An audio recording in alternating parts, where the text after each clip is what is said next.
Chapter 1370.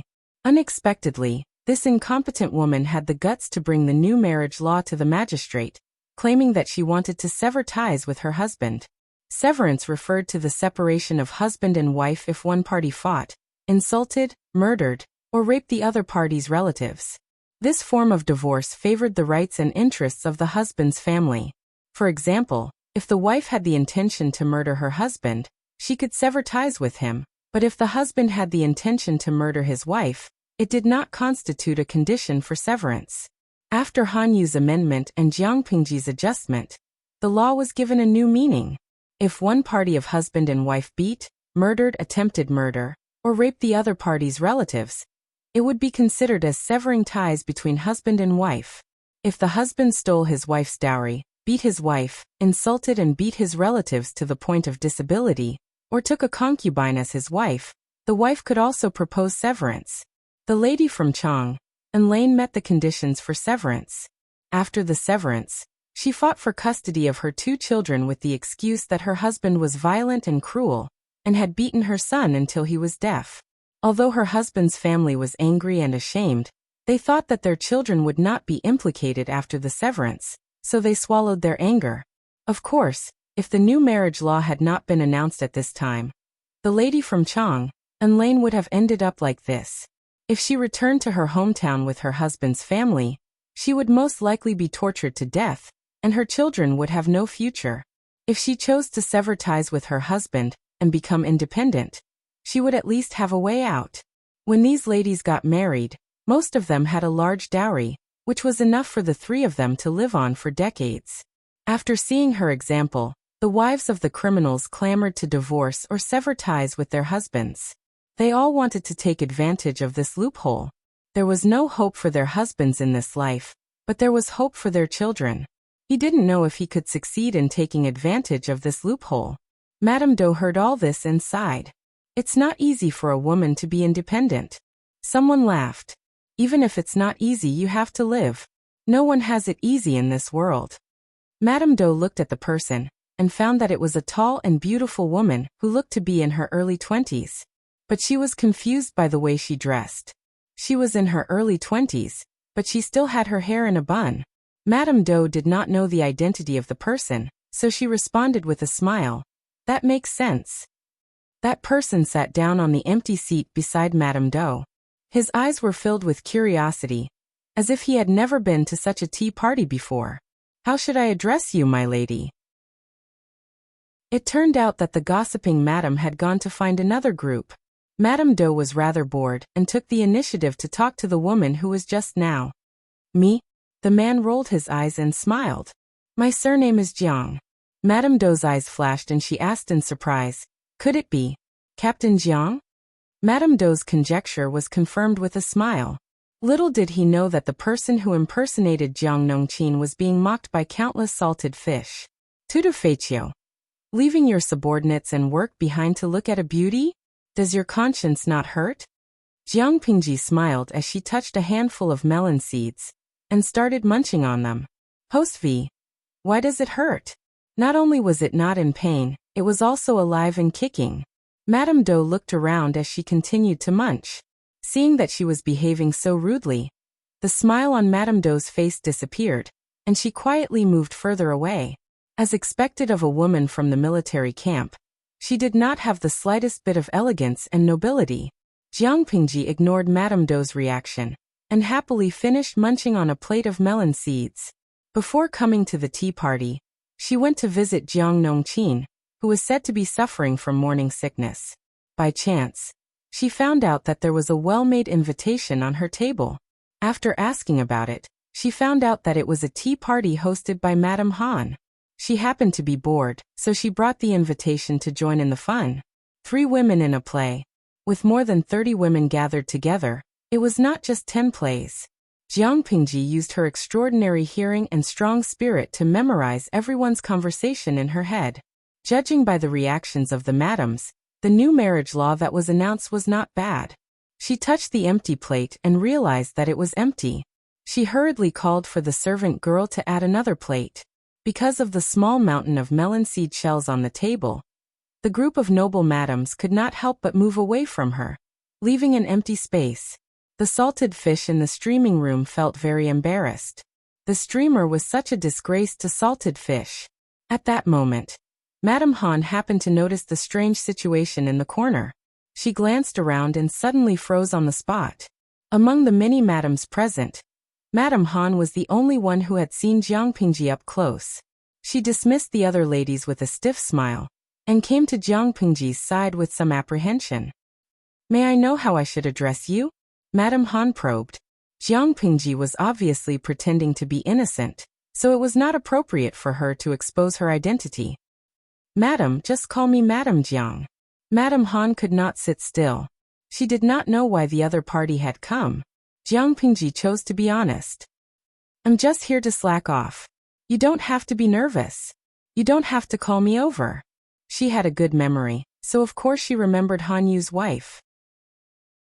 It couldn't be said that he hated her, but it also couldn't be said that he liked her. In her eyes, the other party was the most ordinary noble lady of a landowning household. She was a woman who had been instilled with the ideology of a clan since she was young. She could also see that Han Yu and his wife were not as respectful to each other as the rumors said. But this was the official's family business, and she could not intervene. Husband and wife matters should be left to the husband and wife to resolve. Outsiders' interference would only add to the chaos. Jiang Pingji did not intend to provoke Madame Han, but Madame Han had something to say. "This concubine has something that I don't understand. I wonder if Madame Jiang can dispel my doubts?" Jiang Pingji held her forehead and said, "Are you also going to ask me why I am friendly to the poor and ignore the landowning households?" Madame Han's face turned red, and then it gradually turned pale. Jiang Pingji said, "I am not friendly to anyone or ignoring anyone. I heard that you are well-read, so you are naturally different from the ordinary ladies in the boudoir. Why can't you jump out of the fence? The way the ladies in the inner house look at things is different from the way the Lord looks at things." Although it was not meant to be sarcastic, Madame Han was still embarrassed by her words. Madame Han was born in the inner house. You only know your father, brother, husband, and children. It's good that they are doing well, and the family is happy. They are your backbone, but I am the backbone of millions of common people. Jiang Pingji said while eating melon seeds, "The landowning households and the common people are all officials to me. In my eyes, the only difference between them is that they are useful and useless. Use the useful ones and discard the useless ones." She had so few landowning households. Apart from herself, most of the reasons should be attributed to the landowning households. It was fine that the landowning households refused to work for her, but now they blamed her for colluding with the poor. What a robber's logic. Having said that, let's say a few more words. I heard that you have a close relationship with your maiden family? Madame Han looked unhappy. Yes, so what? Chapter 1371. Madame Han was startled at first, but then she became angry. Jiang Pingji's metaphor undoubtedly touched Madame Han's sensitive nerve. Her graceful demeanor became a little awkward. Was it an obvious insult to her by using Huang Song and his wife as an analogy? As the Lord, how can you criticize the petty affairs of the officials like a gossipy woman? So what if she kept in touch with her maiden family? She never had any intention of being a disloyal official. Instead, it was the Lord who was narrow-minded. Madame Han couldn't tell what she was feeling at the moment. She was just embarrassed that Jiang Pingji, as an outsider, had intervened in her and Han Yu's affairs. She felt like she was being monitored and her freedom was being restricted. She was so angry that she didn't suppress her voice. Her Lord Lanting was heard by all the ladies. The ladies who heard the commotion were dumbfounded. They stared at Jiang Pingji and Madame Han in a daze. Their gazes kept shifting. They didn't hear what Jiang Pingji said to Madame Han, but they heard what Madame Han said to Jiang Pingji. Although it was rare for a lord to intervene in the affairs of the officials, it was not unheard of. For example, Huang Song used to like to send beautiful women to his officials. However, Jiang Pingji was a female lord, and most of the officials were men. Once she intervened, it would be awkward and ambiguous. Even if the relationship was innocent, people who liked to gossip could still imagine countless love and hate relationships. An unmarried lord and a married official. TSK, gossip, cliché, and explosive. Isn't it more attractive than a novel? Madame Han regretted her words as soon as she finished speaking. She immediately bowed and apologized with a pale face, trying to salvage the situation. I have spoken inappropriately just now. Please forgive me, Lord Lanting. Following Madame Han's action, the other ladies in the tea party all turned pale. They bowed and apologized. Madame Doe also recognized Lord Lanting as the rude woman who kept eating melon seeds. She was so scared that her face turned pale. She tried her best to lower her head. She was sweating profusely and secretly prayed that Jiang Pingji would forgive her. She didn't have the mood to think about gossip. Jiang Pingji frowned. She was about to speak when she saw the live streaming room exploding. Winnie's green hat. Host, don't talk nonsense. Based on my years of experience watching palace dramas, if you don't handle it well, there might be a scandal. You have to distance yourself from Hanyu as soon as possible. Otherwise, if those gossipy women go home and make up stories for the whole night, the news might spread tomorrow that Master Lanting was infatuated with Han Wenbin and mocked Madame Han at the tea party. Tire Abatement Brigade Leader. Wenbin Beauty's wife. She looks like a dignified and beautiful lady. She looks good and has a good temperament. But she didn't seem to be as likable as she had expected. Maybe it was because the way she looked at others was annoying. Jiang Pingji casually glanced at the bullet screen and moved her gaze away naturally. She said to Madame Han, "What you said makes sense. This is a family matter between you and Wenbin. Outsiders have no right to interfere. But don't forget, Wenbin is also a subject that I rely on. If he is distracted by family matters and is unable to serve me wholeheartedly and work for the welfare of the people, it is not only his fault, but also Madame's fault for not managing the family properly. As the saying goes, when a husband and wife are united, they can cut through gold. If Wenbin is fortunate enough to have Madame Han's full support, he will have nothing to worry about, and that will be his fortune. Madame Han, do you think I am right?" Jiang Pingji separated herself from everyone in a few words. When the madams heard that, they mistakenly thought that Jiang Pingji was there to be a peacemaker. Master Lanting's words are certainly not wrong. Madame Han laughed awkwardly. She looked a bit reluctant.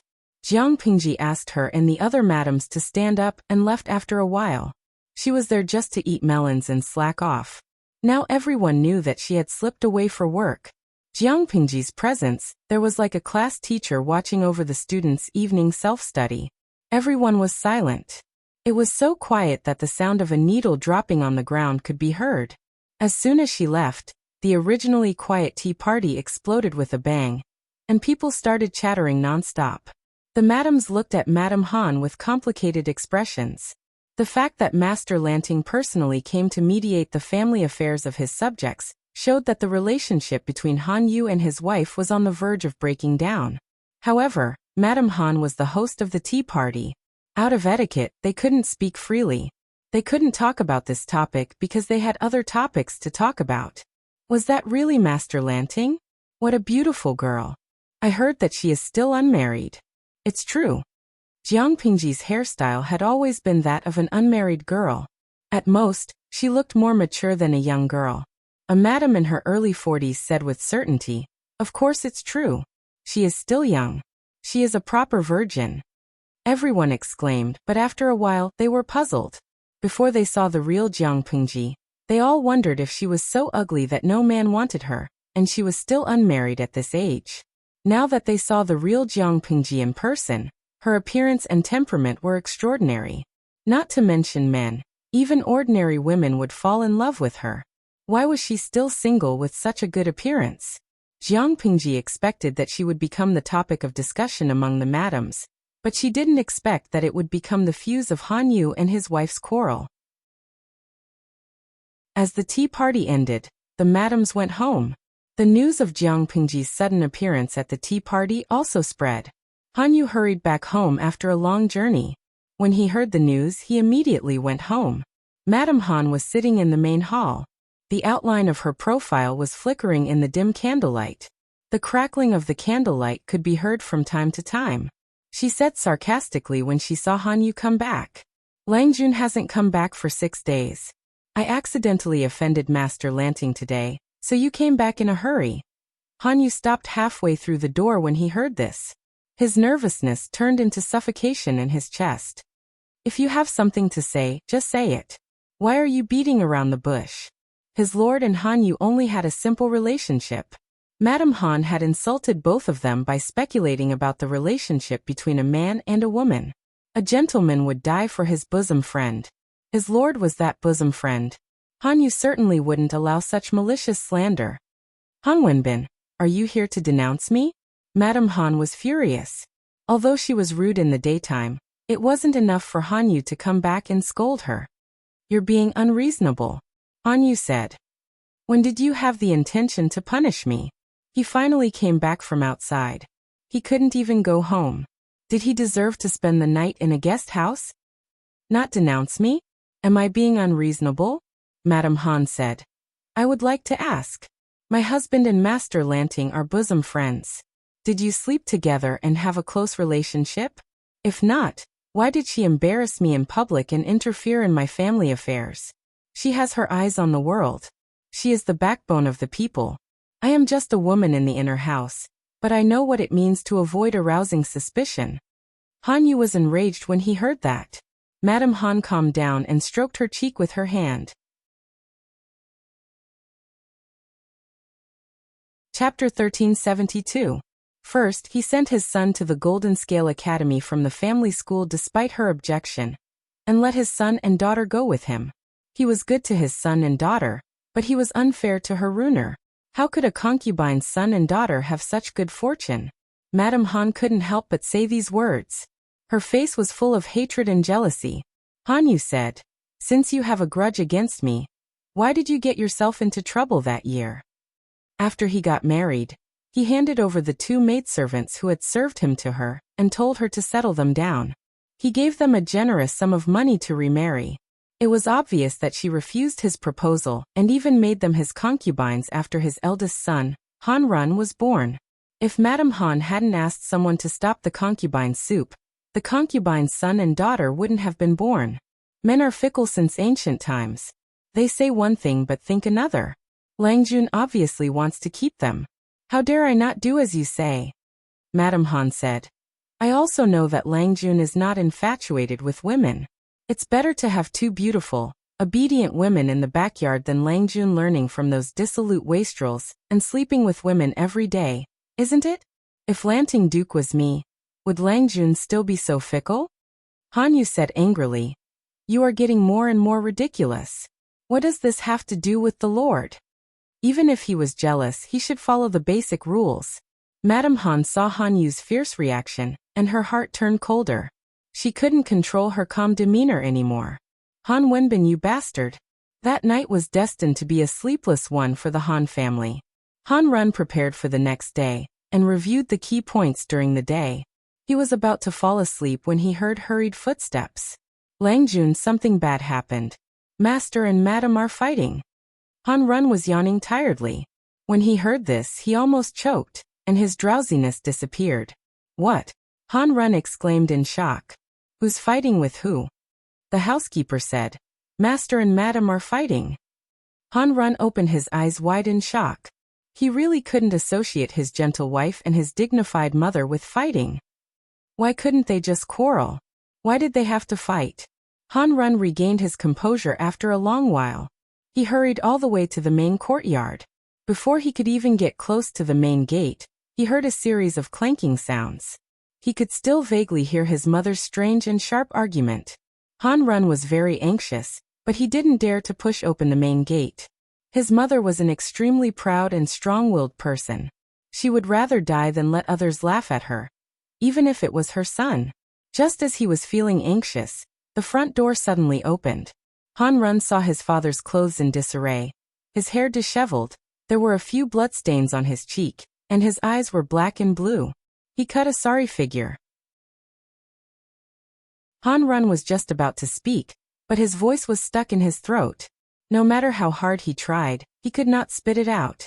Hanyu looked down at his son and said, Go in and persuade your mother. I'm going to stay with your Uncle Wei for 2 days. Han Run nodded numbly as he watched his father's back gradually disappear. He heard his mother's cries grow louder. Han Run had seen his mother cry, but no matter how sad she had been, she had always maintained a dignified demeanor and had never been rude in front of others. But now, Han Run thought his father had lost control and hit his mother, but when he entered the room, he found that his mother's clothes and hair were a little messy, but there were no external injuries. Of course, Hanyu had never thought about fighting back. He had been chased and beaten the whole time. Mrs. Han said in a hoarse voice, "Run." Han Run answered, "Mother, your son is here." Mrs. Han hugged her son and sobbed loudly. On the other side, Hanyu changed into a clean set of clothes and told the housekeeper to warn the servants. Then he went to find Wuxia. Wuxia didn't expect Hanyu to visit him so late at night. He was scared by Hanyu's big face. Hanyu said, "Your sister-in-law scratched me." "Oh," Wuxia said with a smile, "the grape trellis fell." Hanyu didn't want to argue with Wuxia's mischievous character, so he asked him directly. "A long time ago, Zixia reminded me to be careful of my wife's family. I'm not sure if you can be more specific." Hanyu and Wuxia were not only brothers, but also classmates for more than 10 years. Of course, the two of them were very familiar with each other. Wuxia wouldn't have said that if he wasn't 100% sure. There must be some inside story here. Wenbin also knows that I have learned some skills from the outside world, and I can peep into the secrets of heaven by chance. Wuxia sighed and said, "I didn't dare to say it in detail before, for fear of offending the secrets of heaven. But now I don't. The Lord will ascend to the throne in the future, but Wenbin's wife's family is a burden." Hanyu was puzzled. Although my father-in-law is extreme, he is not someone who doesn't know how to adapt to the circumstances. He really didn't understand why Wuxia wanted to be a burden.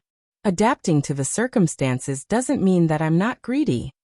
Wuxia said, "What if Wenbin's wife's family and other aristocratic families intend to overthrow the court and change the throne? To support a puppet emperor to ascend the throne, not only will my sister-in-law be involved, but Wenbin and his eldest son, Han Run, will also die here." For the officials, a wise and assertive emperor was not a good thing.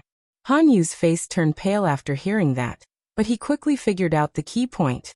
When the Lord ascends the throne, it is necessary to reorganize all the industries. The most important one is the salt and iron industry. "Wenbin, do you still remember how your sister-in-law's wife's family made a living?" Wuxia reminded him again. "If the Lord wants to take back the salt business, won't it affect the foundation of that family? Taking people's money was like killing their parents. How many aristocratic families would oppose the emperor's action?" Hanyu's wife's family was not the only aristocratic family that had tasted the sweetness of this industry, who would be willing to let go of it easily.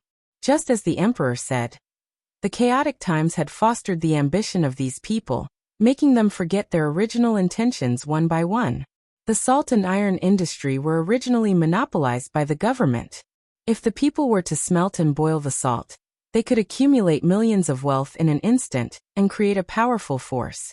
However, there would be a huge gap in the country's taxes. When the crisis came, how could the country resist the risks and crises?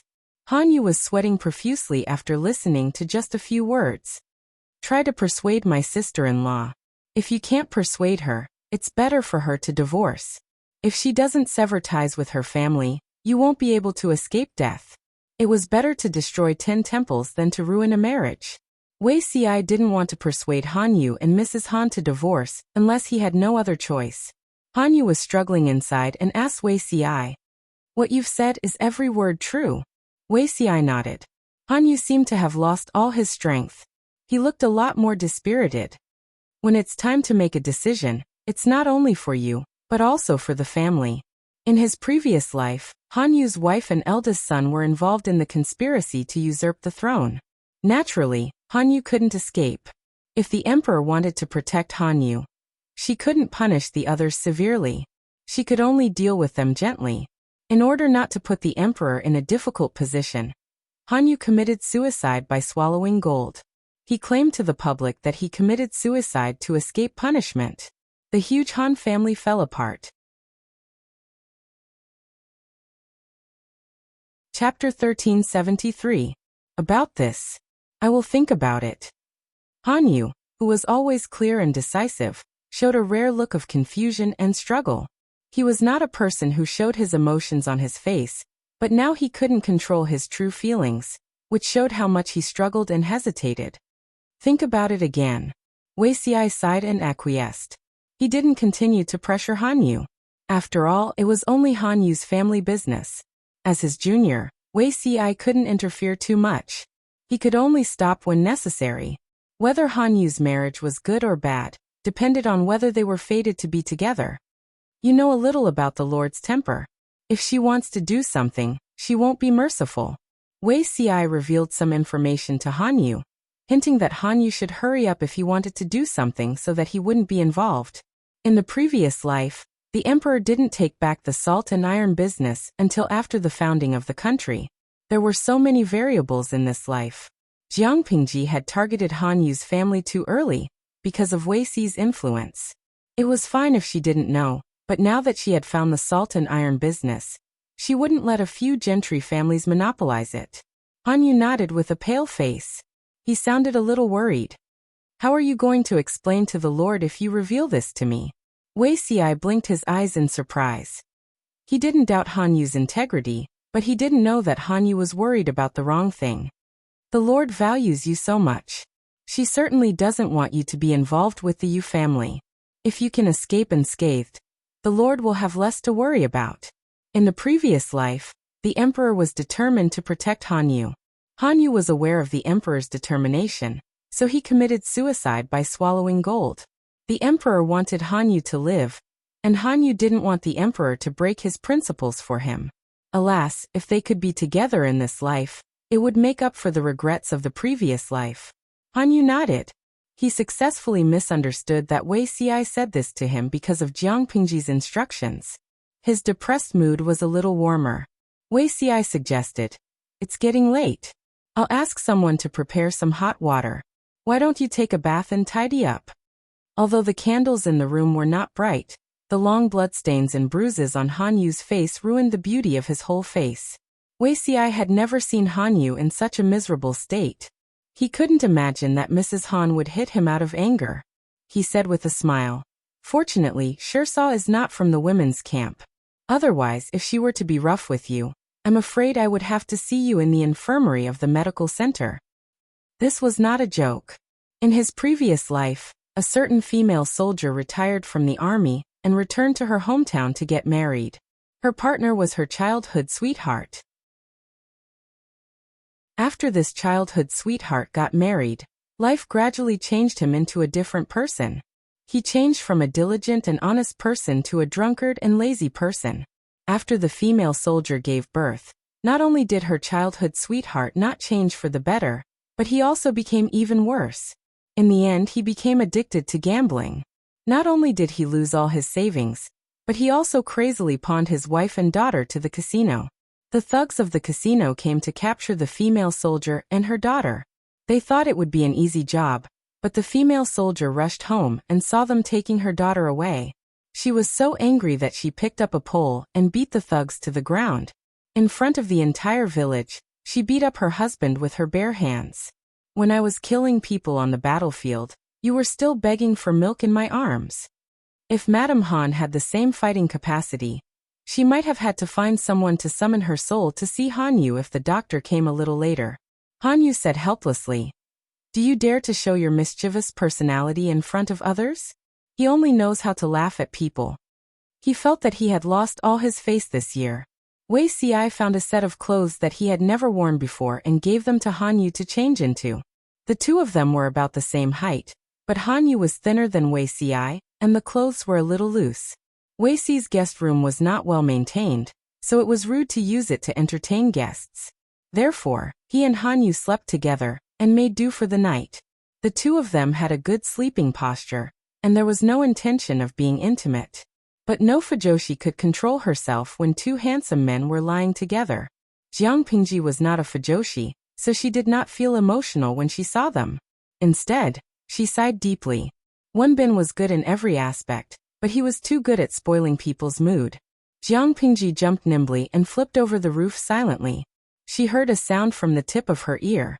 She looked down and sure enough, she saw a black thing wiggling its plump buttocks. The thing was staring at her with its black eyes. Wuxia and Hanyu were sleeping soundly, but their daughter was an iron-eating beast with a long history. It had already remembered Jiangpingji's smell. What is it? Jiangpingji jumped down and landed next to the iron-eating beast. She pulled its ears and said, "Go back and find your father." The iron-eating beast could not understand human language. It stuck out its tongue and licked Jiangpingji's hand. Its big black eyes were filled with one word: hungry. Go find your father if you want to eat. Jiangpingji picked up the little guy and threw it back to the bedroom. It's rare for me to have the time to come here, but he is so heartless. How dare he keep a mistress in his house? The iron-eating beast that was abandoned by its mother covered its wounded heart and went to find its poop picker pitifully. The iron-eating beast did not wake Wuxia up. Instead, it scared Hanyu awake. As soon as he opened his eyes, he saw a shadow of a beast lying next to the bed. He was so scared that his voice cracked. Wuxia woke up right after Hanyu, but he was not surprised. He said calmly, "It's okay. It's your niece." Hanyu was scared and speechless. He watched Wuxia skillfully dig out the night snack of the iron-eating beast and threw it back to its nest. "No wonder you are so poor. You spent all your money to raise it." Wuxia said mischievously, "Daughters should be raised well." Hanyu put on an expression that said, "We are not in the same world." He rolled up the quilt and went back to sleep.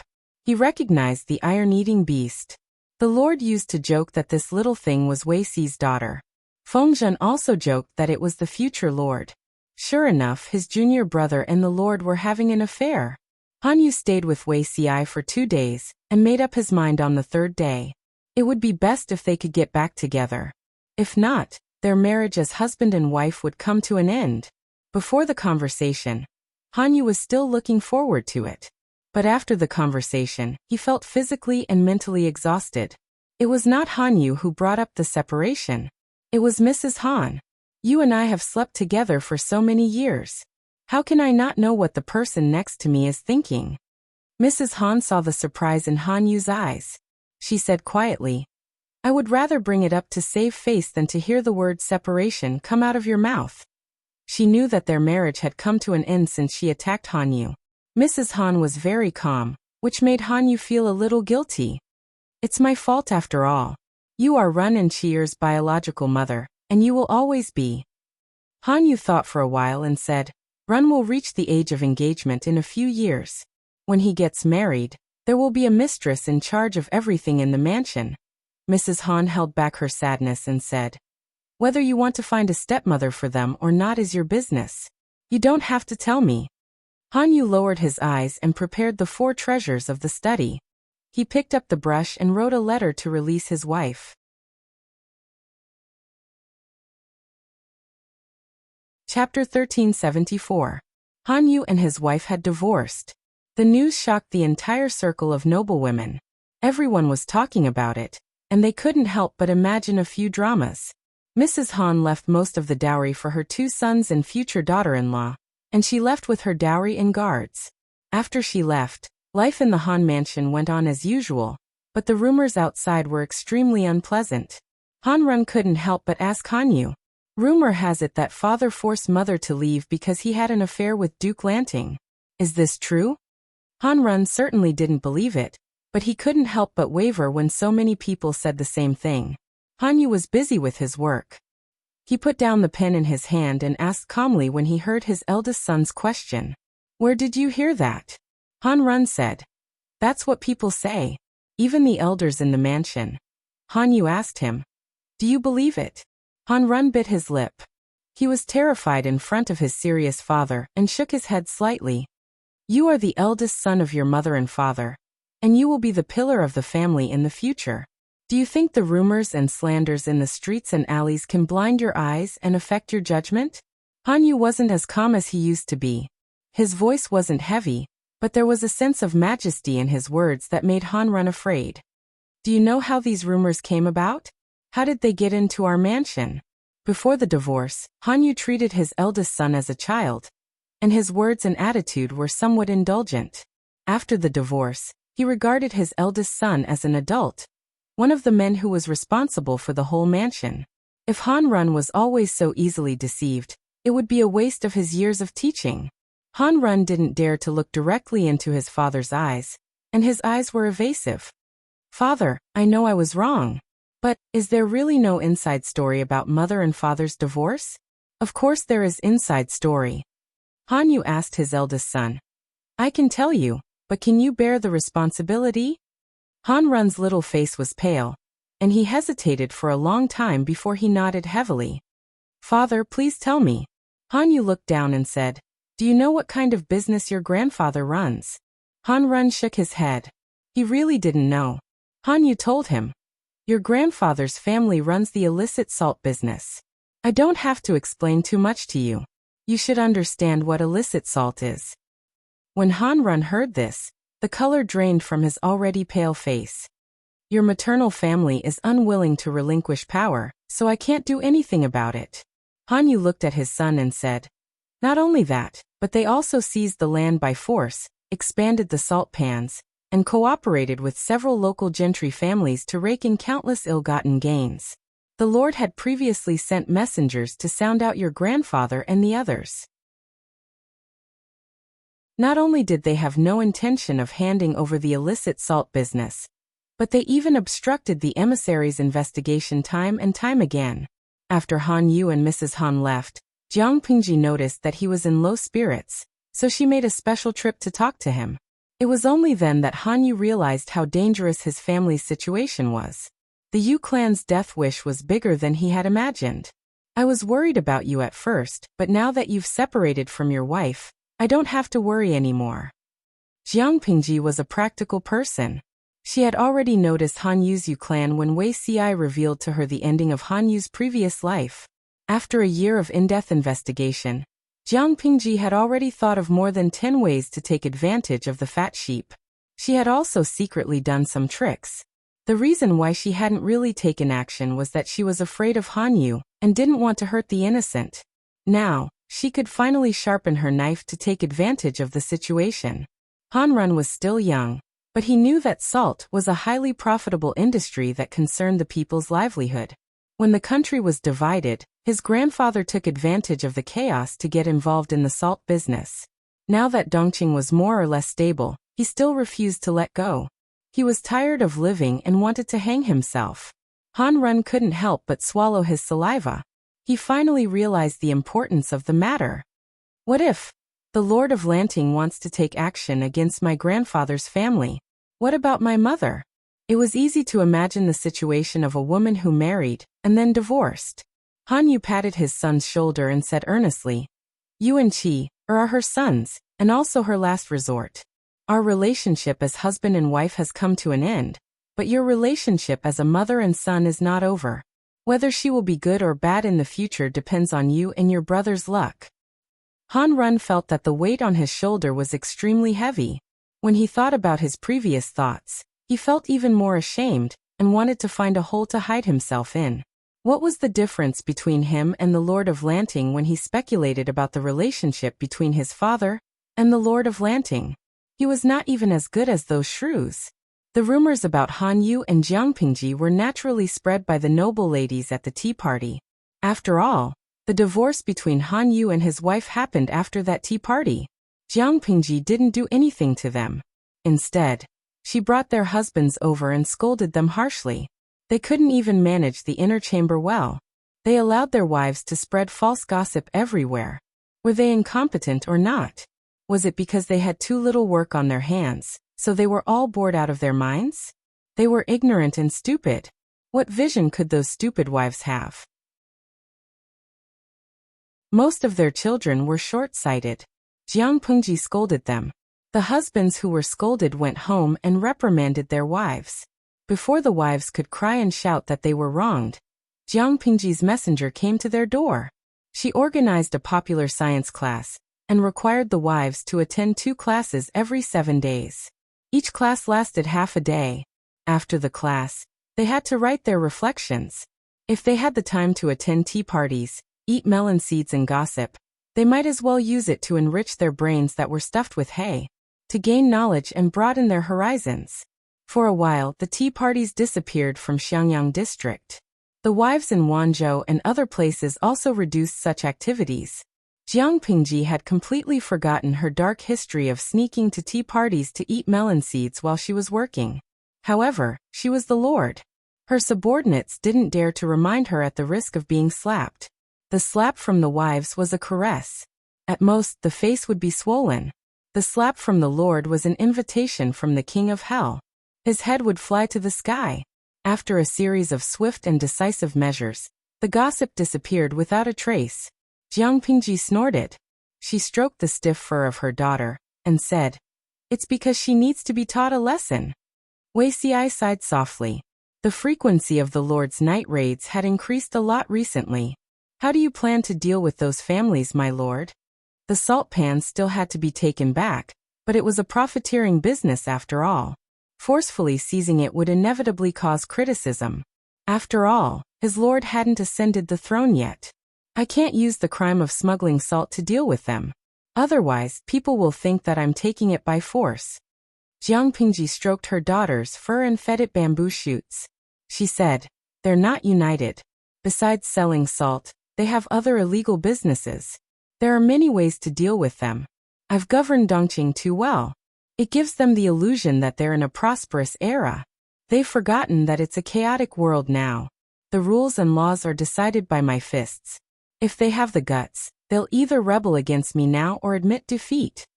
If it weren't for the reputation that Wuxia yearned for, Jiang Pingji would have sent people to force them.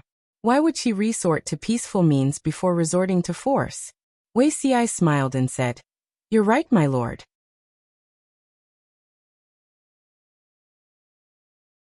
Chapter 1375.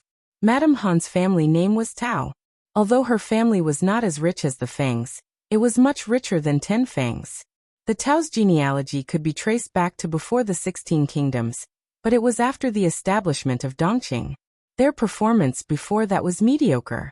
Before the establishment of Dongqing, the ancestors of the Taos had sharp eyes and decisively placed a heavy bet on the founding father of Dongqing. After the establishment of the country, Madame Tao was one of the royal family's confidants. She helped the royal family to monitor the southern salt affairs. After decades, she had accumulated a lot of wealth.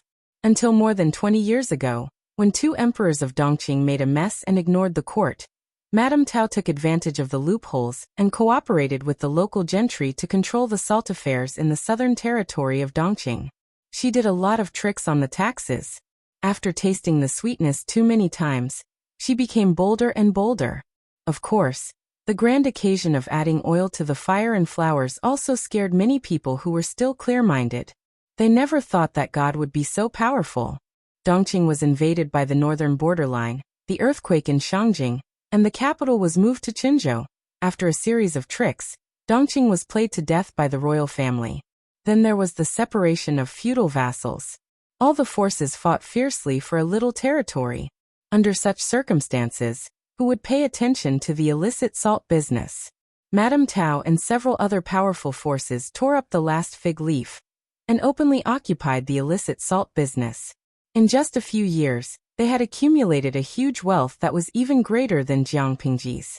To make an analogy, they could not even be compared to the northern borderline, which was a big fat sheep in the past. It could be seen how rich Madame Tao and the others were. How could Madame Tao and the others be willing to let go? How could Jiang Pingji allow Madame Tao to continue to occupy? That was the irreconcilable contradiction. That was the root cause of Han Yu and his wife's divorce. Otherwise, they would not have divorced so easily for the sake of their 2 legitimate sons. Han Yu was well aware of that, but Madame Han did not notice it. She left most of the dowry to her 2 legitimate sons, and returned to her hometown with a small part of her assets and servants. In order to preserve her dignity, Madame Han was very calm in front of Han Yu, but she could not help crying when she was alone. "My lady, why did you do this?" The dowry nanny looked at her dejected wife, who had grown up with a baby's milk, and felt very uncomfortable. Madame Han said, "I just find it hard to calm down. The Tao family doesn't know about the divorce between the First Lady and the son-in-law yet." The dowry nanny said worriedly, If they go back like this, I'm afraid. Madame Han pretended to be calm. Nanny, don't worry. The dowry nanny sighed. Her voice was filled with deep worry. How could a divorced daughter receive the same treatment as when she was still single? Madame Han suddenly remembered what Jiang Pingji had asked her before. I'm very curious. If Wenbin was Bogeo and his wife was Chi Chaolan, would you also be rejected by your own family? Madame Han suddenly shook her head. No matter how bad her situation was, she would never fall to the state of a stray dog. Everyone in the Tao family was surprised by Madame Han's arrival. After asking about it, both parents' expressions changed. You've divorced Wenbin? Father Tao's voice sounded very serious, with a hint of reprimand and fierceness. Because Madame Han was tired from the long journey, her expression was rather tired, but she still wanted to raise her spirits and not lose her etiquette in front of her parents. Yes, she said faintly. Your daughter and Wenbin have divorced. Father Tao's fingers paused in midair. His fingertips trembled slightly with his heavy breathing, showing his master's tumbling guilt. After a while, he reprimanded Madame Han, silly. You rebellious daughter. Madame Han's tired face turned into puzzlement. She said, Wenbin and I are not fated to be together. If he wants to divorce, what can I do? Father Tao said, even so, you shouldn't have divorced at this time. What a rebellious daughter. Are you trying to anger your father to death? Madame Han was stunned by the reprimand. Father Tao lost control of his emotions. If not for Mother Tao's persuasion, Madame Han would have been reprimanded even worse. Mother Tao said, Master, what we should do now is not to reprimand your daughter. We should think of a way to get through this. Under Mother Tao's persuasion, Father Tao's emotions calmed down a lot. Madame Han's heart skipped a beat. She was secretly guessing what difficult problem the Tao family had encountered when Mother Tao asked her, I know your character. You have given birth to Wenbin's children. Even if you don't have any credit, you have worked hard. Why does he want to divorce you? Father Tao and Mother Tao did not care about the divorce between their daughter and son-in-law. They cared about why the two of them wanted to divorce at this sensitive time. What was the reason for the divorce? Madame Han was keenly aware of her parents' abnormality, but she could not figure out the reason, so she could only tell the truth. In Madame Han's opinion, the reason for the divorce was that the relationship between husband and wife had been worn away by life. She and Hanyu had different ideas. Both of them were stubborn and refused to give in. Moreover, Jiang Pingji was between them. It was only a matter of time before their marriage broke down. Father Tao and Mother Tao did not speak for a long time. Their eyes flickered, as if they were weighing the deep meaning behind the words. The atmosphere between the three of them was a little gloomy. After dinner, she privately summoned the housekeeper of the Tao family and asked him about the recent events in the family. The housekeeper had served the Tao family for many years. He was one of Father Tao's most trusted confidants, so he knew a lot of things. Faced with Madame Han's inquiry, the housekeeper rarely hesitated. Madame Han said, As soon as I came back, I heard that the Tao family encountered an insurmountable obstacle. As the daughter of the Tao family, how could I stay out of it? The housekeeper said, First Lady, it is not that we cannot talk about it. It is just that Master and Madame are worried about you, so they did not mention it. Madame Han frowned and said, Just say it. The housekeeper mentioned that Jiang Pingji had sent people to investigate the local illegal salt business and taxes. Madame Han's face turned pale when she heard it. Master and Madame are also worried that Lu Shi is obviously up to no good. I am afraid that he wants to meddle in the salt business. First Lady and young Master Tao are divorcing at this time. We have to worry that Lu Shi might have heard some rumors and forced young Master Tao to divorce you. After all, Hanyu was Jiang Pingji's trusted confidant. If she took action against Madame Tao, took back the salt business and reorganized the taxes, then how could Madame Tao, who was already in the mire, get out of it easily? Madame Tao could not escape, and Madame Han, who was born in the Tao family, could not escape either. As the Tao family's son-in-law, Hanyu would most likely be implicated. Hearing this, Madame Han's tired face became a bit lifeless. Although salt looked ordinary, it was a necessity for the people in the world. It seemed to be worthless, but it was actually a huge profit. Because everyone needed it, there was no worry that salt could not be sold. It could make people rich in an instant.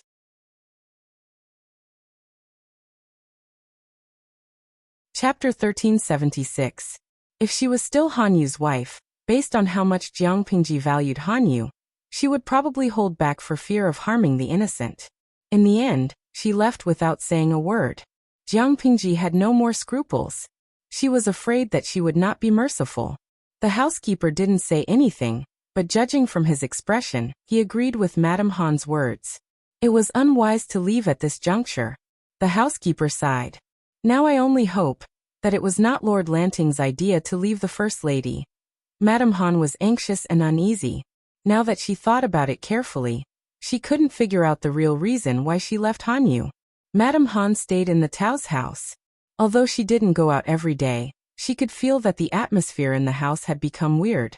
According to the servant girl's report, carriages were coming and going in an endless stream outside the Tao's house. The frequency of the gentry families who were on good terms with them became extremely frequent. She smelled the scent of an impending storm. It turned out that Madame Han's premonition was right. Madame Tao and the other families were discussing to make trouble. Even though the salt business had always been controlled by the state, Madame Tao and the others had enjoyed the benefits for decades. Especially after the world was in chaos, they had even taken off the last fig leaf and regarded the salt business as their private property. How could they be willing to hand over the money tree to an outsider? Many of them even had a crazy idea. Jiang Pingji was just a feudal lord with a relatively large influence. She was not the emperor yet. She was not the emperor. What right did she have to ask Madame Tao and the others to hand over the salt business? In Jiang Pingji's words, one wouldn't feel pity if they lost something that they had never had. However, once they had it, no one would let it go if an outsider wanted to take it away. In order to protect this item, many people would even take the risk out of desperation and go crazy. Madame Tao and the others were typical examples. Madame Tao had a big share of the illicit salt business, and the other families had also tasted the benefits. Each family had made a lot of money. This force was already like a grasshopper on a rope. They were bound together for good or bad. None of them wanted Jiang Pingji to take away their interests. However, Jiang Pingji was so powerful that they had to come up with a perfect plan. Otherwise, they would lose everything. They had thought of many ways, but there were only two ways in front of them. Or they could bow their heads and become a well-behaved aristocrat, content with a little bit of wealth. Or they could rise up and resist, using small to win big. They were not willing to be the former, so they could only choose the latter. Someone said, "Damn it.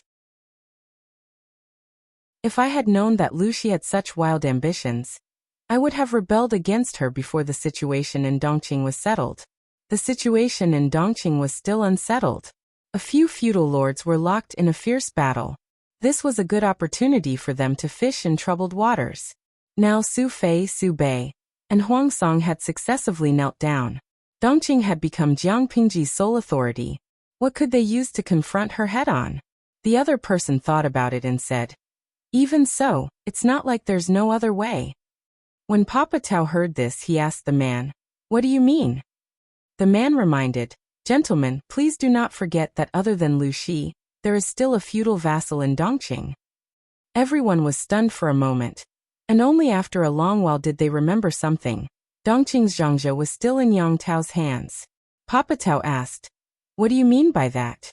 Are you asking us to switch to Yang Tao?" The man shook his head and said, "No. When we turn to Yang Tao covets the salt business. Isn't that the same as circling back? It's better to frame Yang Tao and make Lu Shi and Yang Tao fight. This way, no matter who wins or loses, both of them will be greatly weakened and won't be able to take care of us. They could also take the opportunity to use their savings, recruit soldiers, and expand their influence. When that time comes, they would not be held back by others. Wouldn't that be the best of both worlds?" When they heard this suggestion, everyone was a little convinced. No, they were a little terrified. A dynasty with 100 years of history and 1,000 years of aristocratic families. History had proven that the change of dynasties was an unstoppable trend.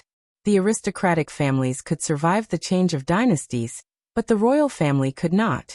They would inevitably be treated as the remnants of the previous dynasty and wiped out, let alone continue.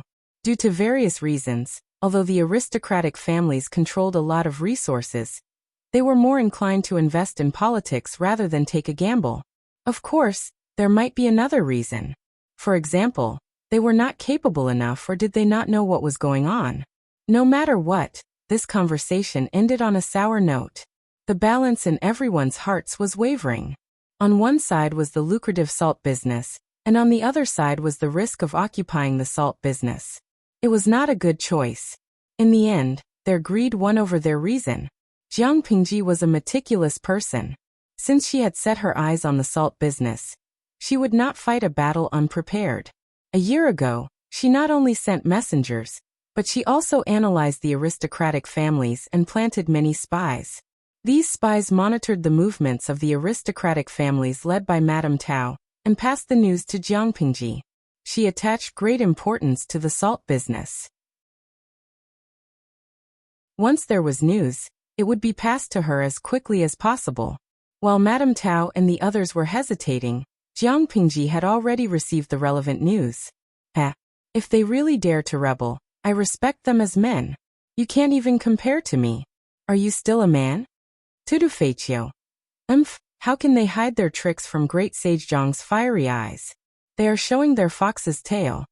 Qingfeng Banshui. Alas, they can only think of provoking the streamer and Yang Tao to fight so that they can reap the benefits. The salted fish in the streaming room secretly scolded Madame Tao for being insidious. She was so greedy that she didn't even know death was at hand. Except for Zhuge Liang, who pretended to be a serious strategist, the other salted fish were still eating melon seeds and ridiculing her. Lao Siji Lianming. With all due respect, whoever competes with you in being decisive is a sissy. You can form an alliance if you want, you can kill an acquaintance if you want. A white knife goes in and a red knife comes out. Which man in the world dares to compete with her in manliness? Nongfu Shangquan Yudiangshuan. Sharp criticism. There are no men and women in front of the streamer, only girls and girls with big penises. Jiang Pingji habitually ignored the salted fish's daily naughtiness. Wei Xi asked her, "How do you plan to deal with these people?" Jiang Pingji said, "I was worried that after a year of cultivation, I have no reason to find trouble with Zhengzi. Madame Tao and the others are so considerate and took the initiative to give me a ready-made weakness. Wouldn't it be a pity if I cut the Gordian knot and killed them all at once? Make the best use of everything. Even the enemy had value. It would be a pity to waste it." Jiang Pingji had been eyeing Yang Tao's Zhangzhou for a long time. However, the previous alliance had ended, and there was no suitable reason to kill the alliance. Since Madame Tao had helped her solve this problem, she didn't mind letting Madame Tao and the others live for a few more days. Wei Xi couldn't help but be speechless. "You mean to let them set up a trap and involve the Duke of Zhengzi?" Jiang Pingji smiled wickedly and touched Wei Xi's lips with her index finger. "Wrong. Not only Zhengzi, I want to swallow the whole of Nanxing. Dragging Zhengzi into the water is just the first step." She was greedy beyond measure. How could she be satisfied with a small Zhangzhou?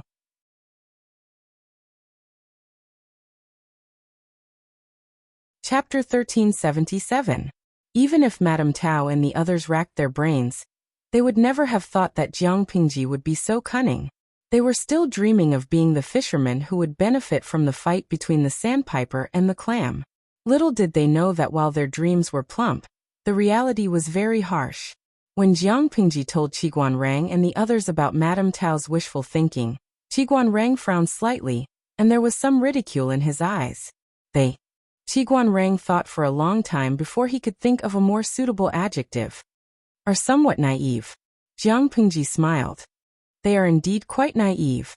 Yang Xi chuckled and said, "Our Lord has a keen eye. How could she take the bait so easily? Yang Tao was not someone easy to deal with. How could he be so easily schemed against?" Madame Tao and the others wanted to sit on the mountain and watch the tigers fight. They really thought too highly of themselves. Do they have the right to sit on the fishing platform? This was still a euphemism. In the words of the salted fish in the live streaming room, Madame Tao and the others had no idea at all. Didn't he take a look at his own capabilities? Did he have the qualifications to boast in front of these two giants? Even Huang Song and the Su brothers hadn't managed to do it, yet Madame Tao and the rest dared to dream about it? Jiang Pingji clicked her tongue and glanced at Yang Si from the corner of her eye. Yang Si was like a spring breeze in recent days. Even though Yang Si had been busy with Han Yu for a few days, he still couldn't hide the pride in his heart. Show off. Jiang Pingji smiled and said, Jing Rong, you are wrong. Madame Tao and the others imitate Jiang Taigong in fishing. I am the fish that is willing to take the bait. If Madame Tao didn't stir up trouble, Jiang Pingji would have to think hard about how to make Yang Tao unhappy. Madame Tao set up a trap for her and Yang Tao, which was exactly what she wanted. Qiguan Rang said coldly, That's exactly what my lord wishes for, but Yang Tao won't take the bait so easily. Everyone had analyzed a few feudal vassals in the past. Those who were led by their lord were mostly ambitious people who had their eyes on the throne. However, there were also lords who were more relaxed, such as Yang Tao. Yang Tao's original intention for the uprising was to avenge his father, Yang Jian. Ever since Zhao Xiao's death, Yang Tao's hatred for his father's murder had been completely lifted. As a lord, Yang Tao lacked a bit of wildness. He had more than enough defense, but not enough offense.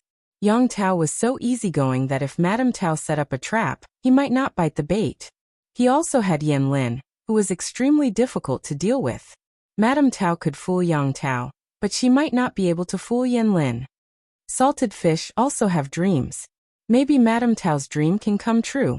Jiang Pingji spoke like a gangster. She changed the topic and said with a smile, Moreover, what we need is a reason to take action, not a reasonable reason to take action. As long as there was a reason, it did not need to be reasonable. Which of Jiang Pingji's confidants was not a shrewd person? Their lord was such a hooligan, and they were also tired. The princesses were mentally exhausted, but in the live stream room, Salted Fish was happily chatting away. Tudafeitio. The host's style is exactly the same as that of a country that claims to be the world's police. She's the most like a hooligan cop. Sincere invitation to join. As expected of an ancient giant. The bullet screen is always accurate. The host's hooligan behavior was indeed very similar to that of a certain country. Both of them would take action as long as they had a reason. They did not care whether the reason was convincing or not, or whether it was reasonable. Qingfeng Wenpu. You're capable but willful. Qingzue Lemon Slice. The newbie in the live broadcast room is trembling. You can talk about politics here? Aren't you afraid of being banned? Lao Siji Lianming. You're indeed a newbie in the live broadcast room. You don't know that not only China, but the world's #1 hooligan can't do anything about it, okay? TSK, don't talk about politics. You won't be banned even if you serialize an article with the 8th letter in the live broadcast room. Don't talk about politics or serialize an article with the 8th letter. You can even form a group to demonstrate with the bullet screen. Nongfu Shangquan Yu Diangshuan. I don't agree with this metaphor. The host is obviously a very reasonable person. The Salted Fish audience did not want to defame Jiang Pingji. They just expressed their feelings. This topic was quickly drowned out by wave after wave of bullet screen comments. On the other side, Jiang Pingji and the princesses were still discussing. Jiang Pingji noticed that Wei Xi's expression was somewhat hesitant to speak, so she took the time to ask. Zixiao, do you have a different opinion? Wei Xi, I said. Reporting to my lord, I think it's still too early to mobilize the troops. How can we mobilize the troops now? We have to wait until the beginning of spring next year at the earliest. Jiang Pingji shook her head and sighed. The continuous wars have made the people of all the provinces suffer. If we want to mobilize the troops against Yang Tao, we have to recuperate for a year or two to let everyone recover their strength. Even if Jiang Pingji's family was rich, she had suffered a great loss after fighting the Su brothers and Huang Song in succession. In order to increase her income, she set her eyes on the salt business controlled by Madame Tao and the others, hoping to get back at them. If Madame Tao and the others were sensible, Jiang Pingji did not mind them taking the family assets they had previously accumulated and retreating in one piece. At most, She would restrict this faction of people from entering officialdom and suppress their ambitions. Who would have expected them to be so ambitious and insatiable? Jiang Pingji could not continue to indulge them. Salt was related to the people's livelihood. Its importance was comparable to copper and iron. Unless one's brain was kicked by a donkey, she would not allow private forces to control the salt business. Madame Tao and the others were so insensible. If Jiang Pingji did not cut them into pieces, she would write her name backwards. When Wuxia heard this, he knew that his lord had misunderstood, so he hurriedly explained. That's not what I meant. Wuxia said.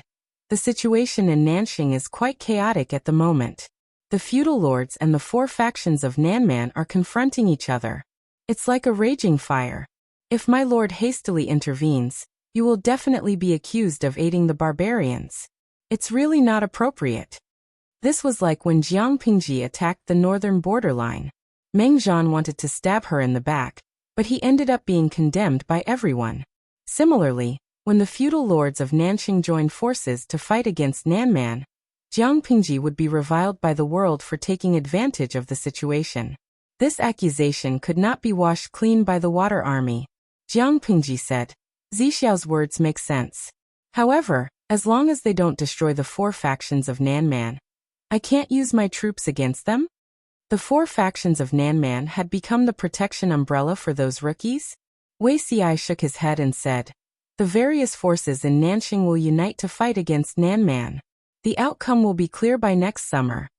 He had the experience of his previous life. Analyzing the situation in this life, he felt that the 4 factions of Nanman were about to be destroyed. Jiang Pingji said, Zixiao, do you hope that I will wait until they are badly injured and then reap the benefits? Wuxia nodded. Didn't Her Majesty take advantage of this in her previous life? And Cui defeated the 4 factions of Nanman and massacred more than 638,000 people. He was also badly injured and had no power to defend himself. In the end, Anchui's Nanxing was taken advantage of by Her Majesty, who had sent troops south. It didn't take much effort to subdue the whole of Nanxing. Even if the lord in this life was doing much better than Her Majesty in her previous life, the situation in Nanxing was very different from her previous life.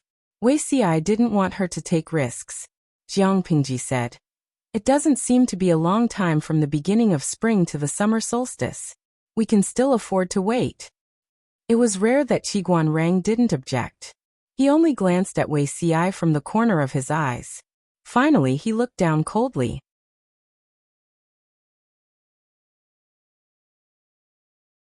Chapter 1378. Zai. Are we going to let the cooked duck fly away just like that?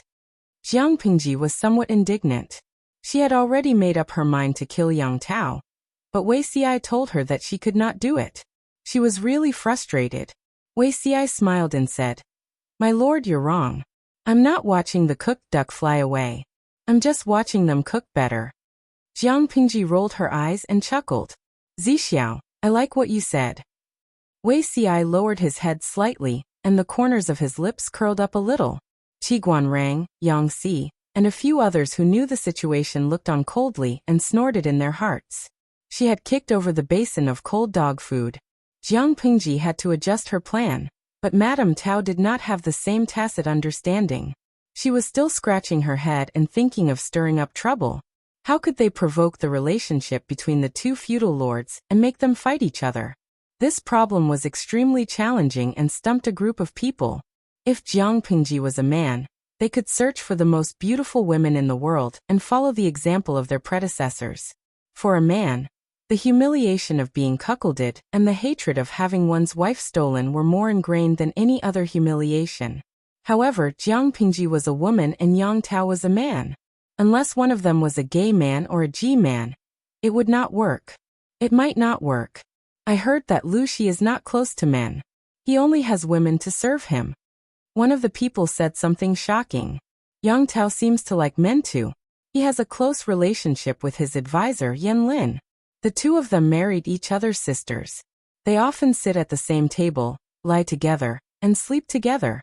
I'm afraid it's impossible to say that there is nothing going on between them. Everyone was speechless for a long time after hearing this. It made sense and they could not refute it. They were originally about to give up on the honey trap, but after this person said this, they were actually a little eager to try it. Compared to other strategies that cut flesh and let blood out, this honey trap was cheap and the cost was low. It was very cost-effective. It's not right, it's not right, it's not right. This operation was too flashy. What if the boat capsized accidentally?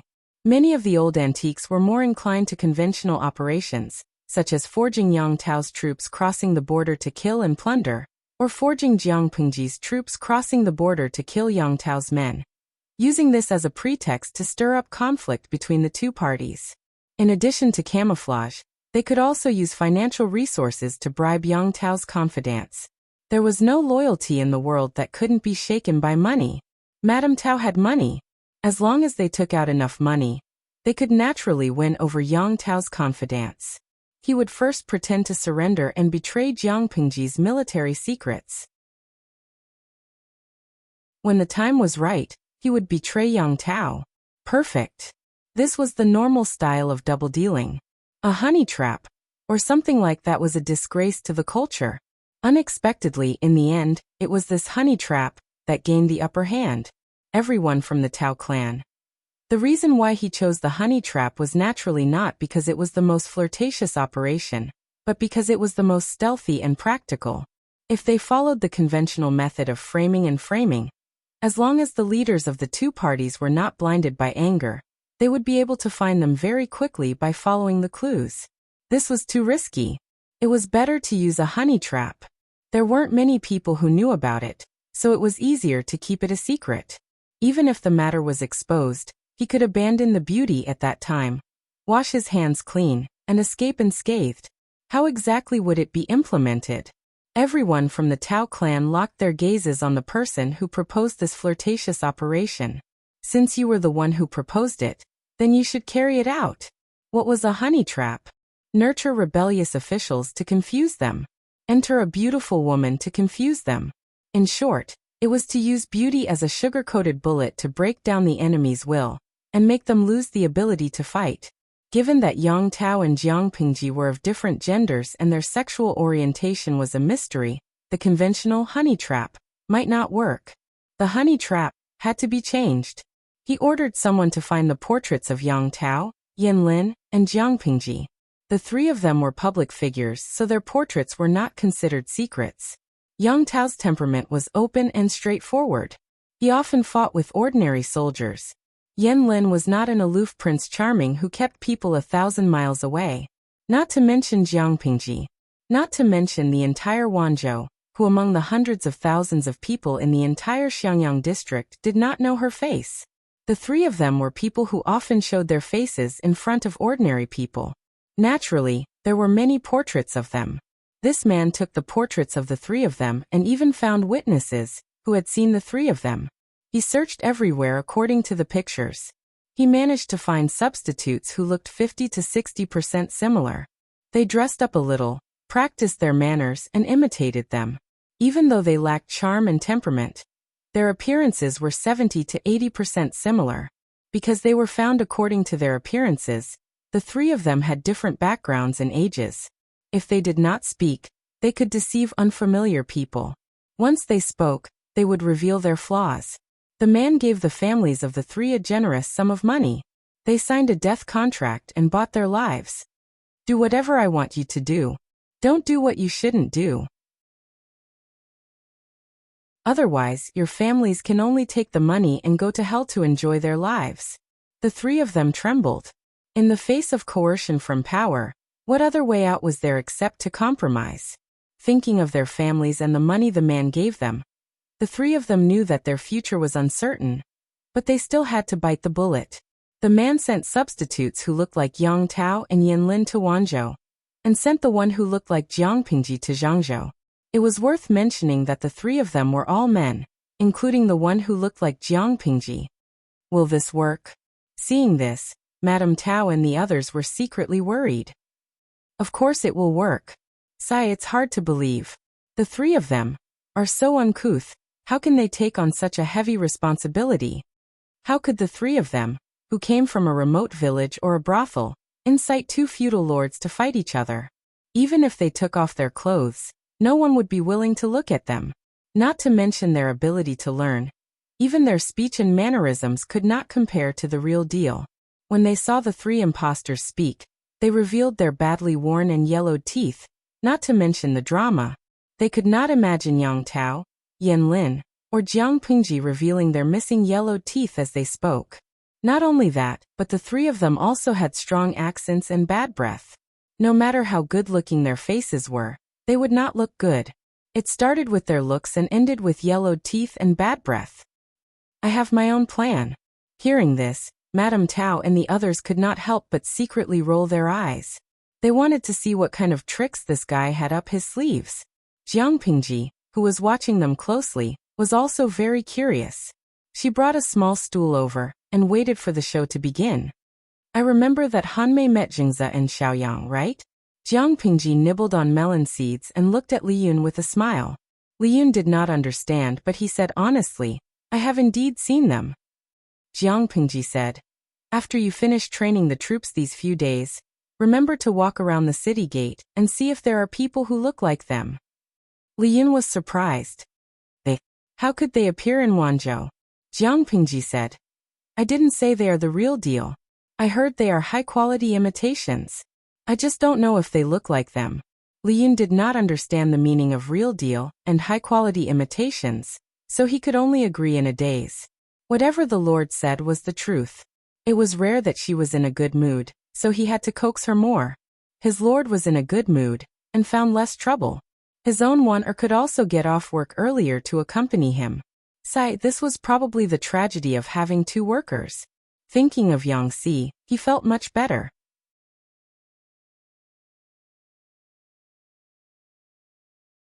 Chapter 1379. Hanmei, have you encountered any problems these past 2 days? Why are you always frowning? Li Yun tried his best to finish his meal. He was about to wipe his mouth and head to the army camp when his father suddenly called him. He blinked his eyes blankly and asked, What's the problem? Everything went smoothly today. I'm not frowning. Xie Qian took advantage of Sheng Guanwan's absence to question his son in a low voice. Not frowning? Then why do you always look troubled when you come back every day? Xie Qian was now an old master who did not care about anything. He only cared about enjoying his life. His daily routine was to practice martial arts, take a walk and teach his granddaughter Lin Wan. Because the female class of the Golden Scale Academy had to learn the art of body refining, to let his granddaughter win at the starting line, Xie Qian asked for a detailed diagram. He studied it before teaching it to his granddaughter. What was gratifying was that Lin Wan was indeed the descendant of a famous family. Her innate talent was even better than her father's. The art of body refining that only women could practice had endless uses. Coupled with the Xie family's unique skills, Lin Wan improved rapidly. Xie Qian dared to guarantee that when his granddaughter reached the age of initiation, she would definitely be invincible among her peers. His granddaughter had a bright future, and his son and daughter-in-law were Jiang Pingji's trusted confidants. Xie Qian's retirement life was exceptionally comfortable. He did not want external variables to disrupt the current situation. Li Yun did not understand, but the person asking was Xie Qian, his father and master. Naturally, he would answer everything he knew. I'm just a little confused. Xie Qian raised his brows and said, As long as it doesn't involve important secrets, what doubts can't be said? Xie Qian could not help but feel a headache coming on. In order for Li Yun to have the ability to protect himself and avoid possible enemies, he had extremely strict requirements for Li Yun's martial arts. Xie Qian created a simple and peaceful living environment for Li Yun, so that he could focus on mastering martial arts. The master and disciple lived as savages in the mountains for more than 10 years. There were pros and cons to this approach. The pros were obvious, but so were the cons. His son's talent seemed to be focused on martial arts and commanding troops. He also walked the path of righteousness, but the people under Master Lanting's tent were all black-hearted. Every time he saw his son squatting in a crowd of black sesame seeds, he was afraid that his son would be at a disadvantage. Congenital deficiencies could be made up for later. He did not seek to be as cunning as a fox, but he sought the ability to protect himself. Alas, there was little effect. Li Yun also knew that he was at a disadvantage. When faced with a difficult problem that he could not decide on, he had to consult his father. "It's not that I can't tell you about this," Li Yun said. "A few days ago, the Lord assigned me a task. She asked me to look out for people who looked like the Duke of Zhengze, Yang Tao, and Yan Lin. At first, I didn't think much of it, but after I came back, I was terrified." Li Yun had been keeping an eye on the city gates for the past few days, his heart filled with worry. He was not good at concealing his emotions, so naturally he appeared to be preoccupied. The more you think about it, the more terrifying it is. Why? Even someone as astute as Xie Qian did not understand what Jiang Pingji was up to. Li Yun may seem naive in other matters, but his intuition is extremely accurate. Everything is peaceful under the Lord's rule. The only trouble is from the Tao family. Someone who looks like Lord Zhengze and Yan Lin popped up at this critical moment. I'm worried that there's something fishy going on. Li Yun added. The Lord never fights a battle unprepared. There must be a deeper meaning to her targeting these two people. I'm not worried about anything else. I'm just worried that I'll miss these two people and give them a chance to stir up trouble. This is my dereliction of duty. Xie Qian said. You suspect that the two people Lu Shi asked you to target are related to the Tao family? Li Yun nodded. Xie Qian tapped his finger on the table and frowned slightly. As a member of Sunset Glow's elderly pension group, Xie Qian rarely came into contact with political affairs. He did not have many sources of information, so he could not analyze anything. However, he had to remind Li Yun of one thing. If these two people really appear, you must pay attention to their movements. Send people to keep a close eye on them at all times, Xie Qian said. They look like Yang Tao and Yan Lin. Although they are not real people, in the eyes of the people they are considered half-real people. If something happens to these two people in Wanzhou, once someone spreads the news, it will be easily misunderstood as Lu Shi humiliating and slandering Yang Tao and Yan Lin. You must be careful. Li Yun nodded, looking like he had learned something. Perhaps Xie Qian's poisonous words had hit him, but on the second day, Li Yun received news of the appearance of his targets. He hurriedly informed the Lord of the news. Jiang Pingji's lifeless eyes suddenly lit up. The past few days have been very boring. Finally, someone can relieve my boredom. Li Yun held back the words that had welled up in his throat. Everyone was extremely busy. How could the Lord still say the words very boring so easily? Looking at the many teachers, who were not even middle-aged and were about to go bald, wouldn't the Lord's conscience hurt? My Lord, it's still. Li Yun dutifully reminded her that it was still working hours. As the Lord, she could not take the lead in skipping work. Jiang Pingji said, I am the Lord. I have to do everything myself. Don't those who take my salary feel guilty? Li Yun's lips moved, but he could not find the words to retort. His Lord's logic was very reasonable. He was speechless. Li Jiamaku. I, my Lord, will skip work. Wither into dust. Being a boss is to have a legitimate reason to skip work. Otherwise, what's the point of paying so much money? Shiniyo. I'm secretly excited. I wonder how similar Yang Tao and Yan Lin's high imitations are to the real deal. Yang Tao and Yan Lin were also handsome men who ranked highly on the attractiveness list. The former was bright and energetic, while the latter was dignified and romantic. However, the livestream was always following Jiang Pingji's perspective. The number of times they appeared could be counted on one hand. A group of good-looking fans could only hold on to the screenshots of the livestream to lick their faces. After so many years, the material was no longer fresh. They eagerly awaited new material. Even if they were high imitations, they could still satisfy their cravings. Lao Siji Lianming. Streamer, can you stop bullying the little angel Han Mei? He's so hot and cute. Li Yun Xieze and Qin Gong were recognized by Jiang Pingji as the three main mascots. Li Yun was also a veteran and the favorite of the generation. He had countless fans. Jiang Pingji looked at Li Yun's face and sighed faintly. If not for my good looks, how would I have the right to be bullied? Didn't he know that she valued appearances? Hitting was a sign of affection, scolding was a sign of love, and when one was deeply in love, one would kick him. Not beating Li Yun to death to express her love was already the greatest restraint she could muster. Li Yun was dumbfounded. Very quickly, Li Yun felt that he had found the answer. Even though he knew that the two men were impostors, their looks were undeniable. The Duke of Zhengze and Mr. Yan Xiaoyang are indeed rare handsome men in the world. It's a pity that the two of them didn't learn half of their charm. What a pity! Li Yun spoke with a straight face, but Jiang Pingji asked, "Don't you feel that the two men below are gay?" Li Yun was at a loss. Beggars. Jiang Pingji muttered to herself. Forget it. I'd better not taint a righteous and straight man like you. The livestream room was filled with bullet screens, thanking Jiang Pingji for sparing the little angel Li Yun.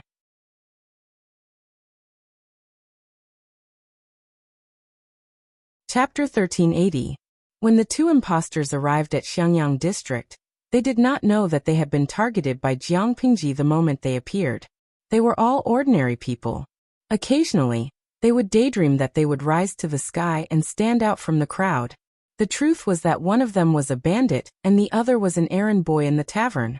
What they all had in common was that their faces were good-looking and upright. There was no one else like them in a 5-kilometer radius.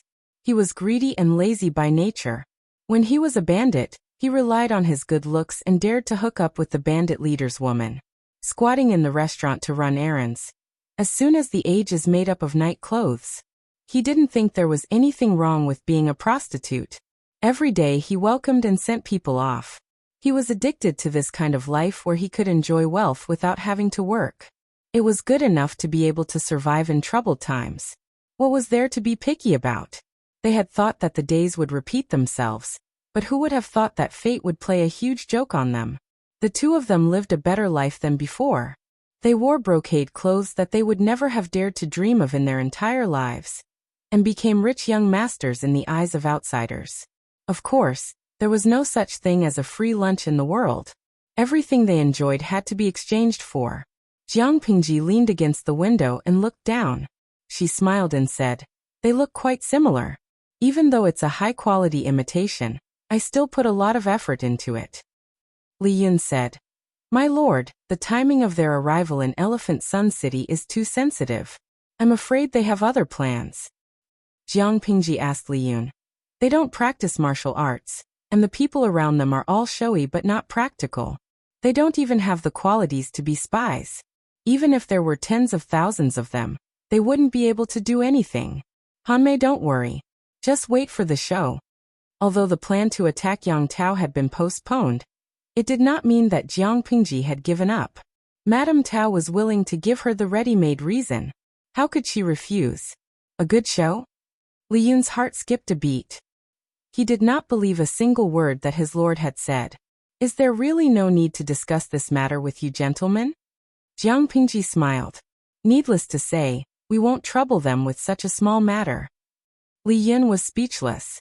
He felt that these gentlemen were not afraid of trouble, because if they did not interfere, the Lord would always make simple things complicated. In the end, weren't they the ones who cleaned up the mess for their Lord? At this moment, in the live streaming room, Salted Fish and Li Yun were in the same mood. Their hearts ached for the little princesses. Facts proved that Li Yun's intuition was correct. Not even 2 days after the two replicas arrived in Xiangyang district, a rumor spread. Not only did it reach Li Yun's ears, it also reached the ears of Qiguan Rang and the others. Feng Jin was the first to fly into a rage. He shouted angrily, "Yang Tao and his brother are going too far." Jiang Pingji asked, "Have you found out the source of the rumors?" There was a murderous look in Wei Xi's eyes. He said, "I've found out that the other party claimed to be a merchant from Zhangzhou, who came to Wanzhou to do business. This group of merchants brought a rumor that made the people of Wanzhou extremely angry and humiliated. The Duke of Zhengze, Yang Tao, searched among the people and found a young man who looked very similar to Lu Shi, the governor of Lu province. He ordered the young man to take off his underwear and outer shirt in front of everyone and stand on the high platform naked. The people could see every inch of the young man's skin. The onlookers were dumbfounded. There were a few internet water armies hidden in the crowd. One person said, "I heard that Lu Shi, the Duke of Lanting, is a woman. Her chest isn't so flat." Another person said loudly, "Since she's a woman, she naturally doesn't have that big thing between her legs. She also doesn't have the ability to carry on the family line." The onlookers couldn't help but shift their fervent gazes to the area 3 inches below the young man's crotch. It was unexpectedly full of vigor. Another person jeered. "If the Duke of Lanting was a man, he would most likely look like this. It looks quite spectacular, but I wonder how big it is." The internet water armies intentionally directed the people's attention in this direction. At that moment, someone who seemed to be an official came forward and made an extremely humiliating suggestion. The people could go forward and pinch the weight of that thing if they donated 3 coins. That was a good thing that even the Duke of Lanting didn't have. The people who loved to jeer were somewhat tempted, but no one dared to be the first to step forward. It was time for someone to step forward. With someone taking the lead, the people who harbored evil intentions also went forward to weigh the weight. Someone could actually do such an absurd and disgusting act? Feng Jin and the others were furious. Even if it was a groundless rumor, they felt extremely humiliated just thinking about the scene. Their blood boiled, and they wanted to kill someone to vent their anger. Qiguan Rang and the others were furious. They couldn't wait to roll up their sleeves. Jiang Pingji, on the other hand, was calm and composed. "Why are you so angry?" Feng Jin said. "The subjects died when the Lord was humiliated. If we couldn't protect the Lord, how can we have the face to stand in this world?" Jiang Pingji said. "That's just a rumor. It's not true. Yang Tao and the others must have been kicked in the head by thousands of donkeys to do such a thing. They have no enmity with me, and the situation in Nanxing is unstable. Why would they dare to find trouble with me at this juncture?" Everyone knew this, but they couldn't suppress the anger in their hearts. No matter who the person who spread the rumor was too humiliating. Lao Siji Lianming. Damn! Who came up with such a disgusting evil plan? Just listening to it is incomparably despicable. Shushi Wugua. Oh my god, could this be true? The streamer's psychological quality is really strong. Don't you feel disgusted? Furiously Boiled Frog. Who came up with this idea? Even the brainless anti-fans on the internet have to admit defeat. It's too vicious. Wei Ci said. What do you mean, my lord? Jiang Pingji smiled and said, I was originally curious about what kind of brilliant move Madame Tao and the others had. How could they come up with such a sinister plan? If it was someone with a bad temper, they would have been enraged and retaliated with the same method without a second word. Everyone was speechless. Their lord probably had some deviations in her temper. She made it sound as if she wasn't hot-tempered at all. Jiang Pingji continued. I reckon that similar rumors are spreading in Zhangzhou now. For example, the Duke of Lanting Lu Shi searched the people and found 2 people who looked like Yang Tao and Yan Lin. He used his power to force them to parade naked in the streets for people to see? Madame Tao and the others did this. What are they after? Li Yun felt that he had opened the door to a new world. This operation was too scary. Jiang Pingji said. Anyone with a discerning eye can tell at a glance that it's a rumor made up out of nothing. But the rumor is so unbearable that neither Yang Tao nor I can simply laugh it off. Not to mention anything else, the people will spread it by word of mouth. It won't be long before everyone knows about it. Even if we know it's fake, our reputation has already been trampled on. If we don't seek justice from the person in question, it's inevitable that we'll be suspected of being cowards. This era was not like the world of salted fish in the streaming room. In the world of salted fish, it didn't matter if people found out that an otaku released his life essence in front of a goddess's poster. At most, they would reveal a meaningful smile and smile at each other. This era was different.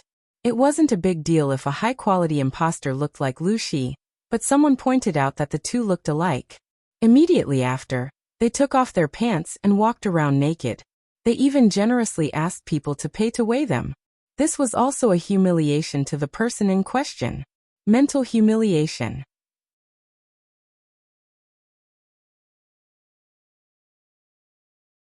Chapter 1381. Just as Jiang Pingji expected, there was a rumor going around in Zhangzhou.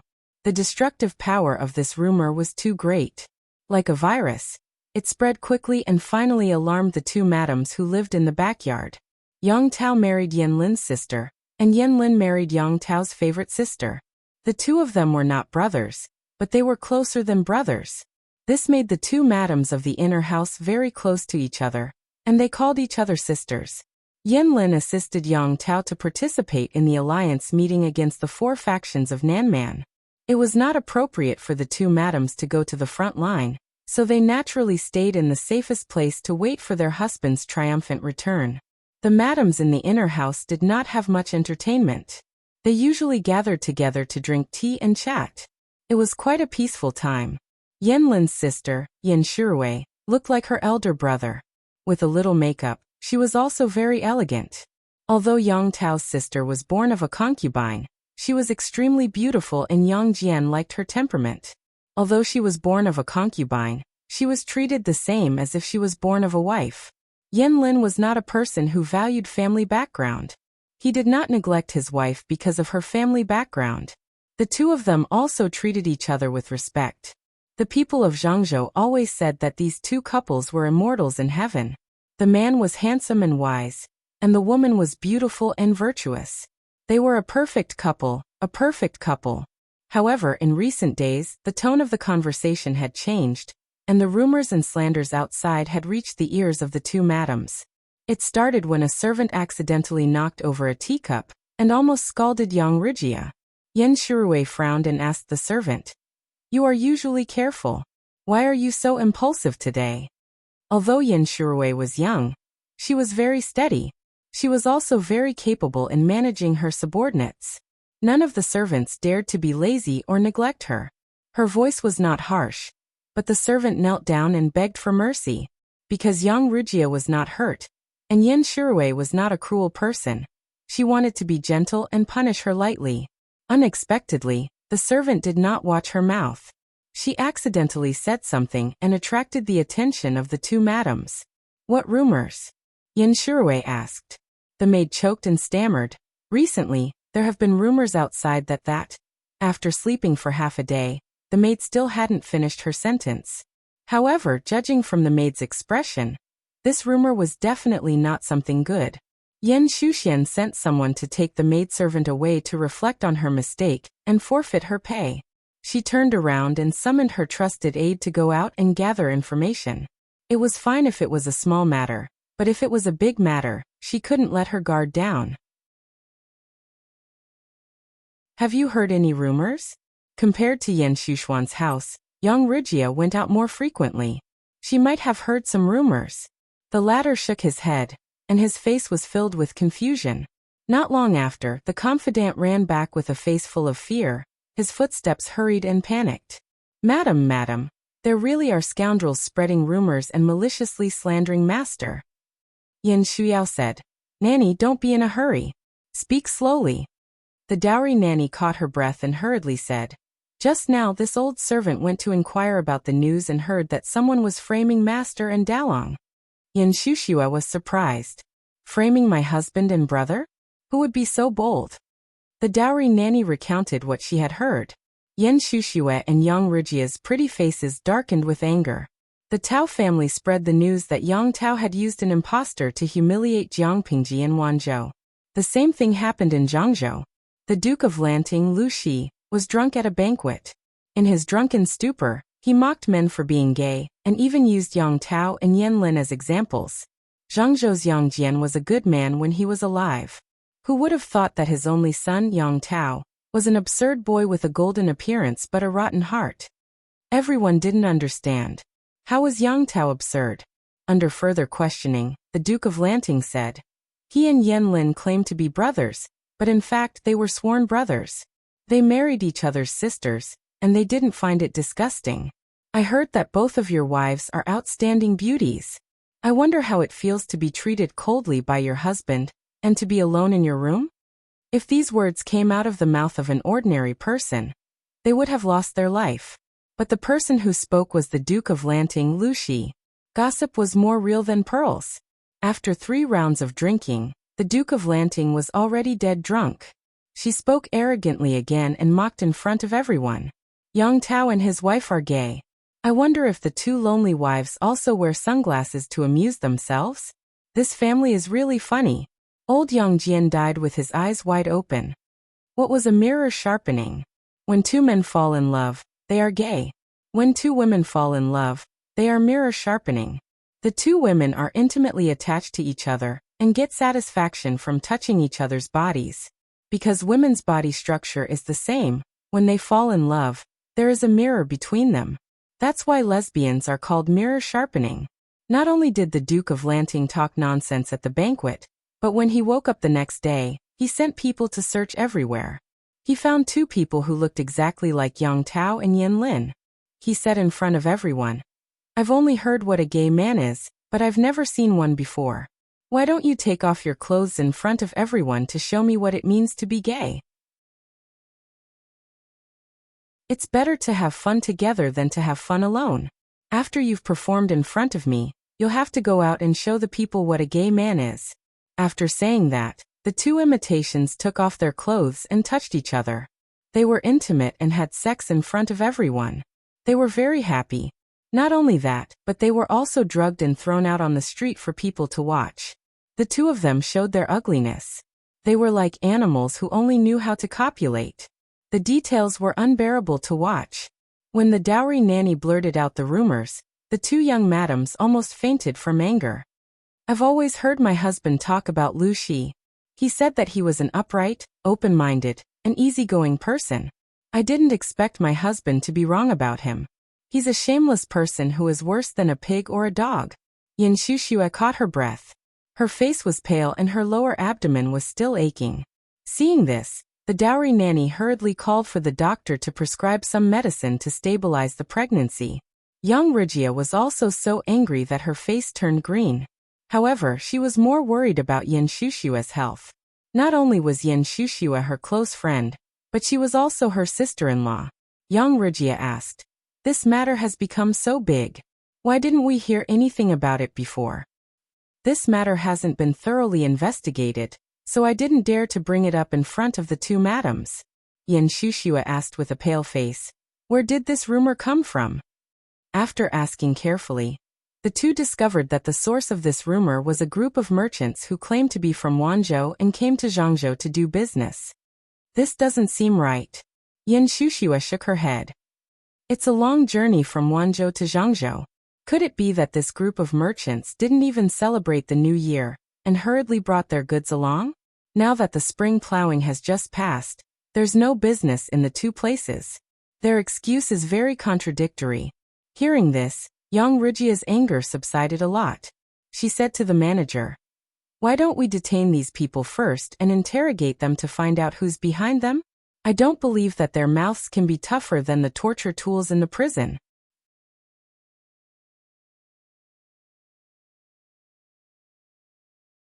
Chapter 1382. Unlike the reign of terror in Zhangzhou, the situation in Wanzhou was much calmer. Jiang Pingji found a random reason to send the two counterfeits back to their hometown for reincarnation. She ordered her subordinates to reel in the fish. The Tao family has been jumping around for too long. Jiang Pingji held a thin bamboo stick in her mouth and acted like an overbearing president. "It's getting cold. It's time to go bankrupt." Yang Si and the others didn't have any objections. Anyway, it wasn't the first time that their lord had gone crazy and was unreliable. On the other hand, Li Yun was honest and picked out the mistakes in her words. "My lord, the spring plowing has just ended. The weather will get hotter and hotter." Jiang Pingji secretly rolled her eyes at him and said, "Hanmei, there's a generation gap between us. You don't even understand the jokes of young people." Li Yun. He was indeed a few years older than the lord, but it wasn't so exaggerated that there was a generation gap, right? Yang Si smiled and teased. "Hanmei indeed doesn't look like a young man." Li Yun was at a loss. Suddenly, he had the illusion that he was out of time. Yang Si said, "Didn't Layman Zaiki come out with a new story some time ago? In the book, there was a sentence, 'The weather has turned cold. Let the Wang Corporation go bankrupt.' It sounded strange, but after thinking about it carefully, it was very interesting. I didn't expect my lord to also be a fan of Zaiki and like his books." Jiang Pingji said, "Of course I like Zaiki. I admire him from head to toe. Speaking of which, Weixi's new book was written by her and him together. However, her only contribution was the nonsensical, "It's getting cold, let the Wang group go bankrupt." She thought that it was a string of witty remarks, but Wei Xi expressed his disdain. "Sai Zixiao, you don't love me anymore." Jiang Pingji squatted beside him and stared at him, hoping that he would add that sentence. Wei Xi was at his wits' end. In the end, he suffered a crushing defeat and abandoned his armor. Therefore, this sentence, which was regarded as the first generation of internet slang by later generations, was recorded in the history books. Other than the title of the founder of the realistic school of darkness, Wei Xi also gained the title of Pippi Ci. It was only because more and more mischievous and interesting golden sentences appeared in his later works that he could be called an ancient internet expert. Wei Xi, I didn't, don't talk nonsense. Madame Tao and others were waiting for the good news happily. Unexpectedly, the good news didn't come. Bad news came one after another. When the aristocratic families annexed the people's land, their hands and feet were usually dirty. Jiang Pingji could investigate them thoroughly. Because of the large number of people in the clan, the quality of the clansmen was not uniform, so it was not rare for the Tao clan's descendants to do something that angered the heavens and the people. No matter which clansman did it, in the end, the entire clan would have to bear the blame. Jiang Pingji did not accuse Madame Tao and the others of the crime of selling illicit salt. Instead, she chose other crimes that had nothing to do with salt affairs. Even so, the result was that the carrot was dragged into the mud. There were more than 30 scattered crimes. As the head of this interest group, Tao enjoyed the most benefits and was found to have committed the most crimes. Jiang Pingji was determined to be ruthless. Naturally, she would not give them time to escape or react. Madame Tao and others kept a lot of private troops, but most of them were ordinary people who had never seen blood. They looked strong, and they could scare the common people. But when they faced the elites under Jiang Pingji's command, they would be sent to their deaths. It didn't take long for them to surround Madame Tao's residence. The clansmen and servants who didn't know what was going on were flustered. The crying of children and women drifted into the high walls of the inner residence and into Madame Han's ears. Madame Han lived in the inner residence and almost never went out. At this time, she was also alarmed. She looked a little worried. She asked her personal maid, "What happened outside?" The maid cried. She didn't know whether she was crying for the future of her master or for her own life. "I heard that Lu Shi, the Duke of Lanting, sent troops to confiscate the house. Madam, what should we do now?" Hearing this, Madame Han only felt a buzzing sound in her head, as if something had exploded one after another. The explosion made her deaf. After a while, she regained her senses. What confiscation? The maid couldn't explain clearly, but it was an indisputable fact that the Tao family's residence was surrounded. Madame Han's expression changed. She suddenly got up from her seat and was about to leave when she heard a flurry of footsteps. When she went out, she saw rows of armored soldiers with guns in their hands entering the residence. "How dare you?" Madame Han was furious. She couldn't help but yell at the ruffian soldiers for their actions. "Who allowed you to enter without permission?" The leader of the soldiers asked politely, "May I know who this madam is? Are you a guest or a member of the Tao family?" Madame Han didn't answer. Instead, she asked, "Why did you enter without permission?" The leader said, "Madame Tao is plotting a rebellion and framed the governor. I am under orders to arrest the criminal." When Madame Han heard this, she was so angry that she almost fainted. If you want to frame someone, you can always find a pretext. She swallowed down the taste of iron in her throat and scolded. "The Tao family has been here for generations, and they have survived through the chaos. Why would they want to rebel at this time? It's obvious that Lu Lanting is coveting other people's private property and is using it as an excuse to take it by force. The world's most vicious bandit is none other than Lu Lanting. All of you are just helping her." The soldiers were polite at first. Although they were confiscating the residence, they didn't take the initiative to force anyone, nor did they smash anything. Compared to the previous examples, they were more refined and courteous. They didn't expect to be scolded so harshly even though they were so polite. It was one thing to scold them, but this crazy woman even scolded the Lord. This was intolerable. There was no need to tolerate it anymore. Arrest them all. Madame Han was just an ordinary woman. How could she compete with an adult man? While the two sides were arguing, Xiezhe's voice was heard. What are you doing?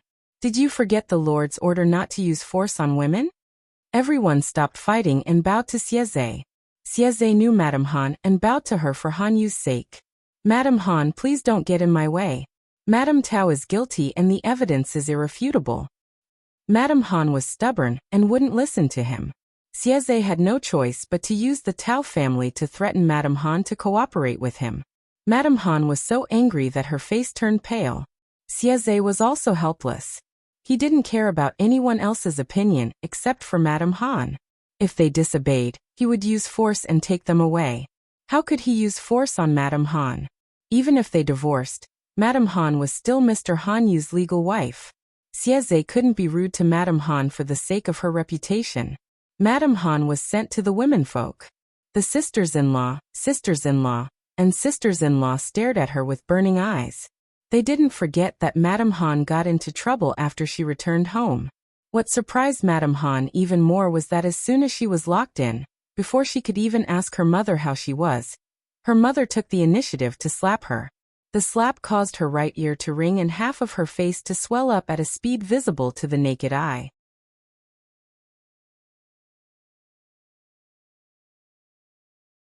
Chapter 1383. Madame Han's eyes were filled with disbelief. The woman in front of him with messy hair and pale cheeks, who seemed to have aged more than 10 years overnight. Was she really his mother? In Madame Han's memory, her mother was dignified and gentle. She was dignified and generous to outsiders and virtuous and steady to her family. Madame Tao was well managed by her. From her father to servants, no one dared not to respect her mother. Her mother also lived a glamorous life. Wherever she went, she was a model praised by others. Whether it was her background, appearance, knowledge, or self-restraint, she was perfect. Her hair was always meticulously combed and decorated with pearls and turtles. Wherever she went, she was the center of attention.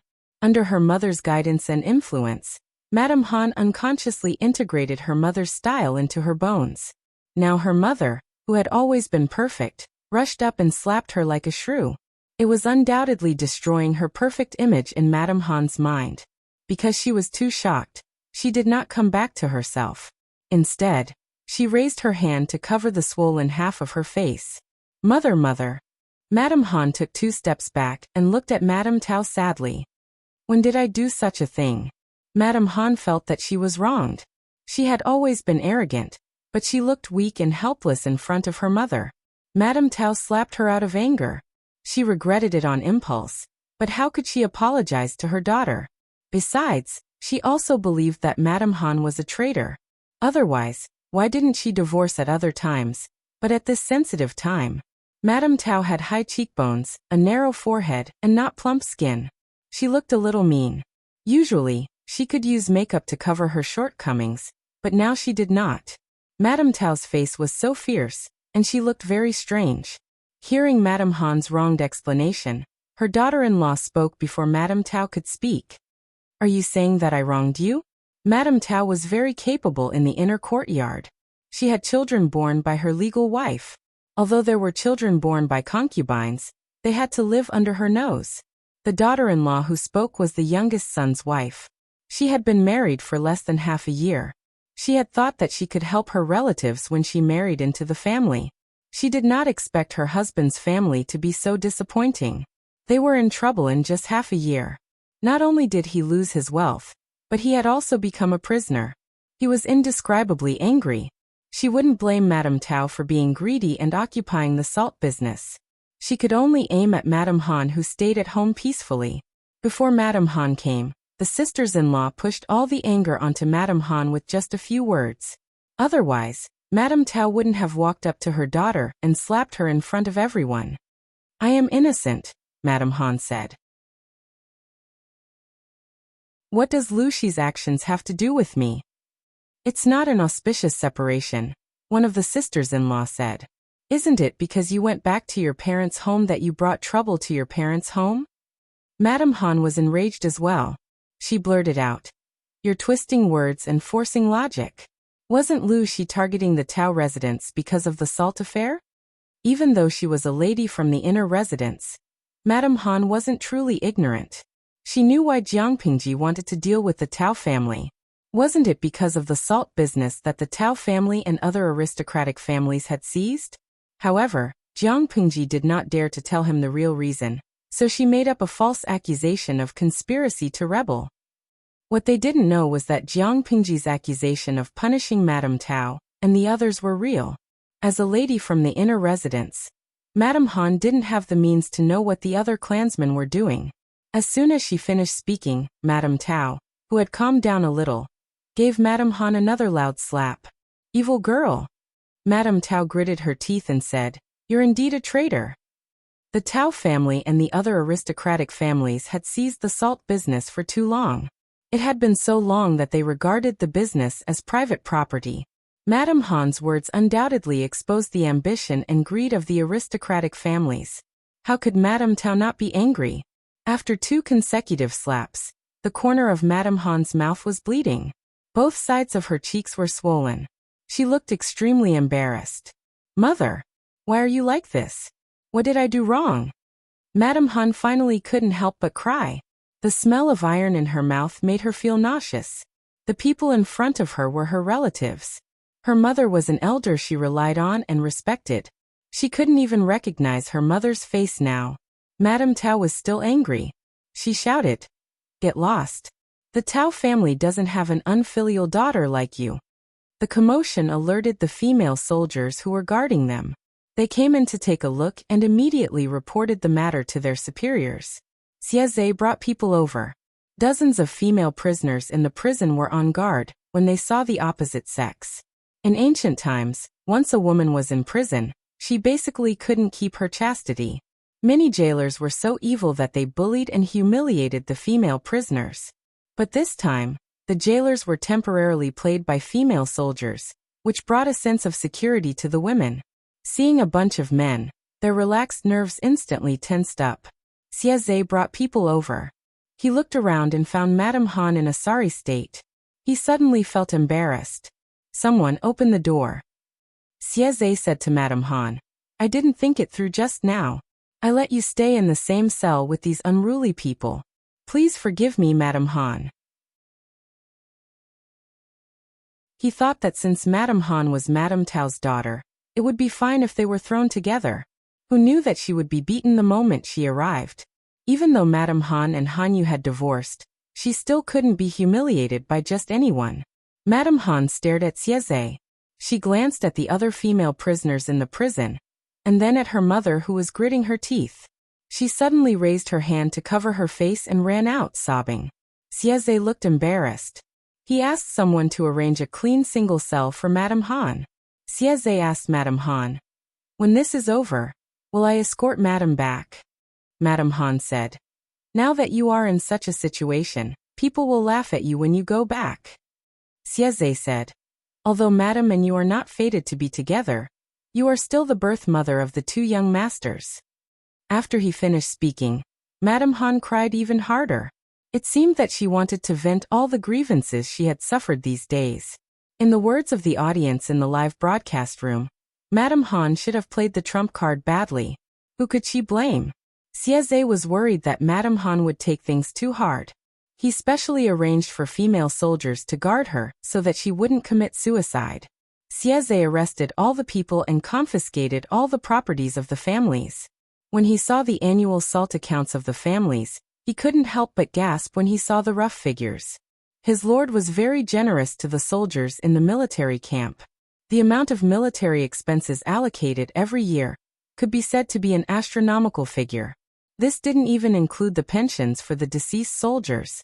If the families made a list of military expenses, his lord would definitely be at the top of the list, far ahead of the second place. When he looked at the account book, he finally understood what the lord often talked about meant by the picture of a broken account.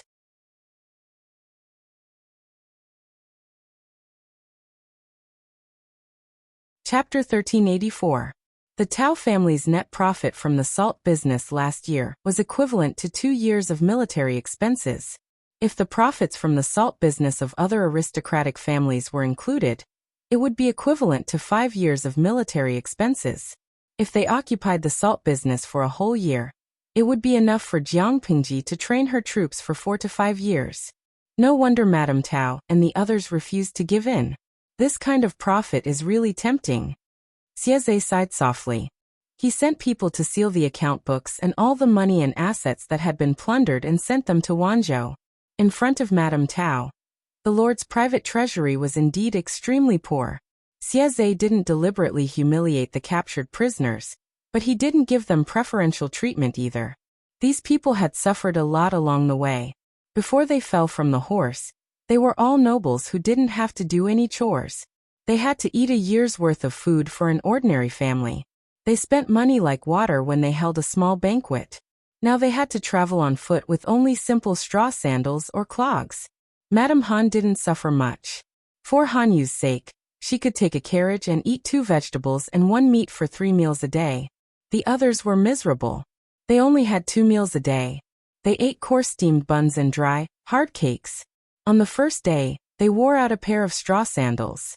On the second day, their soles were full of blisters. On the third day, their calves were swollen. Madame Han couldn't bear to see her parents suffer, so she left food for them in private. Unexpectedly, they didn't appreciate it. Instead, they knocked over the table and splashed soup and water all over her. Madame Han's heart grew colder. She hardened her heart and didn't care about them anymore. On the 5th day, her parents took the initiative to find her, hoping that she could take care of their young nephews. Madame Tao's parents still hated Madame Han, but they showed a bit of sadness on their faces. Madame Han was moved by it. Your father and I are old. It doesn't matter if we die, but our children are still young. They can't bear this hardship. Madame Tao wiped her tears and said, Madame Tao needs to rely on them in the future. They can't suffer any losses. I was wrong before. I was angry and did something ridiculous. You were wronged. But how can a family hate each other overnight? Your nephews can't be hurt. Madame Han wanted to refuse, but she couldn't persuade her parents. She secretly hid her nephews in the carriage. When Xieze heard about this, he decided to turn a blind eye to it. He sent someone to increase Madame Han's diet by a few %. The Tao family had a large business and many people.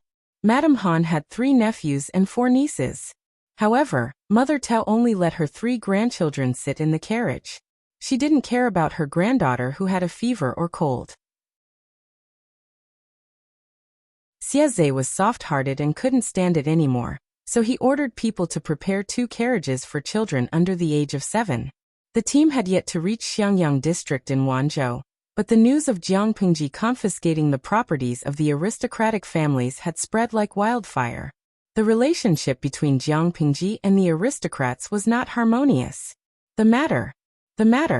Jiang Pingji's relationship. Under the instigation of these people, Jiang Pingji's reputation for being tyrannical and greedy slowly spread among the people. For her own selfish desires, she fabricated groundless charges to confiscate other people's property. She had confiscated Madame Tao's family's property today. If she was short of money tomorrow, would she confiscate other people's property? Some people deliberately made up a song to mock her. Even the false news spread by Madame Tao was used by them to attack Jiang Pingji. Wei Xi could only fight back slightly to show his respect when he encountered such inferior means. Make up a song?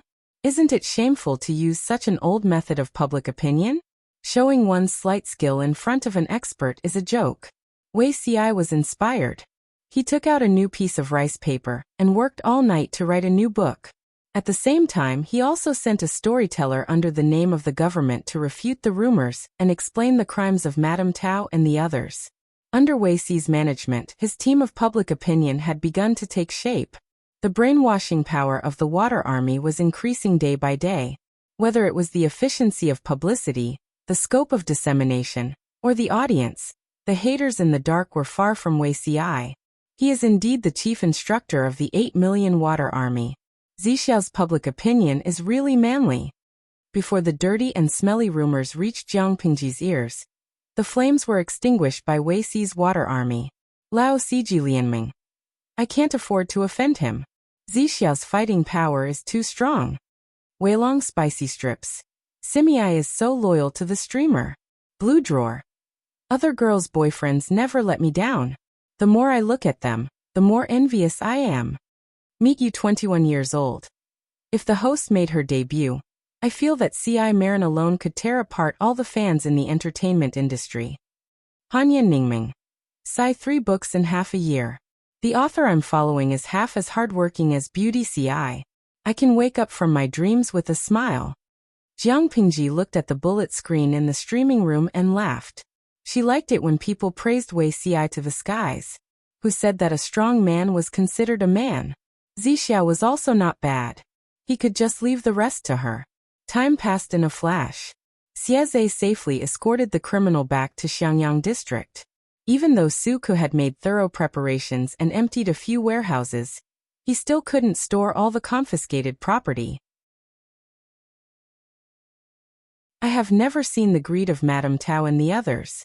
With such wealth, not to mention Dongqing, there might not be another family in the 5 countries that could compete with them. Jiang Pingji flipped through the account book. The more she read, the gloomier her face became. Madame Tao and the others were greedier than she had imagined. Salt was an essential item in the daily life of the people. It was consumed very quickly. Madame Tao and the other gentry monopolized salt. They raised the price at will. The quality of salt could not be guaranteed. It was often mixed with sand or something else. There were even a series of poisoning cases in some places. Unfortunately, Madame Tao and the others had great power and power. The people had no way to redress their grievances. Jiang Pingji said, Xiaoyu, thank you for your hard work these few days. Su Ku was the chief housekeeper. These things were his job. Su Ku agreed on the surface, but he smiled bitterly in his heart. He had to ask his wife, Xuanmei, to prepare bedding and mats for overtime. He might not be able to go back for a few days. Xieze handed over the criminal to Han Yu and went to Han Yu's house. Since the divorce, Han Yu spent less and less time at home. He spent most of his time outside. Even when he returned home, he mostly stayed in his own courtyard. Occasionally he would visit his 2 concubines. Xieze's visit this time was unsurprisingly fruitless. Instead he bumped into Han Run and the others who had just finished school.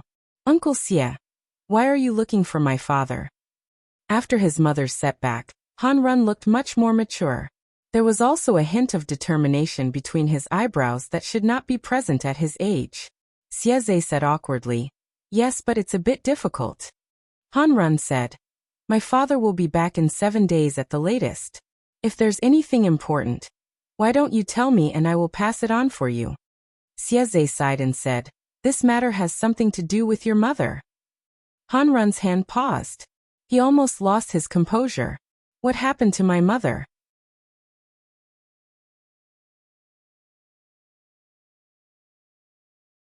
Chapter 1385. Seeing Xieze's hesitation, Han Run quickly said, Uncle Xie, please tell me what happened to my mother. Even though Madame Han and Han Yu had divorced, she was still Han Run's biological mother. It was impossible for Han Run not to care about her. Don't worry, Langjun. It's not what you think. Xieze comforted the panicked and worried Han Run and said, a while ago, the Lord ordered us to investigate the Tao family. Coincidentally, Longjuan's mother was also living in the Tao mansion. Therefore, she was also involved. Han Run's face turned pale after hearing this. His lips were pale because of the blood loss. He looked like he was going to faint at any time. Thank you, uncle. Han Run called out in a small voice. His teary eyes were filled with a few pleading words. Xieze said, don't worry. Even if it's not for the monk's sake, it's for the Buddha's sake. Madame Han is Mr. Han's legal wife after all. She can't be treated as an ordinary prisoner. I sent people to take care of her along the way. Although it wasn't as meticulous as usual, she didn't suffer much. When Han Run heard this, he heaved a sigh of relief and solemnly bowed to Xieze. If it wasn't for Xieze's care, Han Run could imagine the suffering his mother might have suffered. The Tao family was Han Run's maternal family. Xieze was worried that the child didn't understand the situation and hated the wrong person, so he couldn't help but say a few words. If it weren't for Madame Tao and the others' greed, occupying the salt business and plotting rebellion, our lord wouldn't have been so ruthless. Han Run nodded dejectedly. Grandfather and the others brought this upon themselves. I know that. I'm relieved now that you've said that. An obedient and sensible child was especially likable. Xieze had a much better impression of Han Run. He said, about your mother. She will probably be fine for your father's sake. But it's hard to say for the Tao family. Han Run said, Uncle Xie's words make me feel much more at ease. Where is my mother now? Even if he couldn't save his mother, he could at least make her live a better life. Xieze said, she's in prison. If you go to see her, remember to ask someone to prepare some clean clothes, bedding, money and food. Even if someone arranged a clean single room for her, the qi in the prison is heavy, and the woman's physique is on the cold side, so it's easy for her to fall sick after a long time. Xieze had even considered all of this. It was clear how attentive and gentle he was. Han Run's eyes welled up as he listened. Han Run did not delay. As soon as Xieze left, he ordered the housekeeper to prepare the necessities.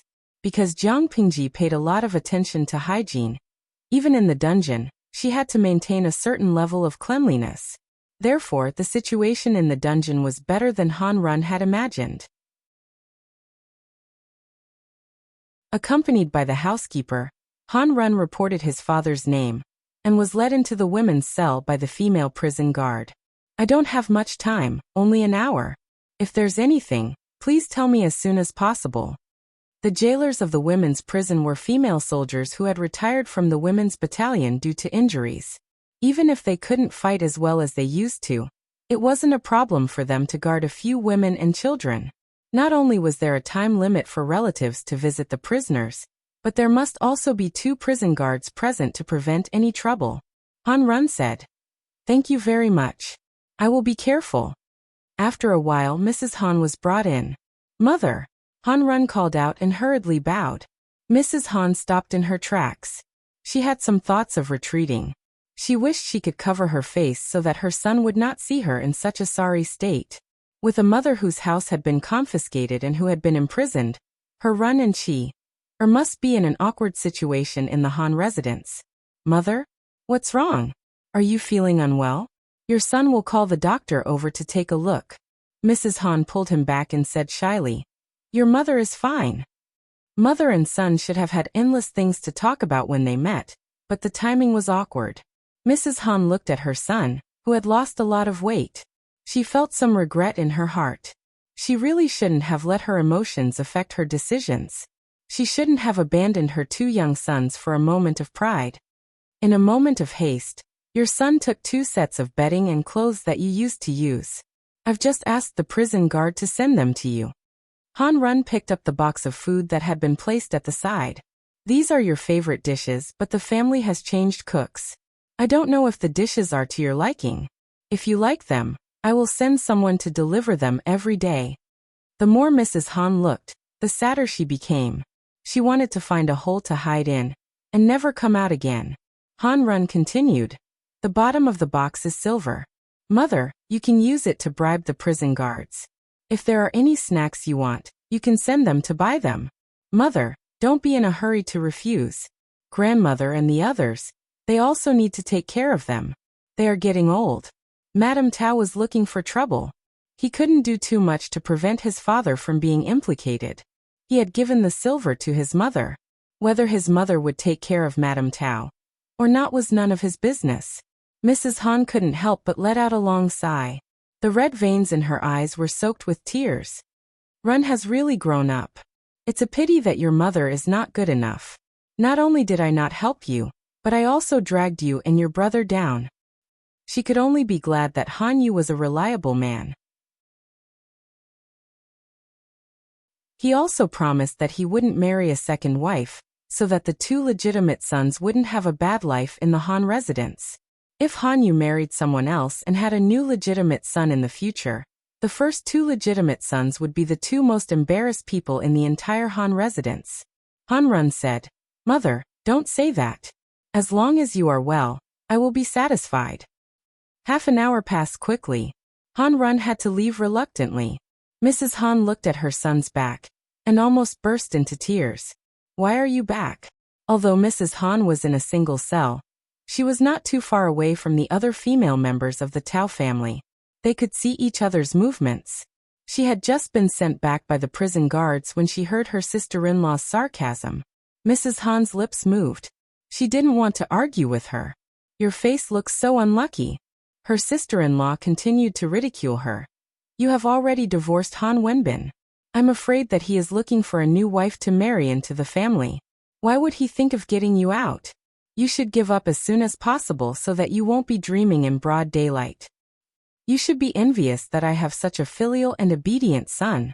Mrs. Han's heart was burning with anger. She retorted sarcastically. When this matter is solved, no matter how unlucky I am, at least I have 2 sons who will take care of me when I die. What about you? I'm afraid that you will have to live on the streets. Mrs. Tao, who was sitting on the side taking a nap, opened her tired eyes and scolded her daughter fiercely, like a cat whose tail had been stepped on, cursing her eldest daughter-in-law to have no one to take care of her when she dies. Wasn't this a disguised form of cursing her to have no one to rely on and live on the streets? If the 2 of them were in the same cell, Mrs. Han would have been slapped again.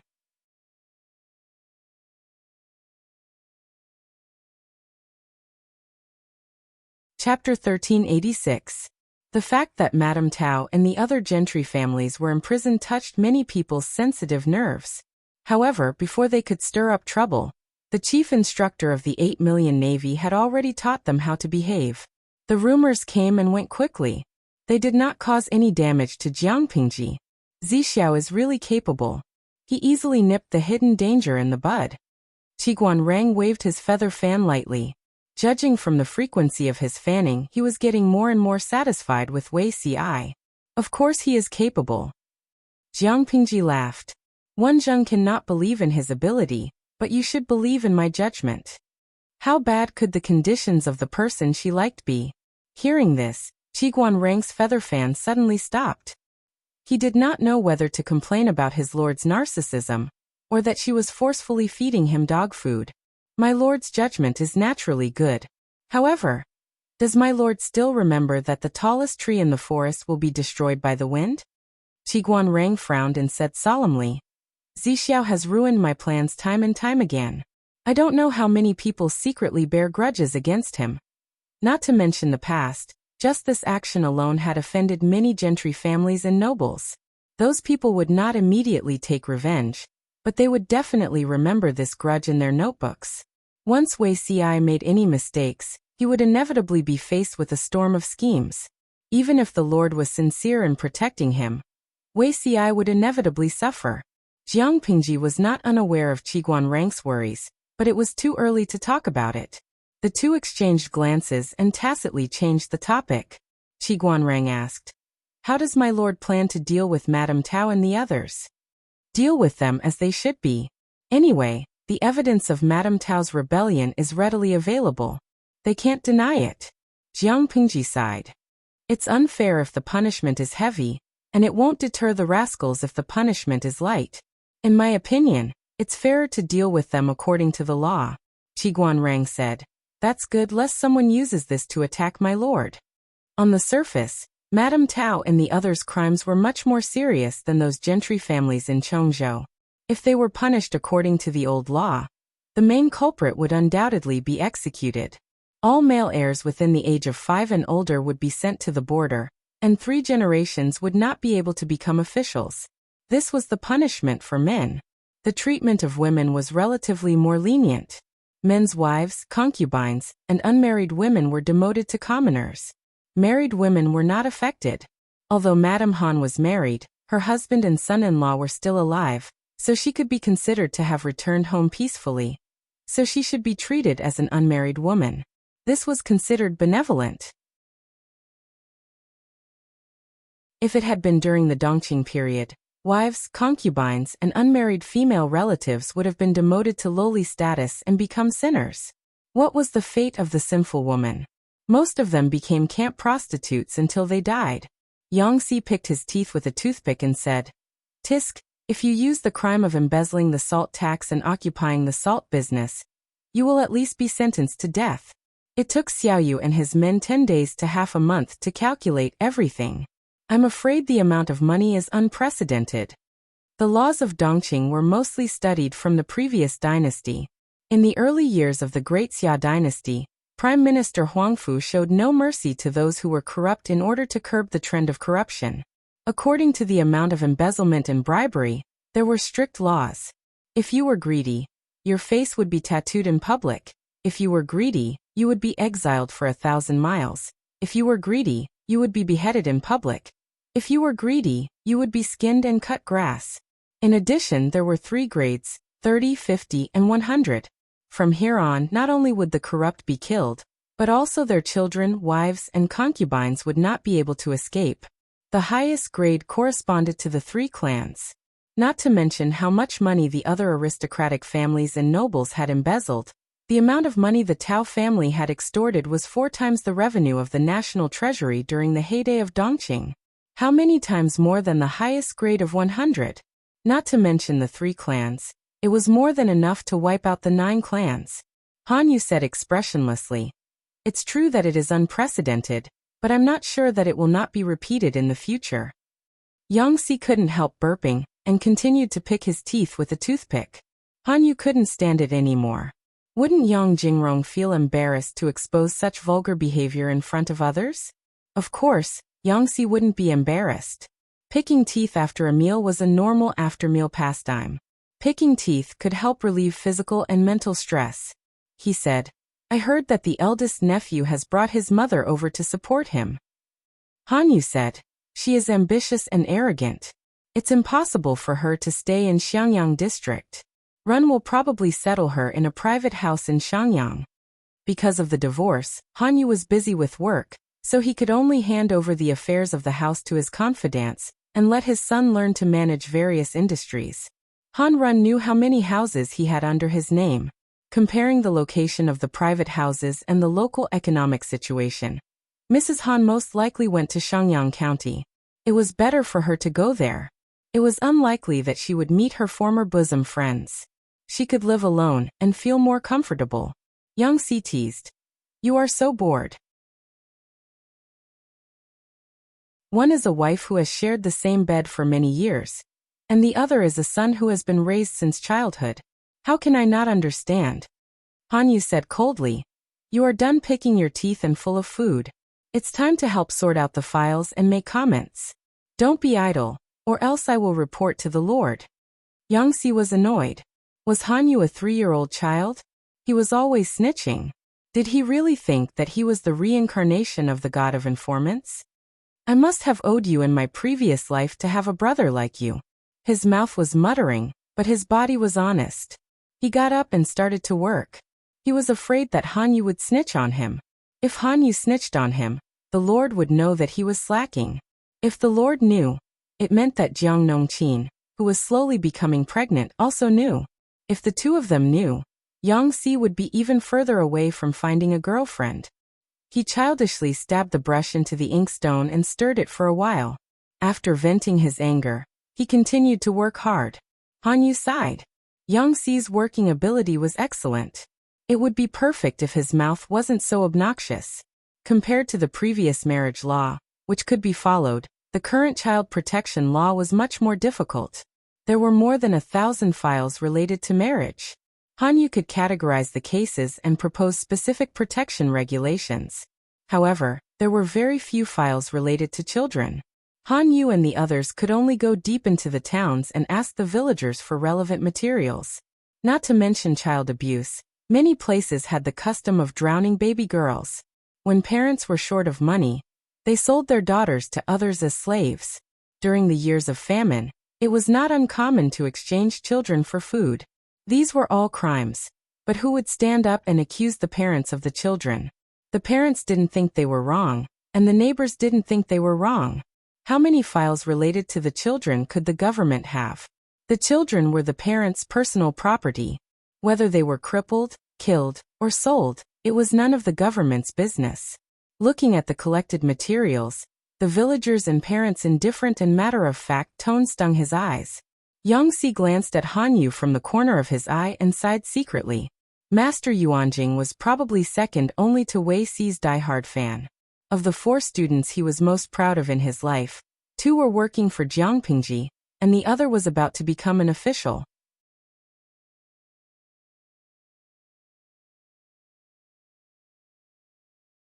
Chapter 1387. People couldn't stand being nagged. Yang Si had just finished talking about Lu Zheng when he, who was far away in Nanxing, sneezed. Compared to the bright situation in Dongqing, Nanxing was in a mess. Several feudal vassals formed an alliance to fight against the 4 factions of Nanman. The barbarian slaying alliance was not comparable to the Huangshui conference. Everyone could only let go of their former enmity and work together to deal with Nanman. No one would be a burden to the others. Even if there was intrigue, it had to be done in private. It could not be done in the open to destroy the unity of the group. After some effort, the arrogance of the 4 factions of Nanman was finally contained. Both sides were in a stalemate. The barbarian slaying alliance was well aware that the 4 factions of Nanman had a small population. The death of a young warrior meant a loss of combat power. Nanxing could afford it. If they could maintain the current situation, the 4 factions of Nanman might escape without a fight in a year. This was considered a bad plan. It was time-consuming and had certain variables. The best situation was to find a way to break the situation and frustrate the 4 factions of Nanman, so that they would be exhausted from running for their lives. However, the 4 factions of Nanman had terrifying combat power. It was easier said than done. In another half a month, I'm afraid there will be a storm. Sigh, time flies. It's almost summer. Lu Zheng waved his cattail leaf fan to fan himself. The weather in Nanxing was hot. There were always a few days before summer that made people want to take off their clothes for the coolness. After a few days, it was followed by half a month of torrential rain. When the rain stopped, the temperature would rise day by day. At its hottest, staying under the sun for half a day would cause one's skin to peel. The sun was very hot. He was sitting on the stool to cool off when someone called him. Lu Zheng did not need to turn around to know who it was. He sniffed and smelled a faint smell of alcohol. Alcohol is banned in the military camp. Is Duke Zhengzi breaking the law knowingly? Mr. Lu, please don't tell Xiaoyang. I'm afraid he'll complain. There are a few liquor bugs living in his stomach. If I don't drink a pot every few days to appease them, I'll be the one suffering if they don't care. Yang Tao carried 2 pots of wine and said with a smile, "Would you like a drink, sir?" Lu Zheng could not help but laugh. Yang Tao generously shared the private wine he had secretly hidden. Lu Zheng threw the remaining stool to Yang Tao to sit on. It was a coincidence that the 2 of them met. Lu Zheng could not sleep in the middle of the night. When he was relaxing, he ran into Yang Tao, who reeked of alcohol. After a detailed conversation, the 2 of them felt like old friends at first sight. Yang Tao secretly drank, but he was afraid that Yan Lin would catch him and scold him, so he had to get rid of the smell of alcohol before he dared to go back. To be honest, LV Zheng had never seen such a cowardly lord. However, Yang Tao was a brave and warlike man on the battlefield. I wonder how long this battle will last. Yang Tao drank a few mouthfuls of wine. His forehead was dripping with sweat. He felt that it was too hot, so he simply raised his hand and loosened his lapel, revealing his firm and strong pectoral muscles. One could even faintly see his tight, powerful and beautiful abdominal muscles. Lu Zheng glanced at her out of the corner of his eye, feeling a little envious. He said, "That's hard to say. I hope it ends as soon as possible. Too many soldiers have died." Yang Tao also sighed. He tilted his head back and drank the entire pot of wine. Awesome. Some of the wine flowed from the corner of his mouth to his neck and into his chest, wetting his clothes. Lu Zheng said, "You drank so much. I'm afraid you won't be able to get rid of the smell of alcohol overnight." Yang Tao smiled. "Don't worry. I found a pond just now. I'll just go and wash up. Xiaoyang won't find out." As soon as he finished speaking, he heard familiar footsteps. The smile on his face froze. He looked pitiful and helpless. "Is this why you're still drinking when you haven't recovered from your injury?" Yan Lin's father had a dangerous look in his eyes. When he saw the 2 empty wine pots next to Yang Tao, the danger level shot up. Yang Tao surrendered immediately. If Lu Zheng was not there, he would have gone up to him and begged for mercy. What else could Yan Lin do other than sigh? It's getting late. For the sake of the Lord's injury, let's go back to the tent and rest.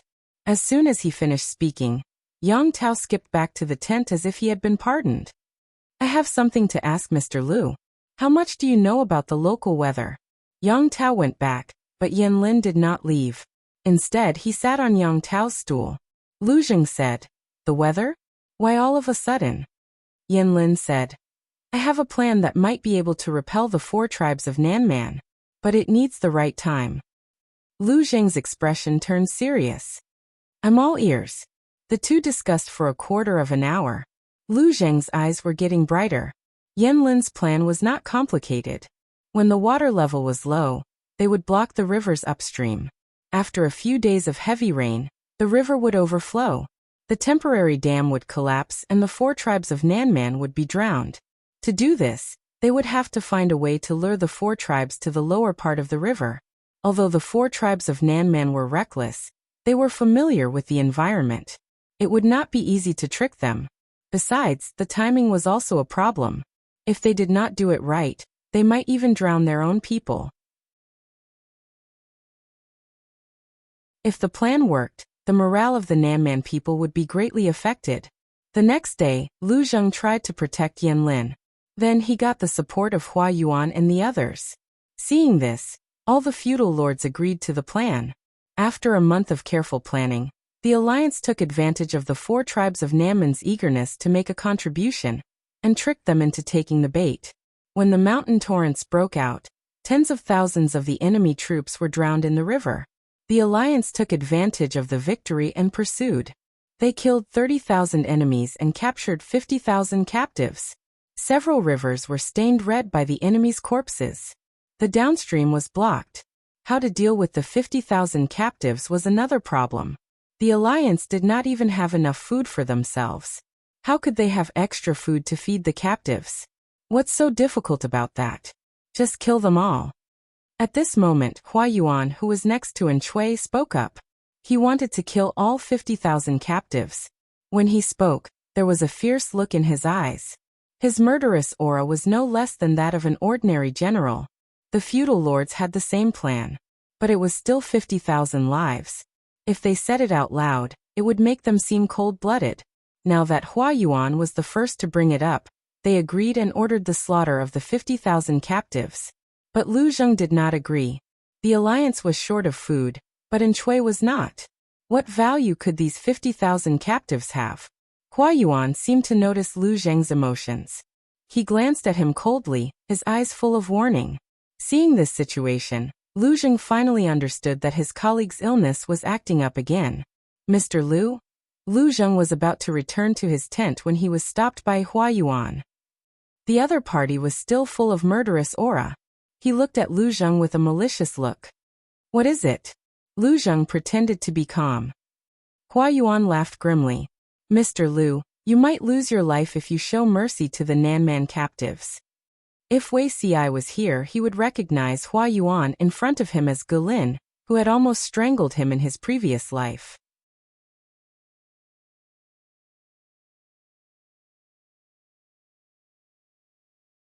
Chapter 1388. Although the southern barbarians are cruel, they are not without value. Lu Zheng said unhappily, "Our lord's military strength is not superior among the feudal lords. If we can tame these captives and let them fight for our lord, it will be a great help. Even if they are not willing to be used by our lord, these strong barbarians are also rare labor. Quarrying stones, paving roads, reclaiming wasteland. These all require manpower. In troubled times, one could not dominate the world just because they could fight. They also needed to build and manage. Being militaristic was not the right way. Indiscriminately killing captives was even worse.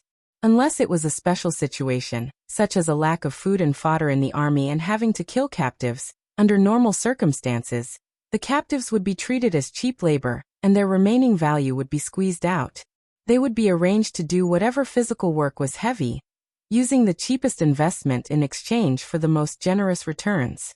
Killing all the captives without hesitation would result in the enemy fighting to the death. Since they would die if they surrendered anyway, they might as well fight to the death. Was there any other meaning other than stimulating the enemy to fight to the death? I don't need you to lecture me on these principles. Hearing this, Gulin's lips curled into a cold smile. You come from Dongqing. The northern borderline army was strangled by Lu Shi before they could wreak havoc everywhere. Of course, you can't empathize with them. Which of the people of Nanxing doesn't hate the southern barbarians? The southern barbarians being alive is the greatest disrespect to the dead. Not to mention killing 50,000 captives today. Even if it was 500,000 captives, we would not be lenient. Your father and son were not beheaded by the southern barbarians and hung on the backs of horses to show off. Your mother and wife were not humiliated and ridiculed by the southern barbarians one after another. You haven't experienced these, so how can you know the hatred of a destroyed country and family? Gulin's words could be regarded as a humiliation. Even Lu Zheng couldn't help but feel a little angry. Huayuan, he shouted angrily. Gulin said sarcastically, just a few words and you're already angry. Lu Zheng did not notice the faint murderous intent in Gulin's eyes. Without waiting for him to make a move, Yang Tao shouted at Zheng from far away. Gulin glared at Zheng unwillingly. In a trance, Gulin went offline in a second, and the main personality was pushed out. Yang Tao looked at Huayuan's back and frowned. Mr. Lu, please be careful. Lu Zheng did not understand. What does Duke Xingzi mean by this? Yang Tao said. Just now that person wanted to kill you. If I hadn't shouted, I'm afraid. Naturally, he didn't say this to sow discord. Yang Tao was a forthright and righteous person. He had a lot of things, but he was too little scheming. Lu Zheng's pupils constricted, and he said hesitantly, he's a colleague after all. How could he dare to kill someone so brazenly? Yang Tao replied, that's hard to say. That Huayuan gave off a strange feeling. It was as if he had suddenly become a different person. According to his understanding, Huayuan was a standard scholar. His horsemanship and archery skills were not good either. Where did he get his murderous aura from? That kind of killing intent could only be possessed by martial artists who had been on the battlefield for many years. Lu Zheng did not mention that Huayuan had lost his mind, but he was still on guard. After all, the behavior of a lunatic could not be measured by common sense. This great victory became a watershed in the war between the barbarian-slaying alliance and the four factions of Nanman. The former became stronger as they fought, while the latter gradually retreated. Every time they failed, thousands of young men from the four factions of Nanman were captured. Without exception, they all died. As the war entered a white-hot stage, what Lu Zheng was most worried about still happened. The attitude of the alliance towards the captives inspired the four factions of Nanman to fight to the death. With the death of a large number of young men, barbarian women and young children also went to the front line. This made the alliance stop in its tracks. Even so, the allied vassals still stubbornly insisted on using the strategy of killing all the captives. Yang Tao wanted to object, but more than half of his men were from Nanxing. As the lord, he could not ignore their opinions. In just 2 months, the number of Nanman captives killed was close to 150,000. In the blink of an eye, it was midsummer. The scorching sun made the alliance soldiers suffer. The four factions of Nanman, which were initially weak, became more and more courageous as they fought. The scales that were originally leaning towards the alliance slowly tilted towards the four factions of Nanman. Yen Lin was not optimistic about the current situation. At this rate, if the alliance continues to be stubborn, the four factions of Nanman will definitely fight back. Yang Tao looked solemn. It's hard to say, the alliance's casualties have skyrocketed in the past few battles. It's extremely disadvantageous for us. The four factions of Nanman were already brutal in their fighting style. Now that they had the buff of facing death, their combat power skyrocketed. This created a very awkward situation. The weakened four factions of Nanman were harder to deal with than before. Sometimes Yang Tao did not understand. What was the alliance doing this for? Killing all the Nanman captives to avenge the people of Nanxing? But in the end, more innocent lives were lost. The Alliance's bad luck did not stop there. After a thunderstorm, some soldiers developed headaches, nausea, diarrhea, and other symptoms. At first, the military doctors thought that a small number of soldiers were not accustomed to the climate. After a few days, more and more soldiers fell ill. Some even died from diarrhea. Only then did everyone realize that something was wrong. However, the illness had already spread and many people were infected. They had no choice but to gather the sick soldiers together to take care of them. However, their conditions did not improve at all. Soldiers died every day. No one knew where the source of the epidemic was. No, there was one person who might know. Hua Yuan leaned against the tent to avoid the heat. His cold eyes seemed to be dipped in venom. Even the temperature of the surrounding air was lower than elsewhere. If Lu Zheng was here, he would know that his colleague had lost his mind again. That's right, the personality that was online now was Hua Yuan's elder brother. The guy who cheated Huang Song of millions of don of food. Sir, I finished reading. Besides himself, and Chui's heir was also in Hua Yuan's tent. He was the legitimate young master. The youth looked at Hua Yuan with hesitation in his eyes. Sir, there's something I don't understand. Hua Yuan glanced at him and asked, what is it? Recently, the epidemic has been rampant in the camp. Do you think it has something to do with the Alliance's drinking water? The youth said hesitantly. It's not just our army that has a widespread epidemic. According to the scouts, the Nanman tribes are also showing similar symptoms. If not for that, the 4 factions of Nanman would have taken advantage of the Alliance's weakened combat power to counterattack. Why do you think so? Hua Yuan asked. Previously, I followed you to Dongqing's Lanting Duke to discuss the alliance. The youth said, I found out that the water in their camp can only be drunk after boiling. Food is also cooked in hot water before eating. In the casualty camp, the water used to clean the wounds of the soldiers is also repeatedly boiled. I asked out of curiosity, and the other party said that this was a rule set by Lanting Duke. Because there are dark things in the water, although invisible to the naked eye, they are harmful to the human body. Once the dark things enter the human body through the mouth, it can easily cause an epidemic.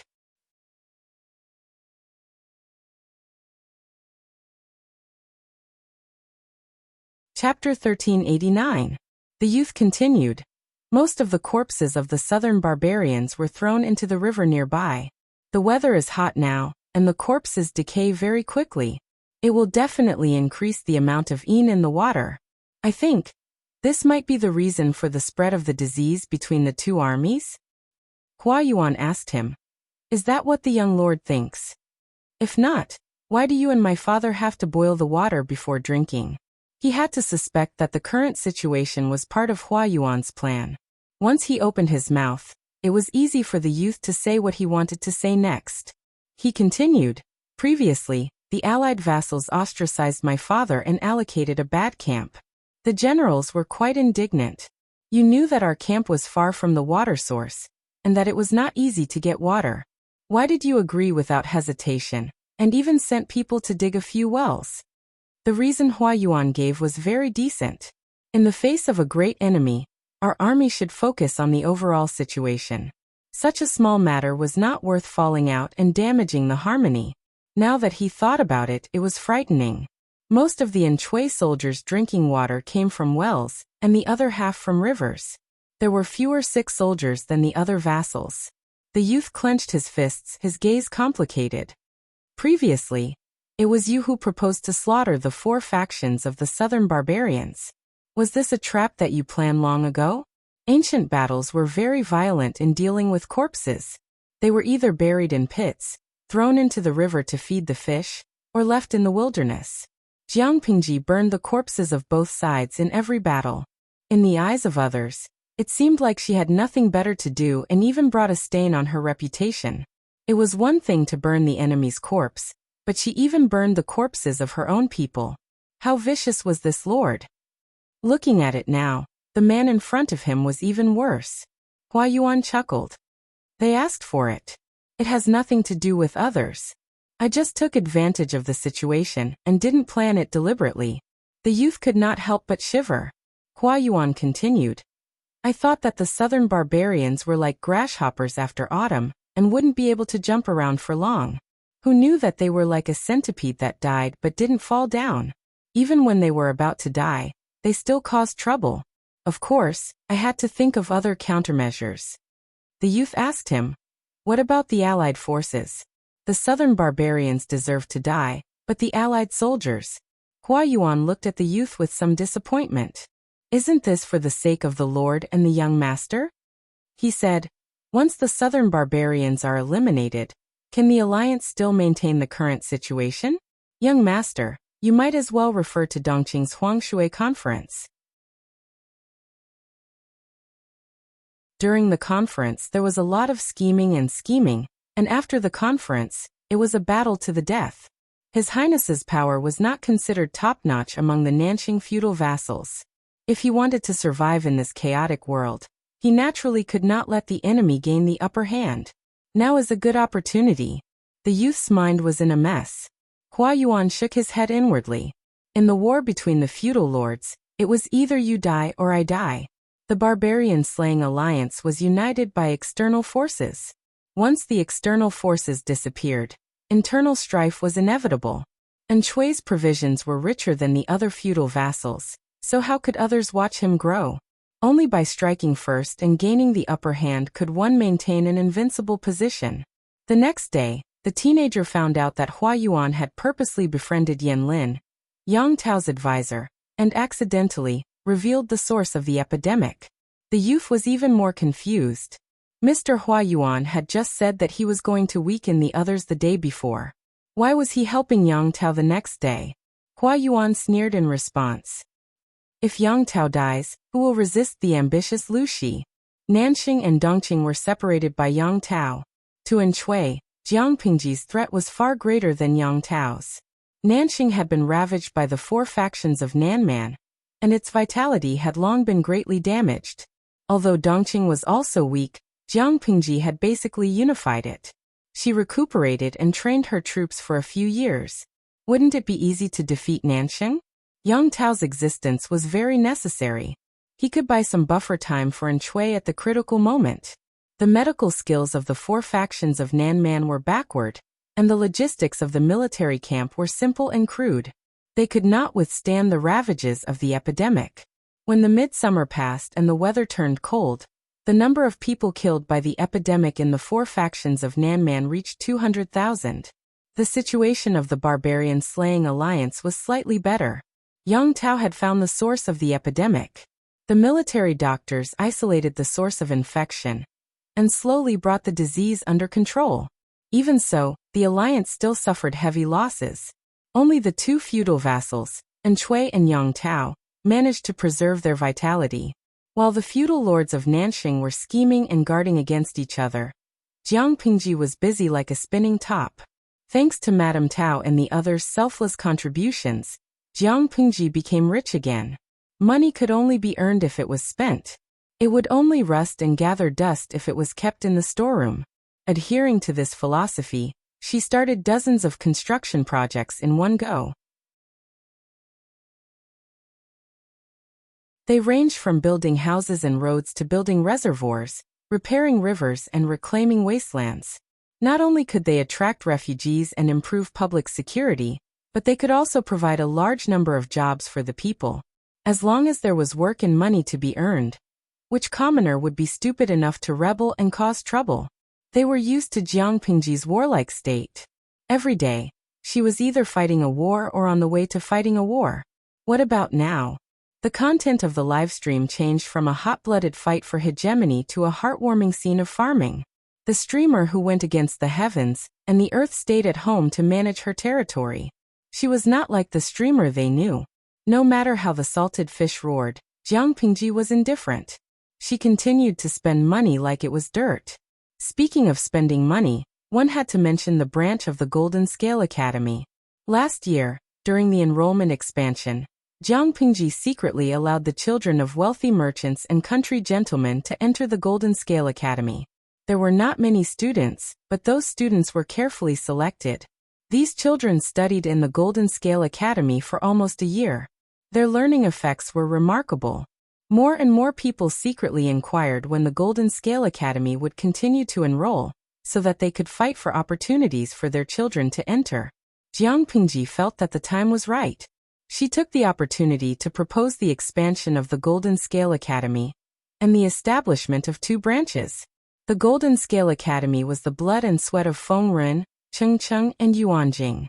If she wanted to expand, she naturally had to discuss with them. The 3 big shots had no objections. After a few years, the academy had explored a more mature teaching plan. It was not a big problem to establish a branch.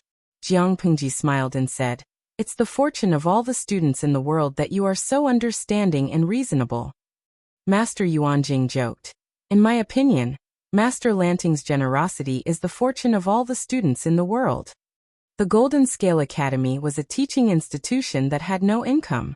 The students' uniforms, textbooks, brushes, ink, daily expenses, and the teachers' salaries were all paid for by the government. There were also gifts during festivals. The land and buildings of the academy were also paid for by Jiang Pingji. Master Yuanjing had run an academy before. Of course, he knew how huge the annual expenses of the Golden Scale Academy were. After confirming their gazes, Jiang Pingji was undoubtedly a nouveau riche. "Speaking of this, I have something to discuss with you. Now that the treasury is abundant, it won't be a problem to build 3 to 5 branches, but this is not a long-term plan to maintain the academy's operations. I have a plan here, and I'd like to hear your opinions." Feng Ren and the others heard her and their hearts skipped a beat. What did she mean? Did she want the academy to transform and become self-sufficient?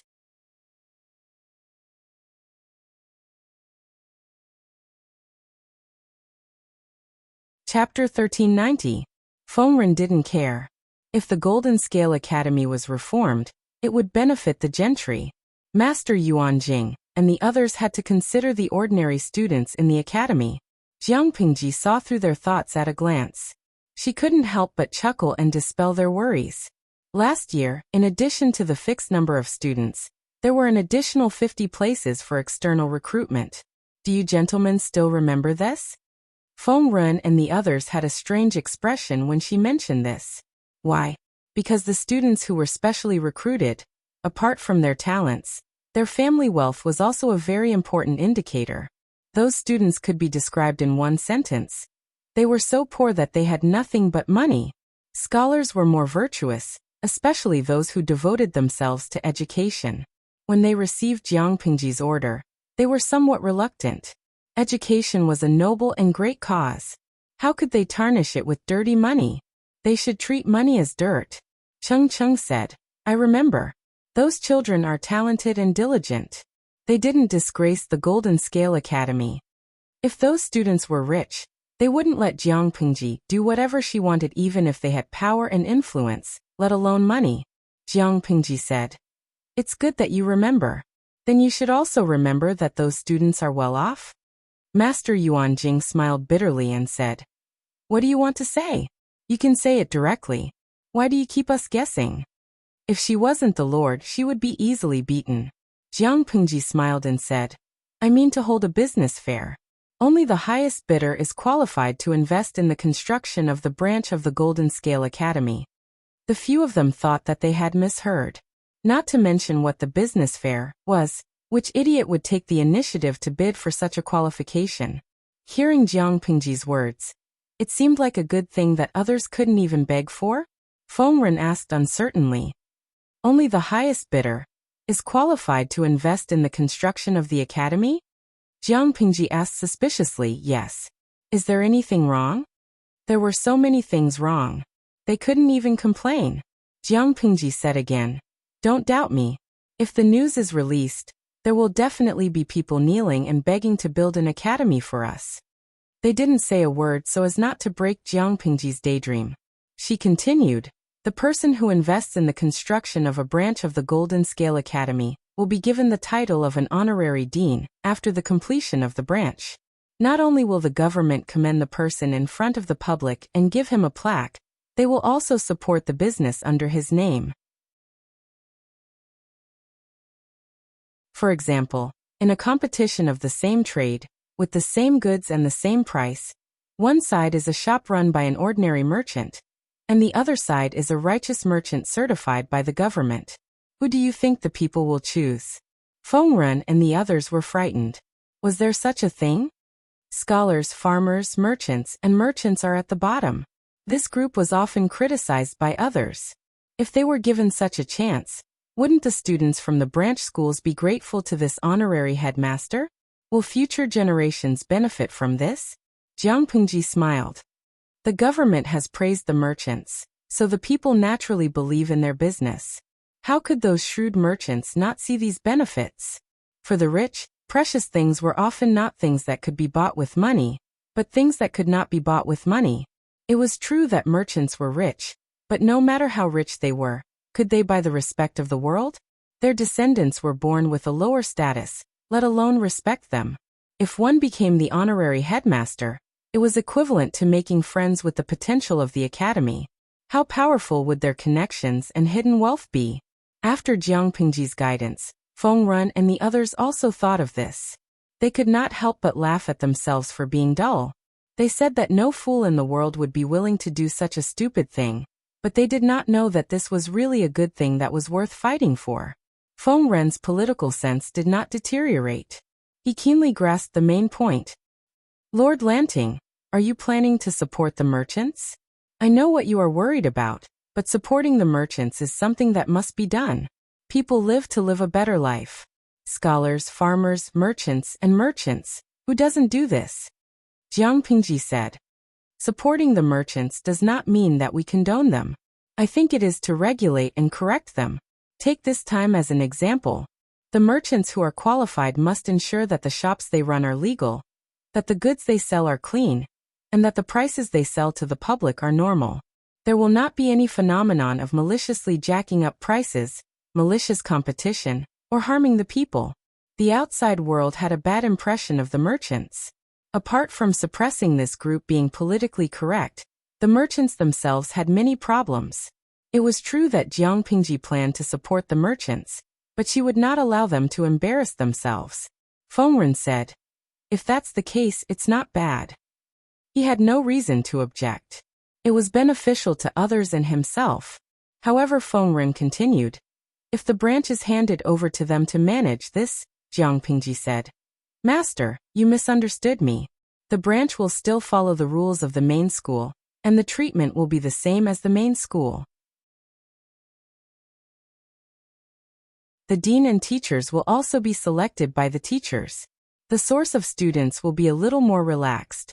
Half of them will be orphans of heroes, and the other half will be recruited from the outside. Even if Jiang Pengji supported the poor, she would not shut out people from other classes.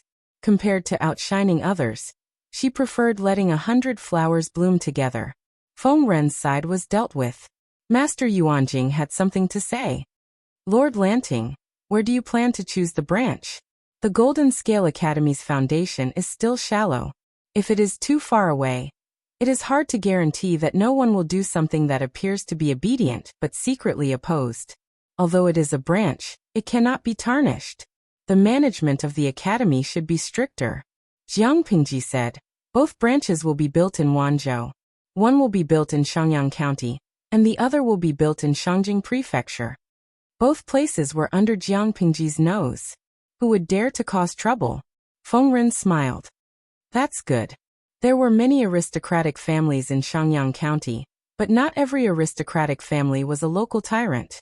Many aristocratic families were rich, but the branch families lived a hard life.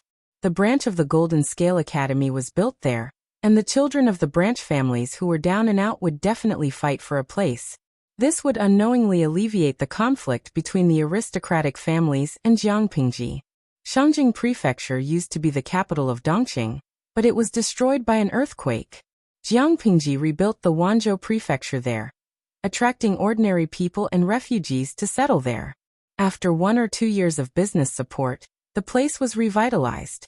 In general, Shangjing Prefecture was the territory of ordinary people, and it was also one of Jiang Pengji's strongholds. The branch was built there, and the students recruited from the outside were naturally children from ordinary backgrounds. The two branches balanced the three classes, and they did not offend anyone. Other than that, Lord Lanting, do you have any other requirements? Jiang Pingji added, the students recruited from the outside must be half male and half female. Do you have any objections? Feng Ren and the others smiled bitterly. Who dared to say, I have any objections in front of a female lord? Looking at Jiang Pingji's stance, she would definitely promote a large number of women to become officials in the future. Anyone who objected would be going against her. After doing the ideological work of these few big shots, Jiang Pingji was relieved to reveal the matter of attracting investment.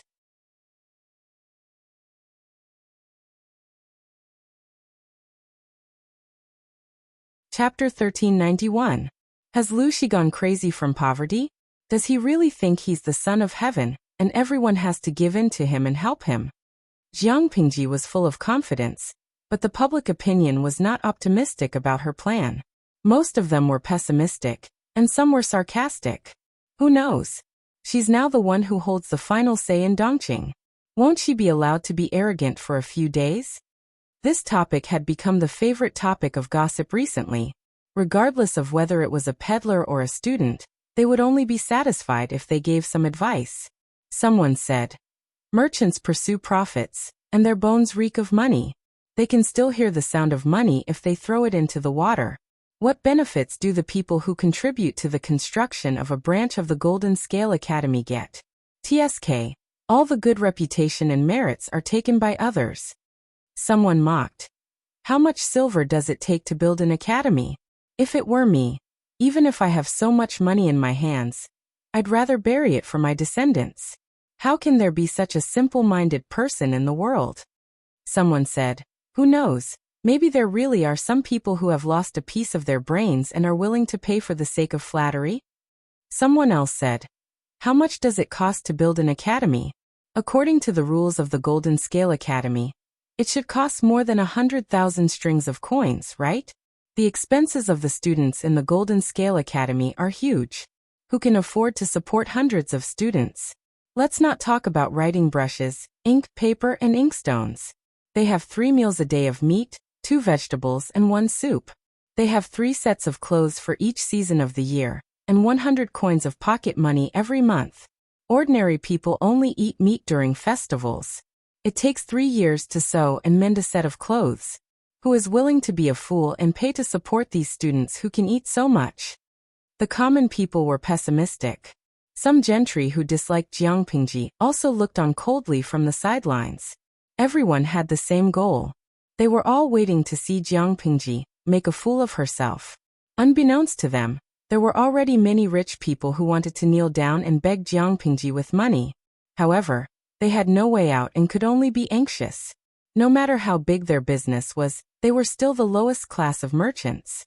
Jiang Pingji was a feudal lord. How could ordinary people meet her whenever they wanted?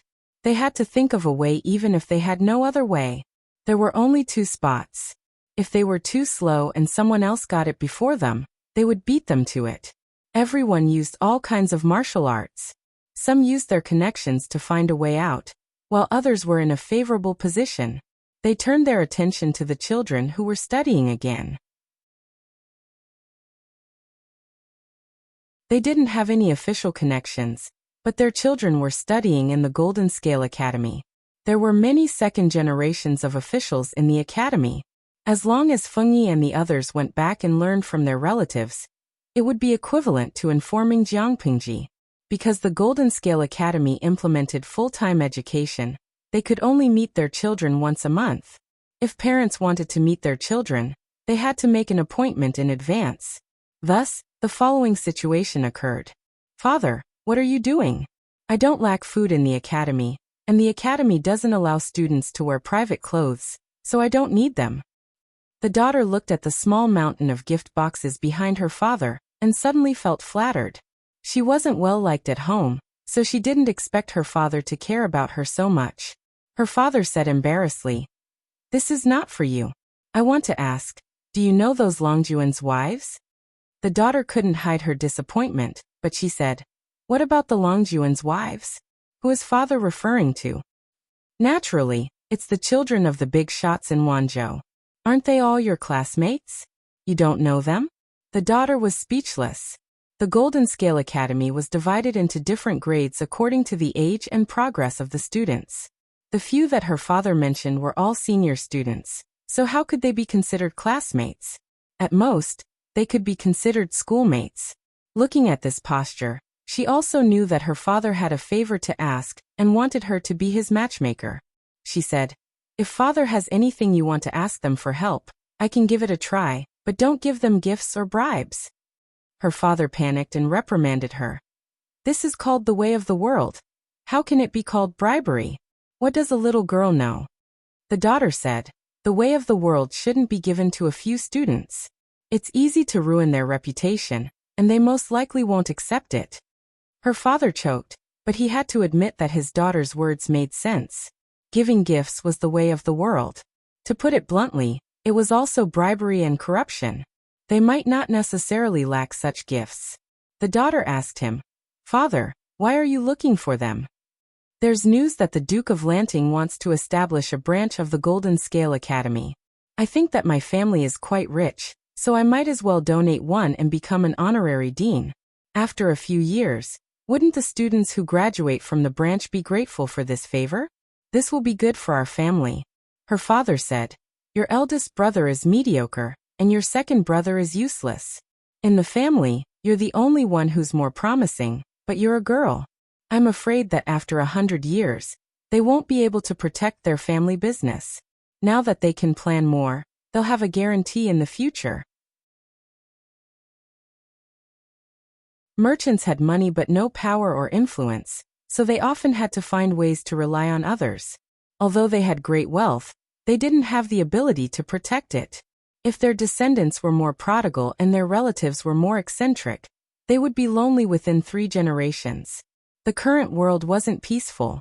Without a backer, even a mountain of gold and silver could be robbed clean. "I can give it a try, but I can't guarantee that it'll work." Although they were students of the same academy, and those few were amiable and approachable, they wouldn't fight with ordinary students.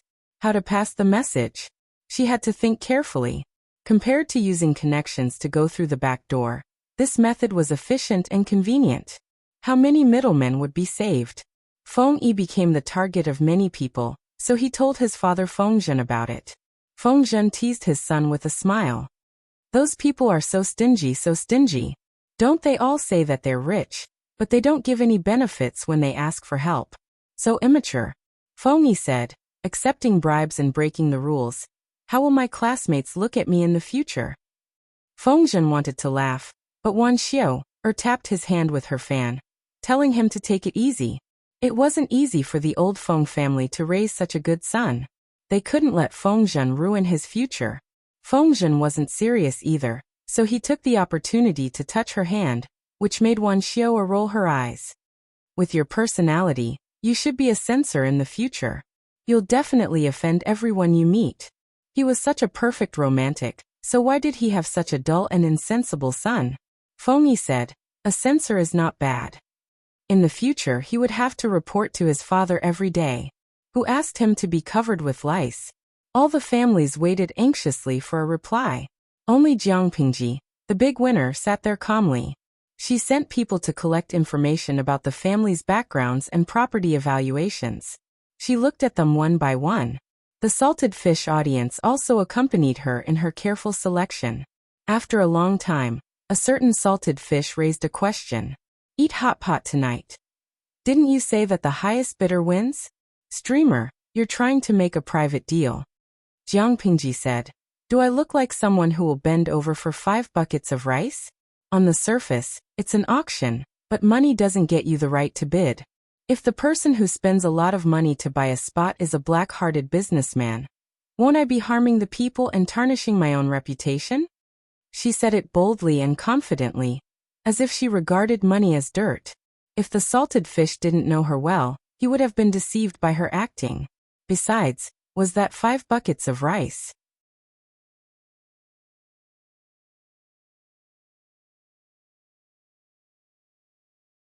Chapter 1392. Each of the 360 professions had its own master. Merchants who had the ability to expand their businesses naturally had a vision that ordinary people couldn't compare to. While this group of people was painstakingly trying to find a way, someone had already seen Jiang Pingji one step ahead of them.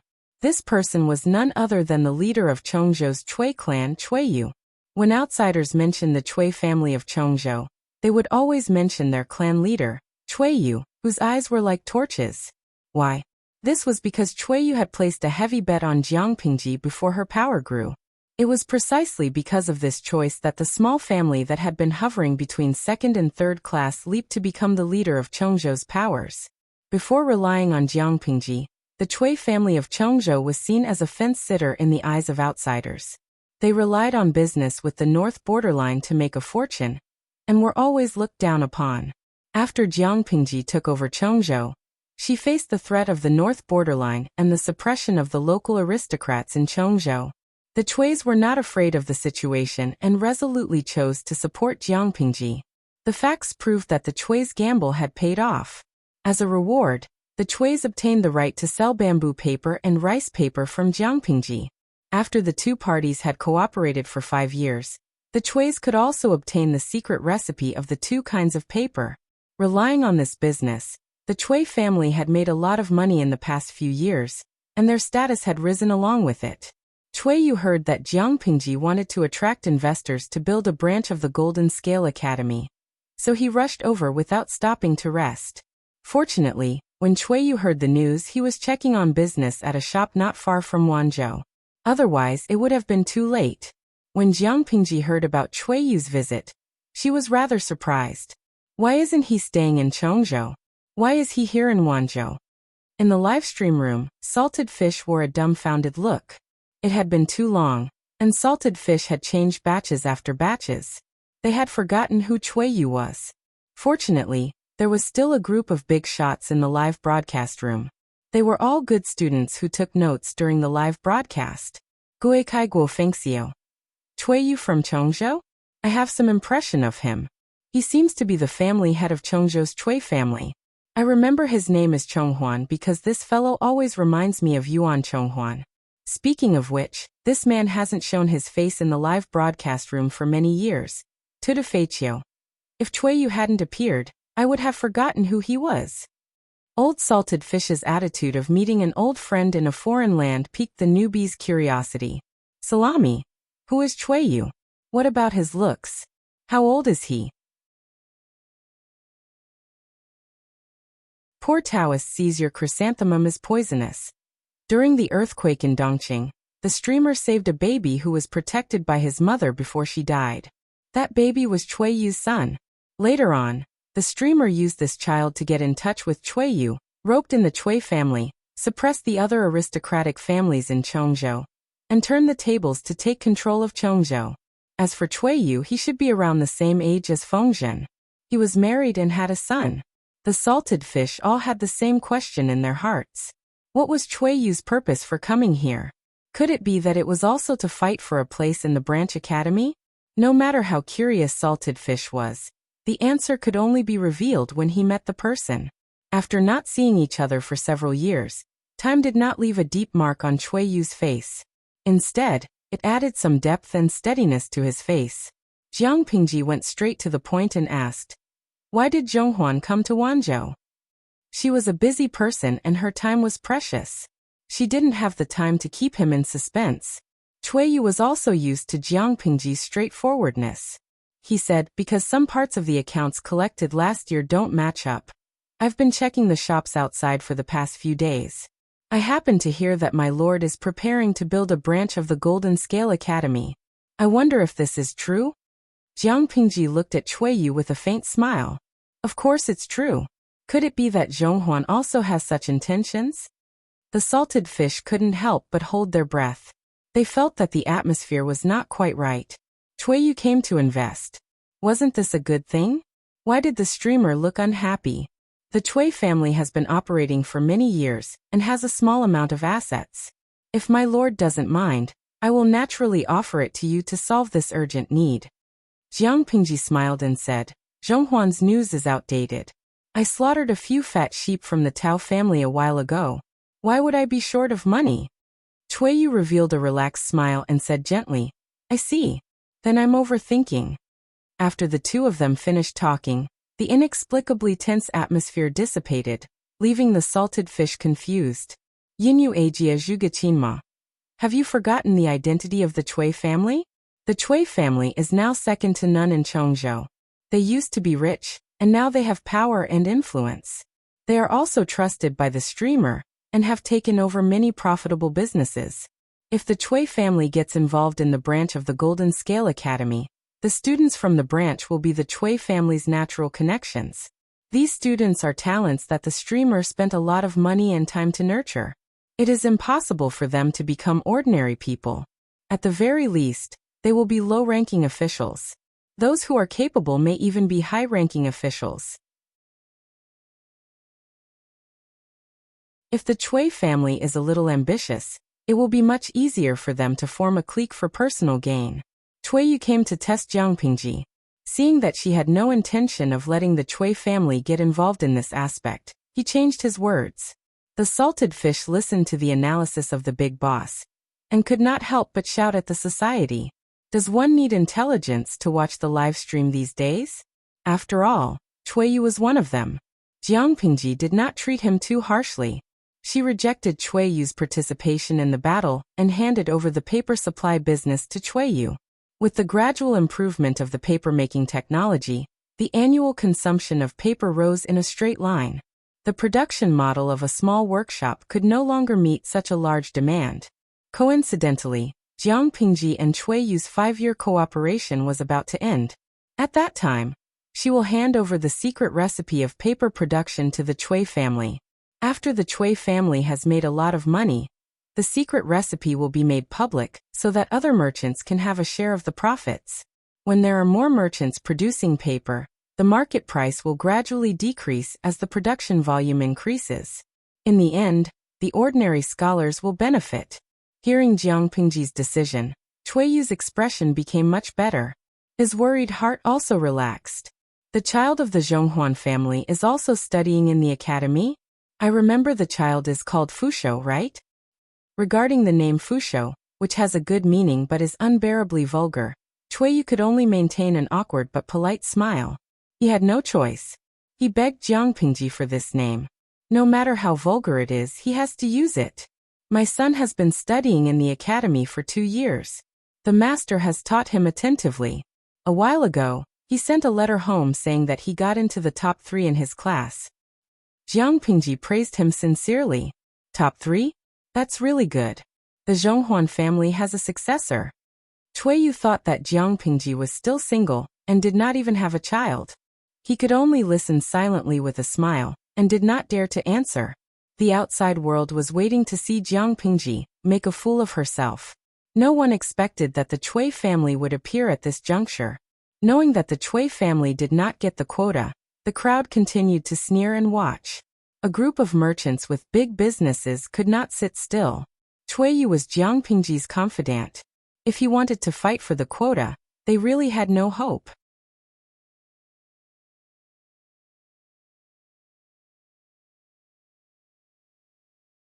Chapter 1393.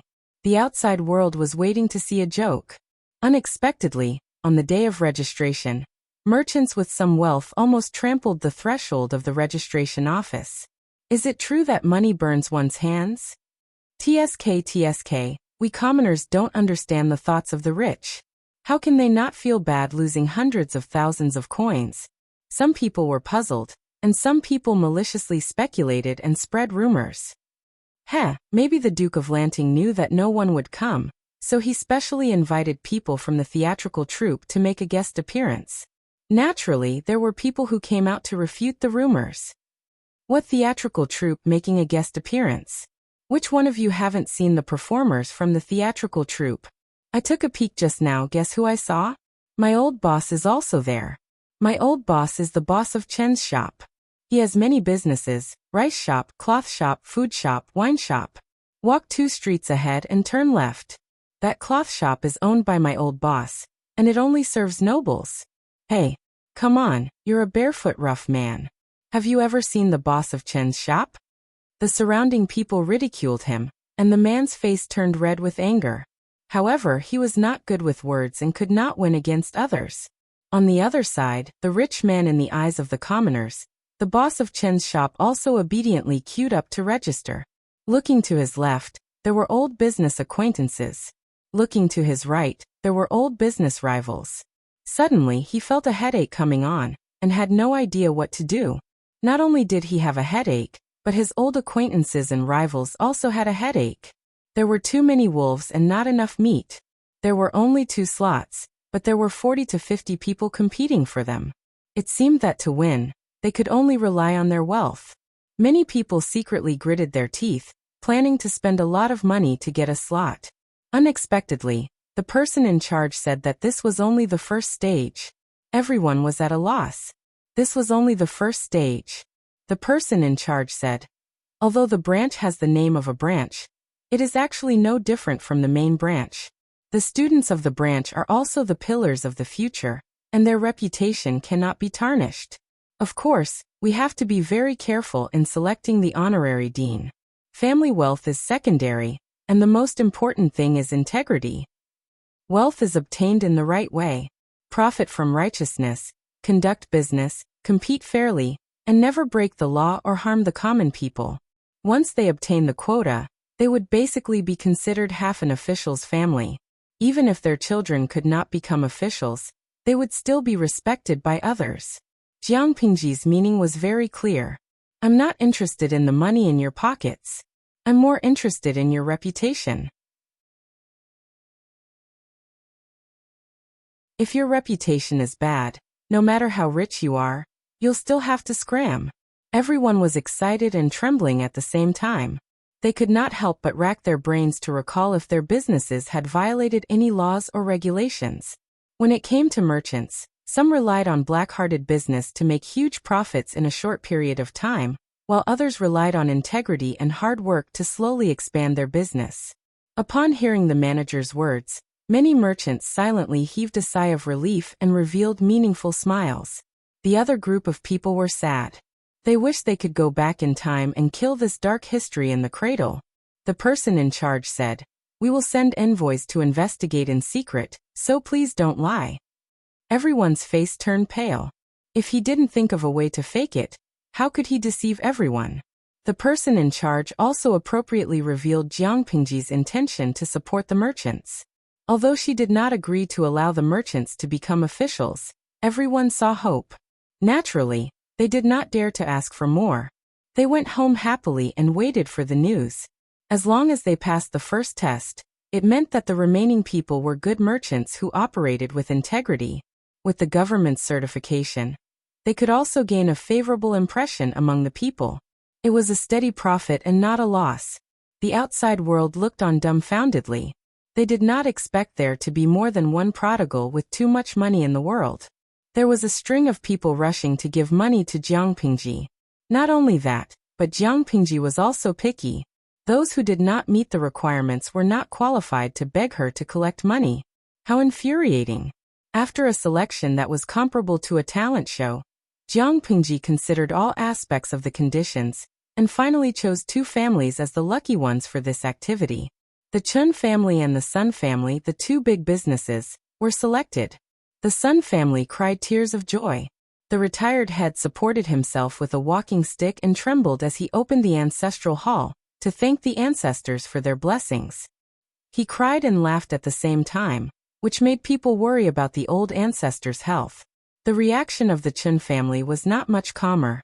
Not only did they open the ancestral hall, but they also held a 3-day banquet. Regardless of status, everyone could attend. Even if a group of beggars came, they could also eat and drink. Jiang Pingji even met the 2 personally to discuss the location of the branch. The 2 heads were so nervous that they could not speak coherently. Their hands and feet were trembling. The whole process was basically Jiang Pingji's suggestion. The 2 said, "Yes, okay, no problem. You can make the decision, Lord Lanting." In front of Lord Lanting, they only needed to talk. They did not need to bring their brains. There was also a small interlude in the middle, which was about the land of the branch. The land was Jiang Pingji's, but the 2 families had to buy it from Jiang Pingji. They had to pay 100 years of rent in one go. Because it was not fertile land, The price was not expensive. 200 mu of land did not cost much. The salted fish in the streaming room felt sorry for the two honest people. Jiang Pingji was clearly ripping them off. The people who were being ripped off had to smile and say yes. They took the initiative to wash their necks and machetes and waited anxiously for Jiang Pingji to rip them off. Graphizi. I feel so sorry for them that I can't watch anymore. These two are the most honest people of the year. The salted fish felt sorry for them, but the two were overjoyed and enjoyed it. Jiang Pingji said, "As for the branch, I will send someone to contact the two of you after the rules and regulations are drawn up. If you have any suggestions, you can raise them. If there are no accidents, the branch should start construction on the auspicious day next month. It is estimated that it will be completed by the middle of next year. You have invested a lot, so it is inevitable that you will neglect the learning and education of the younger generation. If there is a talented younger generation in your family, you can try to send them to the branch." After the two heard it, they were so moved that they wanted to cry. Their hearts were completely at ease. They had just invested, and they saw the hope of the autumn harvest. Jiang Pingji sent the two middle-aged men who were moved to tears away. Before she had a moment of peace, someone outside said that Lu Zhao wanted to see her. "Sister, sister, save little brother." Lu Zhao had just arrived when he pounced on Jiang Pingji like a swallow throwing itself into her arms. She dodged him coldly and stretched out her leg to trip him. Unsurprisingly, Lu Zhao fell and staggered. He felt wronged and said, "Sister." Lu Zhao's gaze was filled with "You are cold, heartless and unreasonable."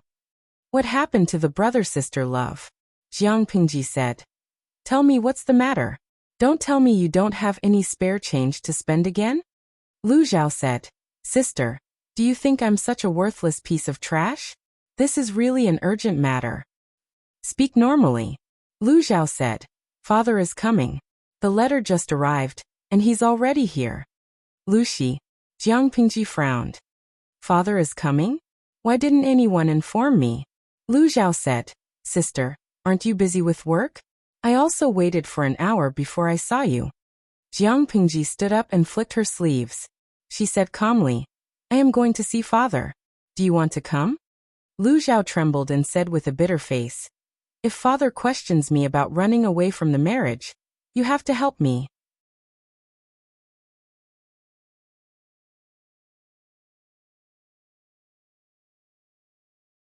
Chapter 1394. Lu Zhao couldn't help but feel touched. "Sister, you were so charming just now." Jiang Pingji raised her eyebrows and patted his head with a smile. "You have good taste, kid." Salted fish in the streaming room couldn't help but praise Lu Zhao's desire to live.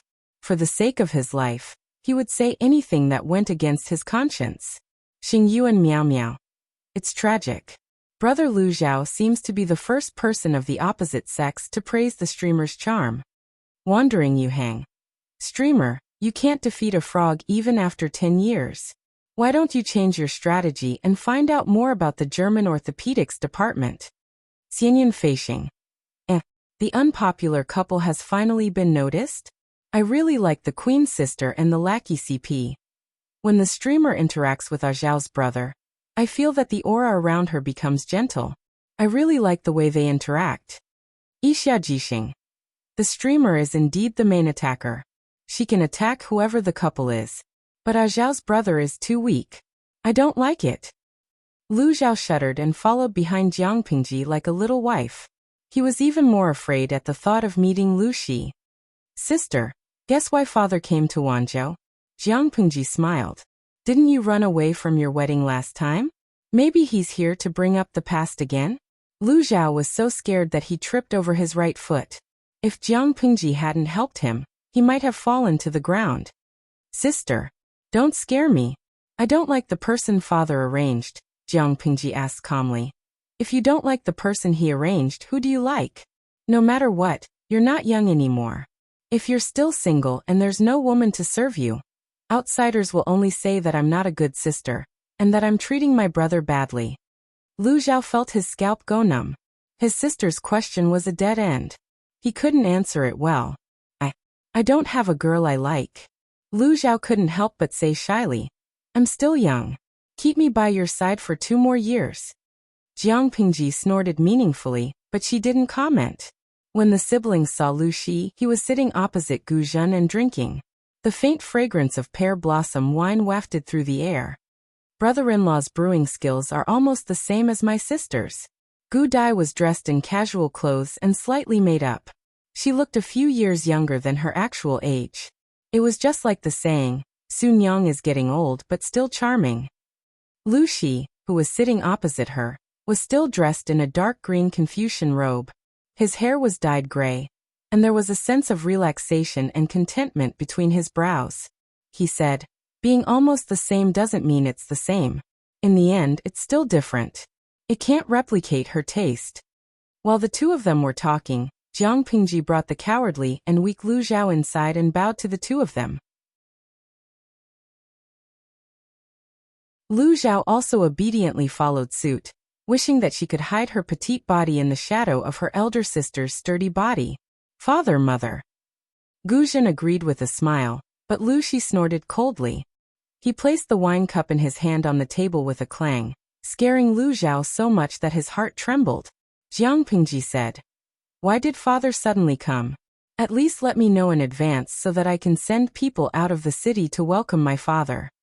Seeing that Jiang Pingji had spoken, Lu Zhao secretly rejoiced that he had successfully changed his target. Who knew that Lu Shi would not let him go? "I'm here for my unfilial son's marriage. It's just a family matter. It's more important for you to attend to your own business. There's no need to involve so many people." Lu Shi's pitch-black eyes seemed to hide a horrifying sharp blade. Lu Zhao felt uncomfortable when he looked at him. He wanted to find a hole to hide in. He was extremely afraid of Lu Shi. If Jiang Pingji had not stood in front of him, Lu Zhao did not know whether he would have made a fool of himself in front of everyone. For A Zhao's marriage? Jiang Pingji tilted her head and looked at the pitiful Lu Zhao. She said, "Marriage depends on fate. A Zhao still wants to play around and is unwilling to get married. Why should father force him? It's better to let him play around. He wants to settle down when he's old enough." After playing around for 3 or 4 years, when Lu Zhao was tired, he would naturally want to find an honest man to be his successor. Lu Shi said, "Lanting is always so protective of him. You spoil him so much that he doesn't know the immensity of heaven and earth. Marriage is naturally decided by parents. He doesn't know how old he is. He's always fooling around and doesn't know how to settle down. When can he get married and not be a burden to you?" Jiang Pengji said indifferently, "I think I have some resources. I can afford to raise 10 more children, let alone one." Lu Zhao was moved to tears. Sister. She was definitely his biological sister. She was standing up to his father, Lu Shi, for her brother. Lu Shi sighed. "If it's about raising him, I can afford it. I don't lack food for him." He had come to settle Lu Zhao's marriage. He had fulfilled one of his wishes. Jiang Pingji saw that he was determined, so she could only ask Lu Shi, "Father, you've made up your mind. I can't stop you or reject your good intentions.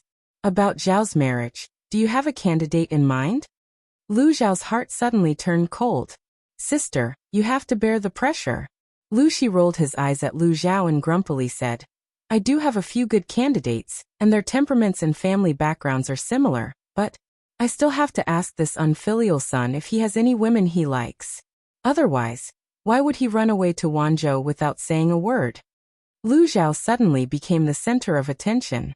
He was so scared that his heart trembled. He said with a slight lack of confidence, "I do have a girl I like, but..." Jiang Pingji was not surprised. Lu Shi asked, "But what? Could it be that she's married?" "Master Cheng's youngest daughter." Lu Zhao gathered his courage and said, "We've met a few times, but it's just my unrequited love. She doesn't know what you're thinking. I don't know if Master Cheng has arranged a marriage for her, so I haven't dared to say it." Jiang Pingji said, "If you knew this was what you were thinking, why didn't you say it earlier? I could have talked to Master Cheng for you." Lu Shi said coldly, "He doesn't deserve it. He's Lu Shi's younger brother. There's no one he doesn't deserve." Jiang Pingji smiled and said, "Zhao, go back and wait for the news. I'll go to Master Cheng's residence and ask him about it. If that Cheng Nyangzi is still unmarried, This marriage may not be impossible. Lu Xiao was dumbfounded. He felt, Lu Shi and Jiang Pingji seemed to have swapped positions. According to his calculations, shouldn't Lu Shi be the matchmaker while his sister objected or tried to smooth things over? Based on Lu Xiao's current status, it was politically awkward for him to be Master Cheng's daughter. They were indeed not a good match. Lu Xiao was sent away by Jiang Pingji, and Gu Zhen also gave some space to the father and daughter. Jiang Pingji sat in Gu Zhen's seat and took a clean cup of wine. She drank by herself and said, "Father, why are you here all of a sudden?" She had asked this question once before. The first time, she still had the live stream open. The second time, she turned it off. Lu Shi said, "I'm here for my unfilial son Lu Xiao."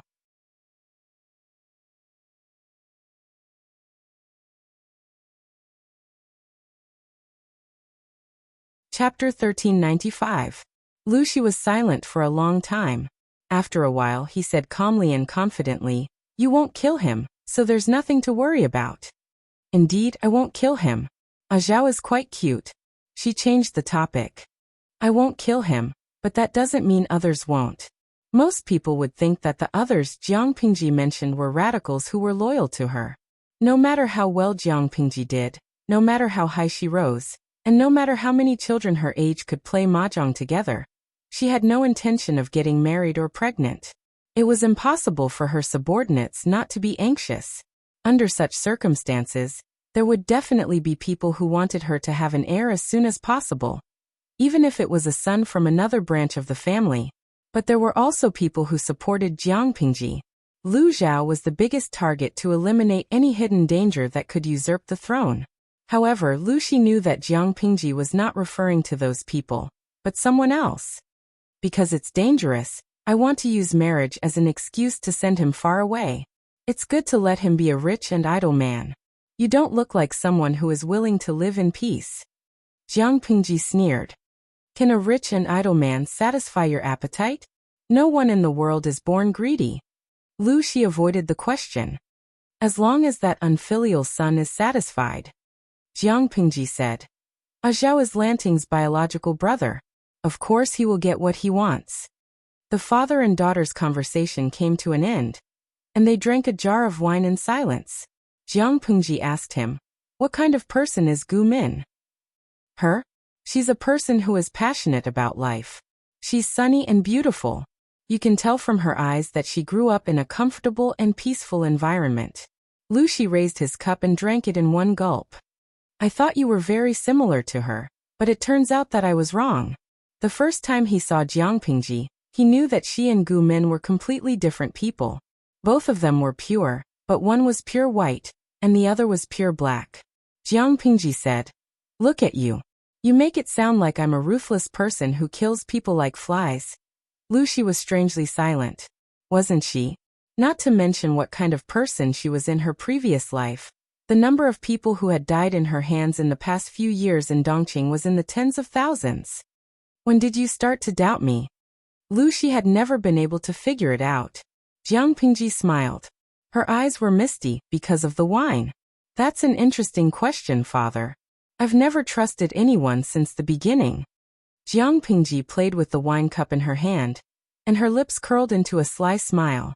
If it were an ordinary person, most of them would feel uneasy because they are suddenly in an unfamiliar environment and urgently need to find stability from someone they know. Recognizing the body's identity and the body's relatives, and obtaining a sense of security from them was one of the most convenient channels. It was also a reflexive choice for the weak to protect themselves. I personally think that I am not a weakling. The corner of Lu Shi's mouth twitched. There were too many things to complain about. He didn't know if she was too conceited and arrogant or something else, but she was also quite narcissistic. From the very beginning, I have never acknowledged Lu Shi's identity, nor will I regard Lu Shi's identity and connections as my own, nor will I be completely immersed in them. Jiang Pingji said, "Jump out of the shackles and barriers of identity and emotions. Many things are not difficult to explain." Without the filter brought by her identity and emotions, she was able to calmly watch Lu Shi's performance. She was happy to cooperate with him. Lucy was speechless. Sure enough, the deep love between father and daughter was an illusion created by the two acting queens. You and I are not meant to be. It is all thanks to acting. Lucy said. Do you know that there is a phrase called acting out for real? No matter how good an actor's acting was, he or she would also be lost in the overly realistic emotions. They would involuntarily act out for real and lose themselves in the illusion. Lucy found that Jiang Pingji did not have this problem at all. Even when the father-daughter relationship was at its best, she still maintained her rationality. Jiang Pingji knew what Lucy was trying to say. I have long passed the age of yearning for fatherly and motherly love. Maybe I yearned for it when I was young, because I was weak.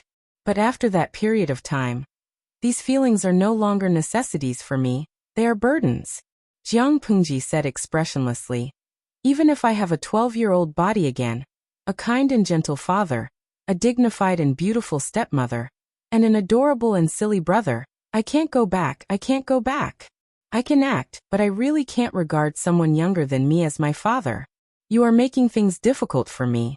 Moreover, the kind and gentle father was fake, the dignified and beautiful stepmother was fake, and the cute and adorable brother was also fake.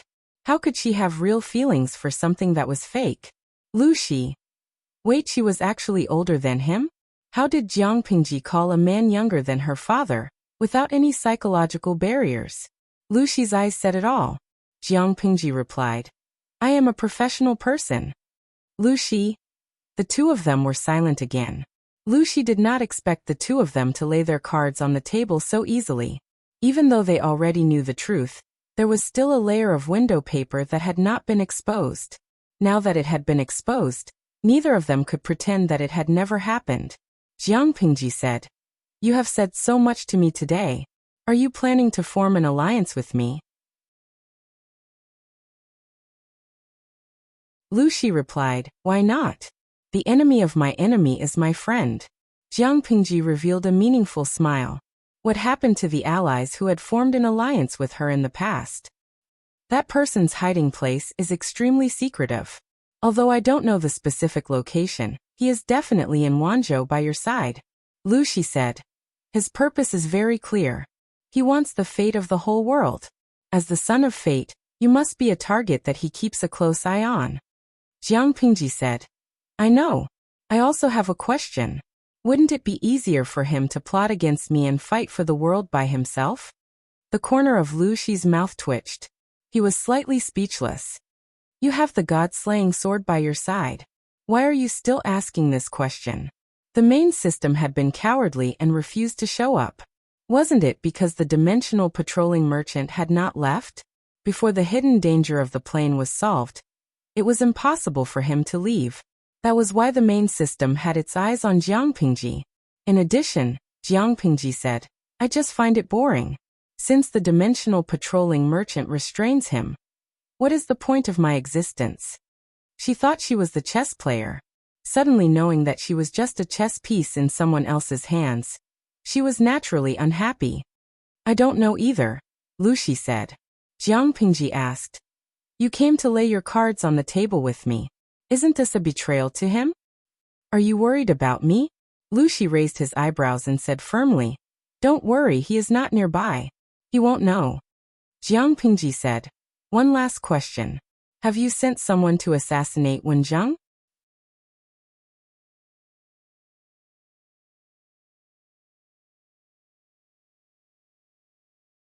Chapter 1396. Lucy's face showed some surprise and astonishment.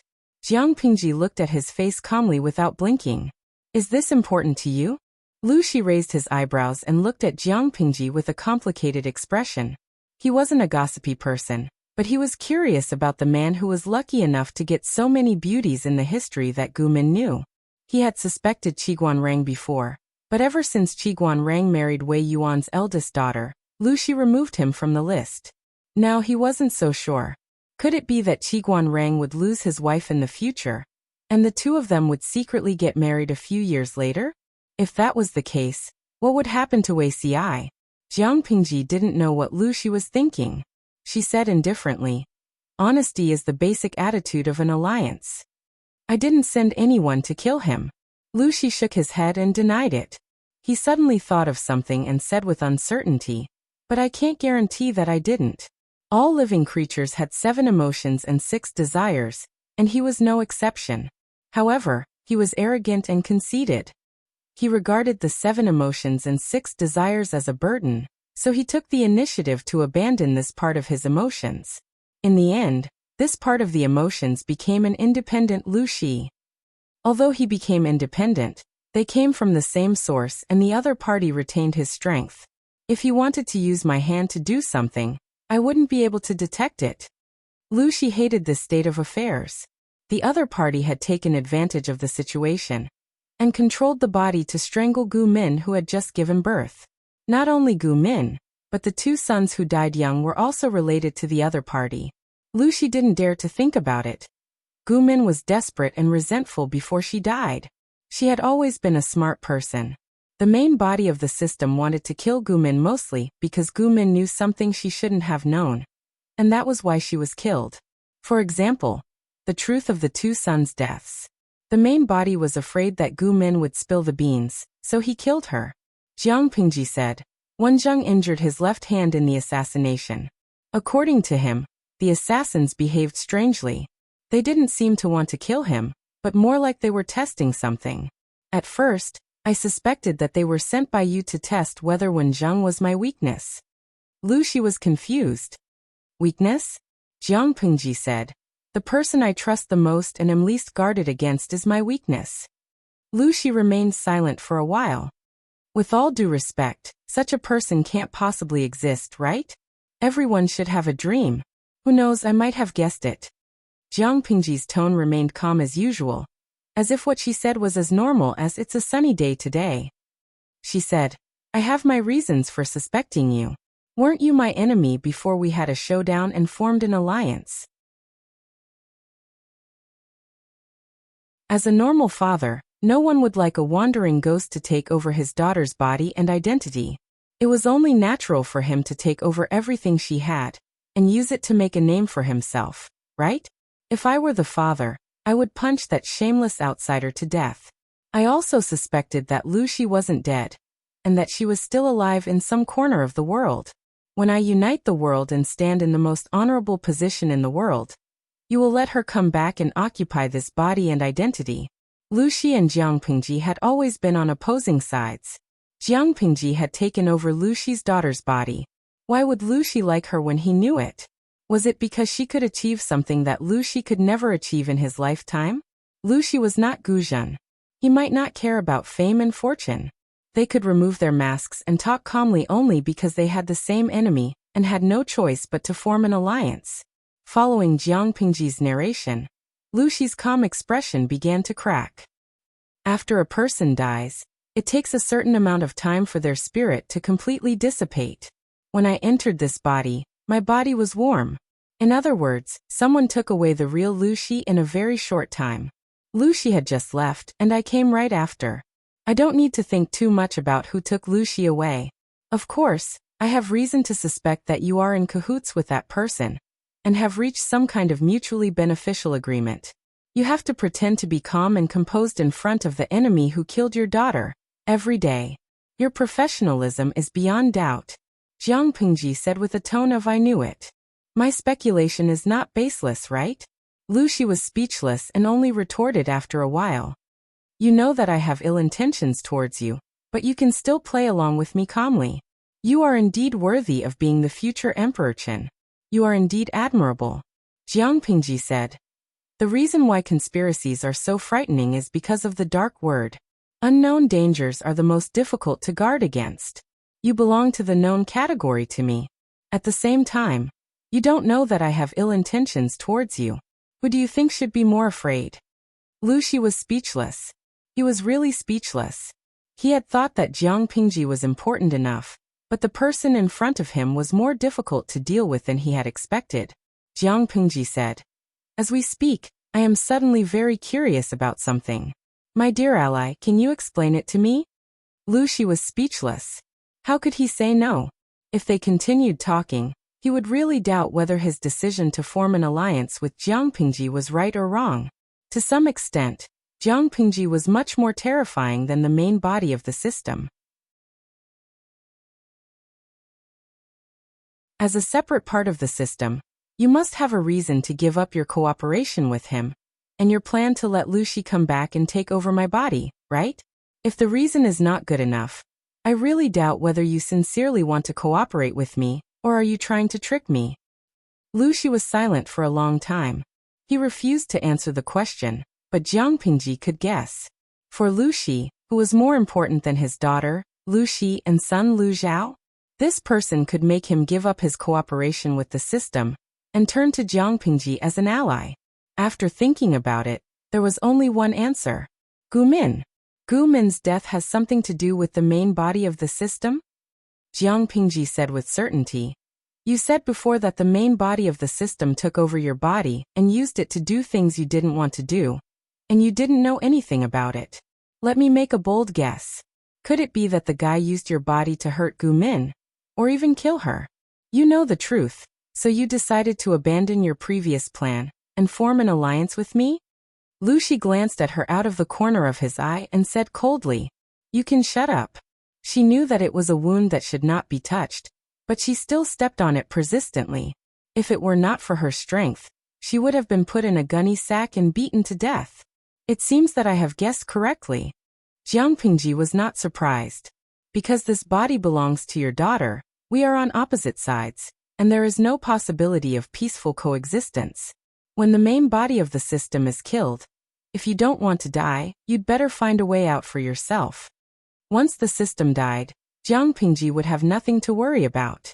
She would personally remove all the hidden dangers.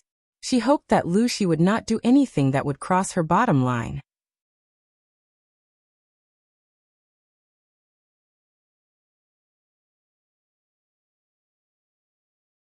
Chapter 1397. Lu Shi said, Don't be so sure. Even if you and I are allies, how can we easily kill someone who is on par with God? God. Ha. Jiang Pingji said coldly. You're just a stray dog. What else can you do besides barking and hiding? Lu Shi was speechless. Her words were reasonable, and he couldn't refute it. After all, the main body of the system was in such a state. Lu Shi said expressionlessly, If that's the case, I won't say any more nonsense. I wish you good luck. I only hope that you can get what you want. Don't be like me, who was too smart for my own good, and lost the one I love. I was wrong. Maybe you don't love at all. Jiang Pingji rested her chin on her hand and said, Who said that? How can a lovable and lovely person like me be a single dog? Lu Shi couldn't bear it anymore and said, Shut up. Jiang Pingji couldn't help but laugh. It was the first time she saw Lu Shi on the verge of breaking down. Lu Shi said, According to what we know, the person is hiding around you. It's very likely that he's with someone close to you. If Jiang Pingji wasn't careful, she would lose the person. Let's see if she could still laugh then. Of course I know. I've locked on to the target. No one can take my things and people away from me. Jiang Pingji said confidently and conceitedly. Lu Shi held back and didn't say anything sarcastic in the end. After saying goodbye to Lu Shi, Jiang Pingji left with Lu Zhao, who was anxiously planting mushrooms. Sister, what did you talk about with father? He doesn't look too good. Jiang Pingji said. We talked about adult matters. Children shouldn't ask too much. Lu Zhao pursed his lips and tried hard to suppress the curiosity in his heart, lest curiosity killed the cat. About the youngest daughter of the Chung family. Are you serious? Jiang Pingji's tone was cheerful and didn't sound unhappy, but Lu Zhao didn't dare to say yes. The youngest daughter of the Chung family's father was Chung Chung. Chung Chung had an invisible influence in the Wanzhou group. Lu Zhao didn't dare to provoke him to avoid unnecessary suspicion. Lu Zhao said bitterly, Isn't that to avoid father's forced marriage? Besides, the youngest daughter of the Chung family isn't young anymore. How could she not be engaged? I'm just using it as a shield. Father won't stay in Wanzhou for long. When he returns to Chongzhou to retire, I'll have escaped with my life. Sister, don't tell me that you think I'm spending too much and want to drive me out? Lu Zhao took advantage of Lu Shi in Chongzhou and Jiang Pingji in Wanzhou. His monthly salary was not low. He had reason to suspect that Jiang Pengji despised him for being too extravagant. Jiang Pengji kicked his calf impatiently. She was slow and gentle, otherwise Lu Zhao's leg would have been broken. Lu Zhao, are you a man now? If you like him, then you like him. If you don't like him, then you don't like him. Why worry so much? Jiang Pengji put her hand on his shoulder, as if they were good brothers. If you like it, I'll immediately go to your house and arrange a marriage for you. If you don't like it, I'll immediately go to your house and ask Mr. Cheng to arrange a marriage for his daughter. I don't want you to have other thoughts while we're unmarried. Jiang Pengji said mercilessly. After this year, I'm afraid I'll have to go to war and attack Nansheng. I won't be back for another year or two. By the time I'm back, maybe his child will be able to crawl and walk. Do you really not regret it? Lu Zhao did not speak. Jiang Pengji pressed his head with one hand, causing him to bend over. You're young, but you have a lot of thoughts. Don't meddle in adult matters. Just live your own life. Jiang Pengji had always been alone. She had no siblings. Lu Zhao, the cowardly and weak boy, was especially likable to her. Lu Zhao had no conflict of interest with her, and the boy had never harbored any ill intentions towards her. Naturally, Jiang Pengji could tolerate him. Not to mention anything else, just for the sake of Gu Min, her brainless fan.